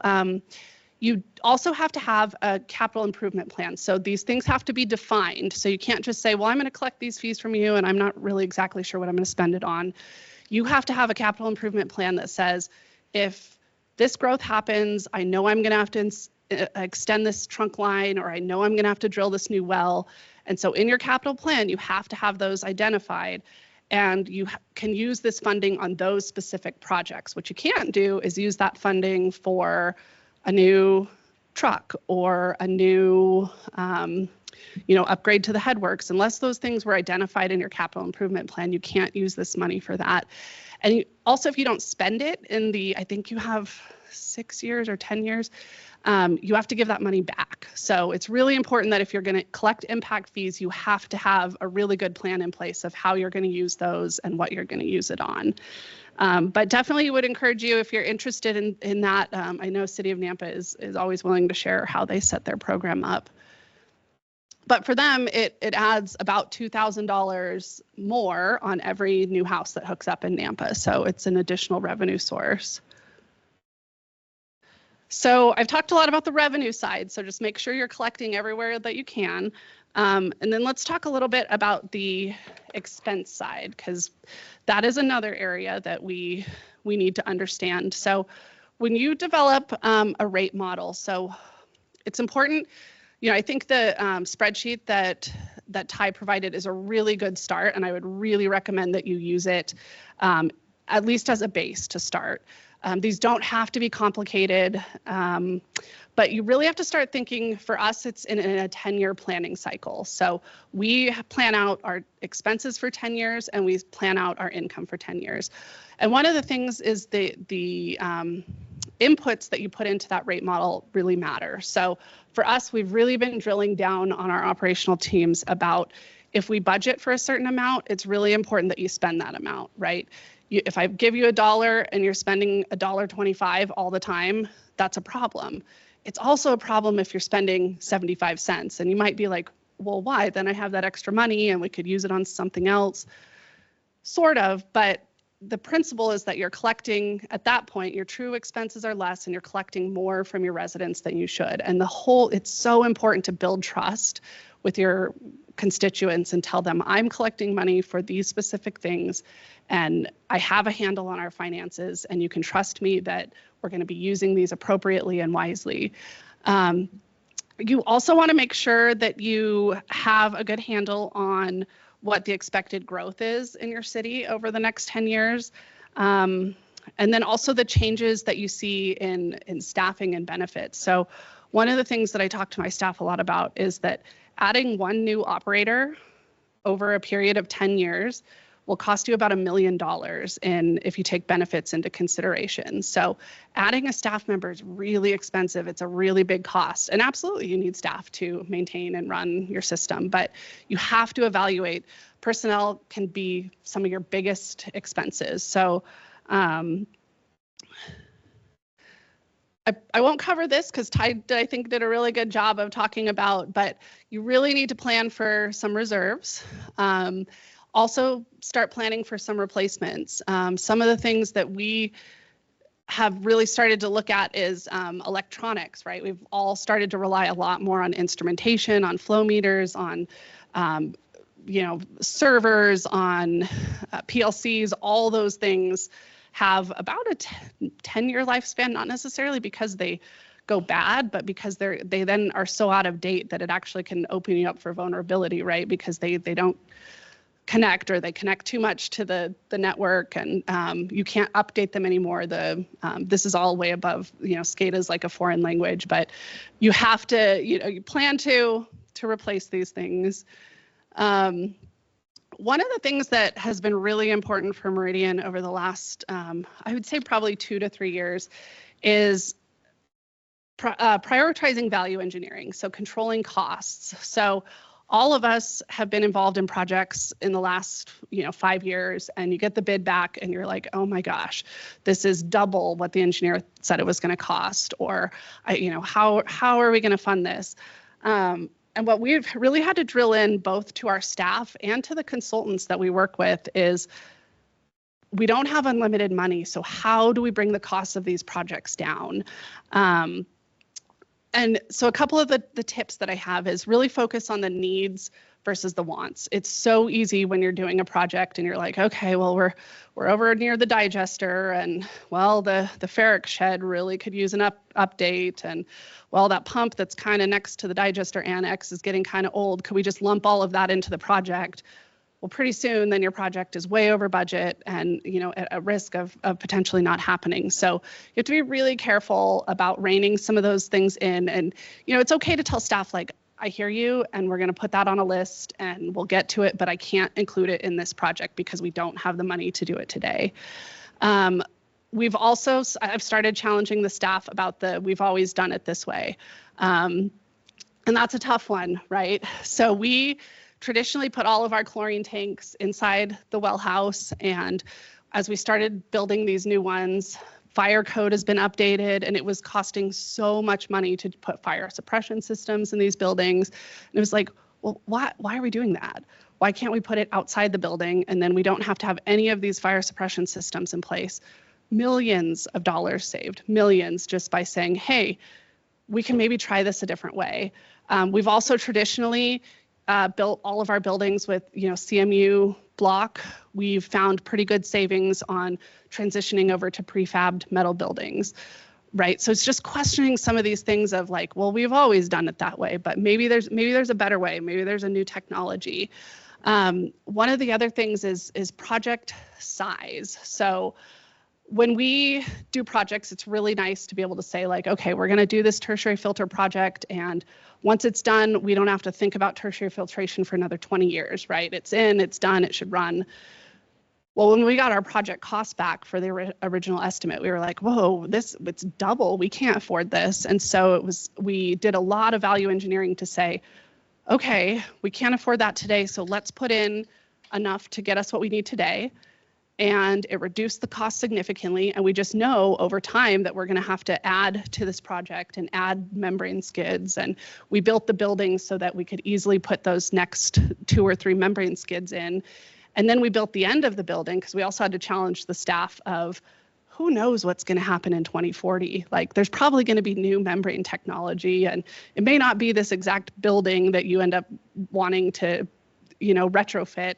And so at the end of the building, we try to make it so that, hey, in the future, could we just blow this wall out and extend the building and put something new in? So really trying to scale it for what do you need today to meet the immediate needs. And we've also had a lot of value in repurposing existing infrastructure. So we had some of the existing aeration basins at the plant, and we built a whole new treatment train out back, and the staff was really resistant to like, hey, we don't want split flow through the plant. Like, can't we just get rid of the old plant? And so we did an engineering analysis and said, actually, it's going to cost us millions of dollars more to build more stuff in the back. If we just retrofit and rehab these old tanks, yeah, there's some cost to that. And yeah, there's going to be some operational challenges, but we can save millions of dollars by retrofitting these aeration basins and reutilizing old tanks, reutilizing old chemical feed buildings. So it takes a little bit of out of the box thinking, but for me, it was really, really prioritizing that mindset with our staff and our consultant engineers. Facility master plans are so important. They really give you a picture of what's going to be required at your plant in the next 5 years and 10 years. You have to have that vision of what's coming next. And it's really tough, right? It's really tough to say, what do I need next year versus, how do I even know what I'm going to need in 10 years? But you've got to put some thinking into it and try your best to say, okay, if everything continues as is, here's what I'm going to need in the next 10 years. And will you get everything right on it? Absolutely not. Will you get the years wrong? Absolutely. Will you get the budgets wrong? Absolutely. But it gives you this base planning document of you have to make a 10-year plan. So for us, we call it our comprehensive financial plan. You might also hear it called the CIP. And for us, it's that 10-year time frame. We put all personnel costs and new personnel in here, significant replacements, big capital projects. And it really matters what year you put it in. So if you're trying to remain solvent, what I've had to get across to my staff is that if you tell me that we're going to need a new, DAFT in 2030, and then you come to me next year and you say, oh, actually, we kind of need it in 2027.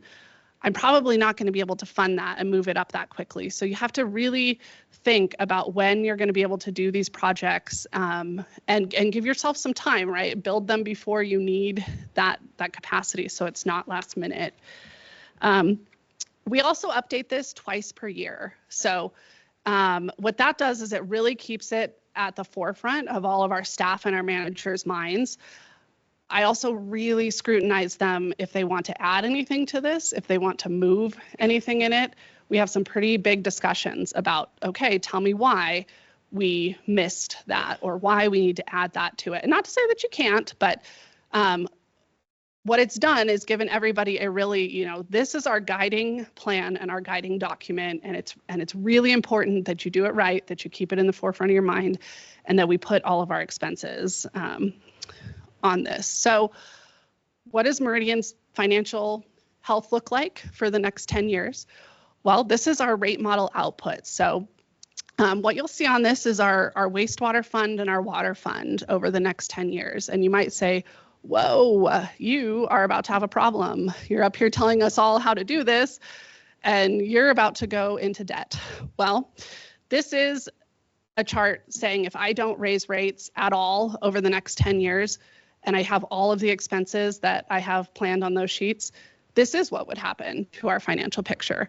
The nice part about our rate model, and I think similar to the one that Ty has for you guys, is that you can say, okay, well, what happens if I do a 3% rate increase every year? Does that fix this? We also really try to just maintain solvency for the 5-year window. The reason being is that the stuff out in years 6 through 10, there's a lot of guesswork out in there, whether or not it's going to happen. And there's a lot of things that can change, right? So we really try to maintain solvency for that first 5 years. And so what this looks like is if I do a approximately 3% rate increase every year, I can maintain solvency for both our water and our wastewater systems. So it takes a graph that's a little bit scary, that's like, oh man, Meridian's gonna be in a bad way, to actually, if we just do kind of small incremental rate increases, we'll be just fine.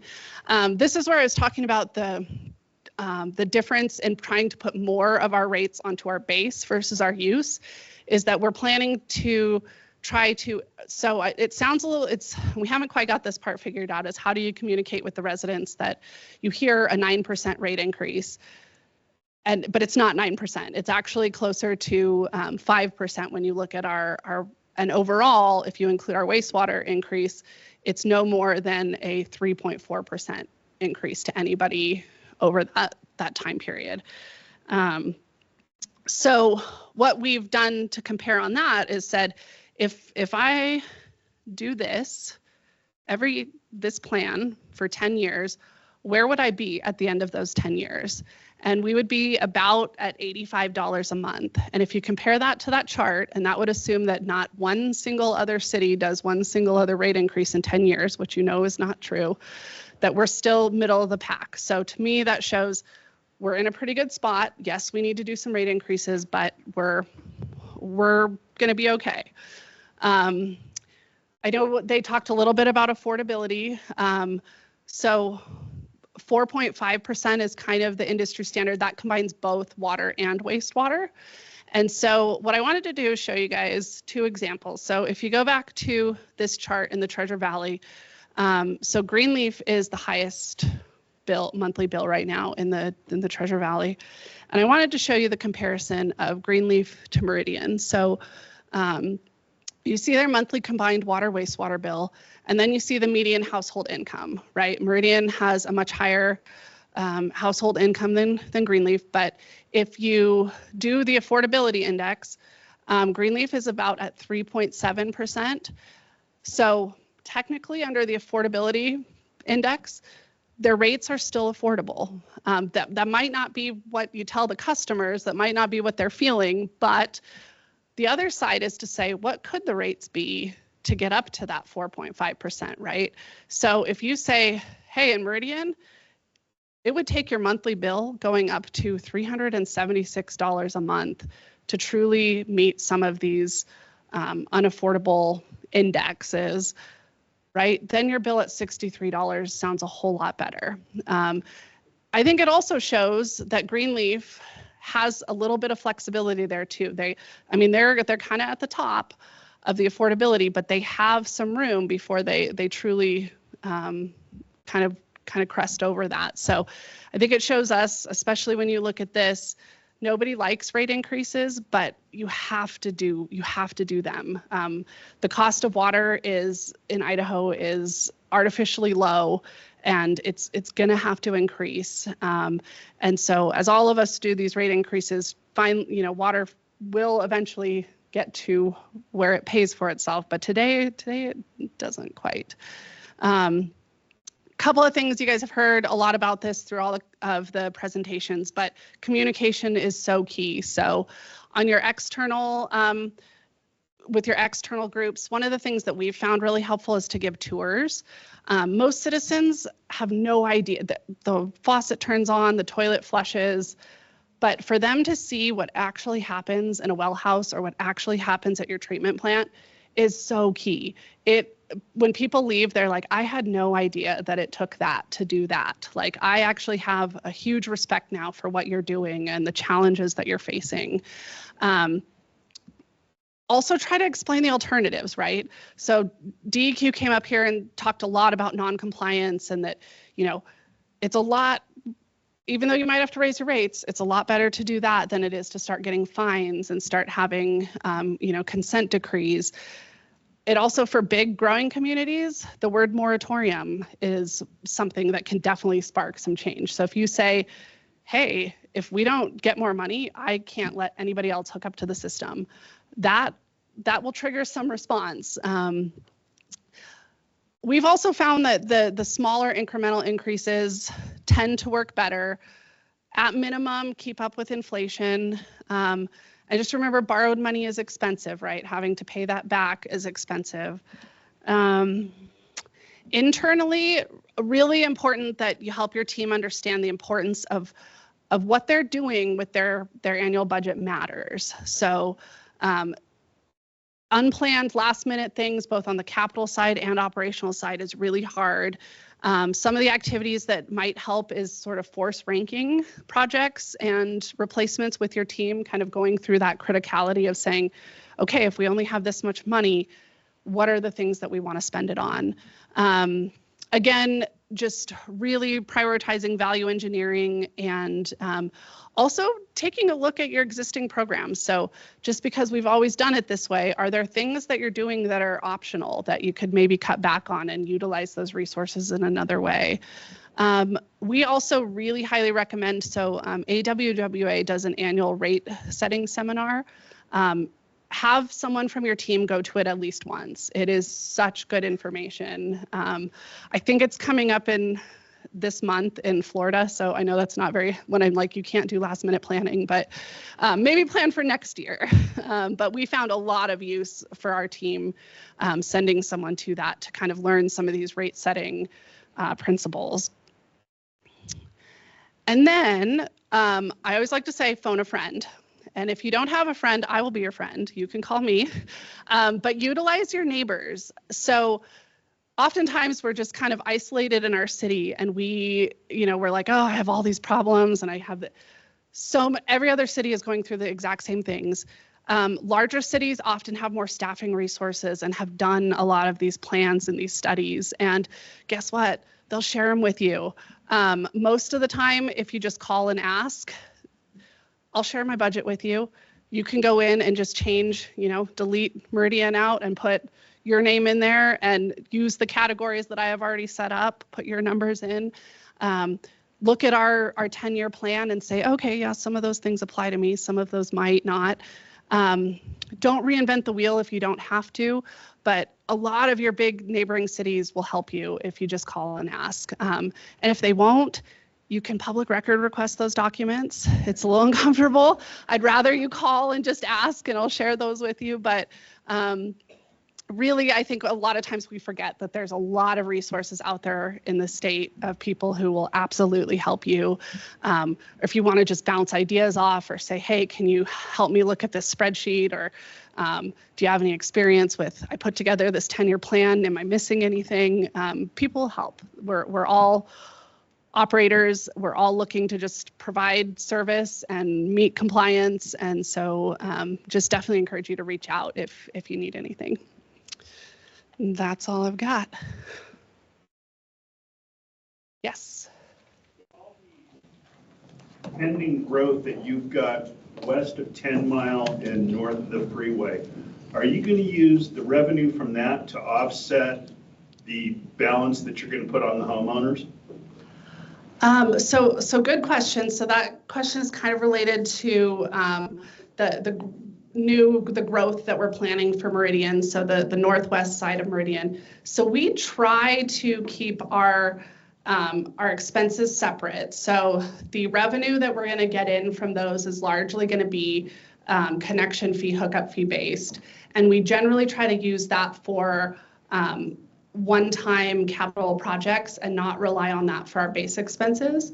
So essentially some of the big projects that will have to occur on that side of town, like some large lift stations, some large trunk lines, a lot of that connection funding will be used for those projects. Thank you. I have a couple questions for you online. One is the decline in the per capita water use that you illustrated in the graph, is that local data or national? That's Meridian specific. Okay, perfect. The other one is, you said that the cost of water in Idaho is artificially low. Could you elaborate on what you mean? Yep. So we're really fortunate to have a lot of water in Idaho. One of the things that we talk a lot about is surface water or irrigation water. So if you're in a pressurized irrigation district, I know I was in one and it was, I think, $150 for all the water you can use for a whole year. That is artificially low. That is not the true cost of water. And so, we are used to not paying very much for water and wastewater services in Idaho. I think Ty mentioned the city in Colorado that's paying $450 a month. In Idaho, I think he mentioned the average utility bill is $60 a month, right? We are not used to paying the costs that are going to be needed to keep up with the requirements that are coming. Aging infrastructure is coming. We're going to have to figure out how to pay for those. And so rates are going to go up. They have to. We have to truly pay for the true cost of water. And that's just going to be a discussion that has to kind of occur, is that the $20 a month utility bills, that's not sustainable. That's not the actual cost of water. So that's kind of what I mean when it's artificially low, is that those costs are going to have to come up over time. All I have online. Going 20 years without a debt is impressive, and you have a lot of information on little choices that can be made to help that. Do you know what the big choices were 20 years ago to allow this to happen? Did it come from the mayor? Did it come from the council? Was it all internal to public works? How did this all get rolling? Yeah, so that's a good question. How did this? You really have to have that philosophy from the top down, right? From council has a very strong desire to keep Meridian debt free. It's kind of now become a thing that we like to talk about, right? A shining star. We can pat ourselves on the back, but it helps us too then, because it gives us that tenant that says, here's where we want to be. And then when I come to them and say, okay, but I have to do a 3% rate increase to keep us here, just remember that, like, we have to do things to keep ourselves here. But really, it's the advanced planning. So if I could say anything for Meridian, it's that we always have that 10-year horizon. And I know that's so hard, because it's so hard to say, what will I need in 6 months from now? We have had to sit down and say, what does it look like in 10 years from now? And you have to put those expenses in to be able to cover those fees. I think the EPA fee was a really smart thing that they did to cover those huge infrastructure investments that were required because of the permit change. That really helped us, I think, do that huge plant upgrade without taking on debt. So I would say it's just that it's that advanced planning. And then once you're in that situation, right, it's easier to keep yourself ahead of it when you don't have the debt. But I think you can build, right? It's like, okay, great, I'm in debt. How do I ever get out of debt? It's, does your leadership, does your council, does your mayor all agree with that philosophy of, okay, we're going to raise rates a little bit so that eventually we can get ourselves out of debt. Like, here's my 10-year plan. Here's the organization and planning that I've put into place so that you trust me that these are the increases we need and this is what I'm going to do with the money. Regarding rate increases, my memory is a little patchy on this. I think maybe about 10 years ago, Mayor DeWard was like make an analogy that, like the rate increase was just like a cup of coffee a month, or like that was like the image that you were selling. It was just like, it's not that much, it's just coffee. Like, I don't know, was that a successful campaign? We do not use that analogy anymore because it made people really mad.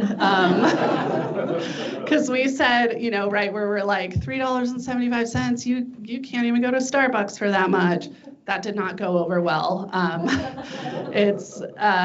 And it's hard because every community has low income residents that it is $3.75 makes a difference. So my recommendation there is we do have a program in Meridian that is low income assistance. So you have to meet certain thresholds, but they'll help you pay. I think it's not a lot, but they'll help you pay part of your utility bill throughout the year if you meet these things. But yeah, I think my advice would be the slow, small increases over time tend to have less of an impact. And I think rather than equating it to Starbucks, I would give them plant tours and say, look at how complex this is, look at how hard this is, look at how expensive this is, and look at the consequence of not. The consequence of not is non-compliance, it's jail time, it's environmental disaster, it's whatever you've got to use to tell them, like, we have to do some of these things. We can't just run this into the ground. We have to do this. And really it benefits everybody, right? If you have a good running water and sewer plant, your community value, your home values are going to be higher than if you have all of this failing infrastructure. How do you set the ratio for 1-inch meters versus 2-inch meters? So we currently don't. That was one of the recommendations from our cost of service study, was to go to tiered meter sizes. So with that, what Jason's saying is that you would have a different base rate for people with a 3/4 inch meter than you would for somebody with a big 2-inch meter. And the theory with that is that those ones that have the big 2-inch meter are having more of an impact on the system, so they should be paying more. We haven't quite got our council on board with that yet. For Meridian, though, one of the things to remember is that we're 94% residential, so most of our meters are just the regular 3/4 inch. So if we make adjustments there, it doesn't swing the needle too much. For us, the bigger impact will be getting more of our rates on the base. I want to just ask a question about something I haven't heard at all today, and that's a preventative maintenance program. And I'm wondering how much that factors into your 10-year plan and your capital improvement projects. Yeah, great question. So we do have a full asset management program.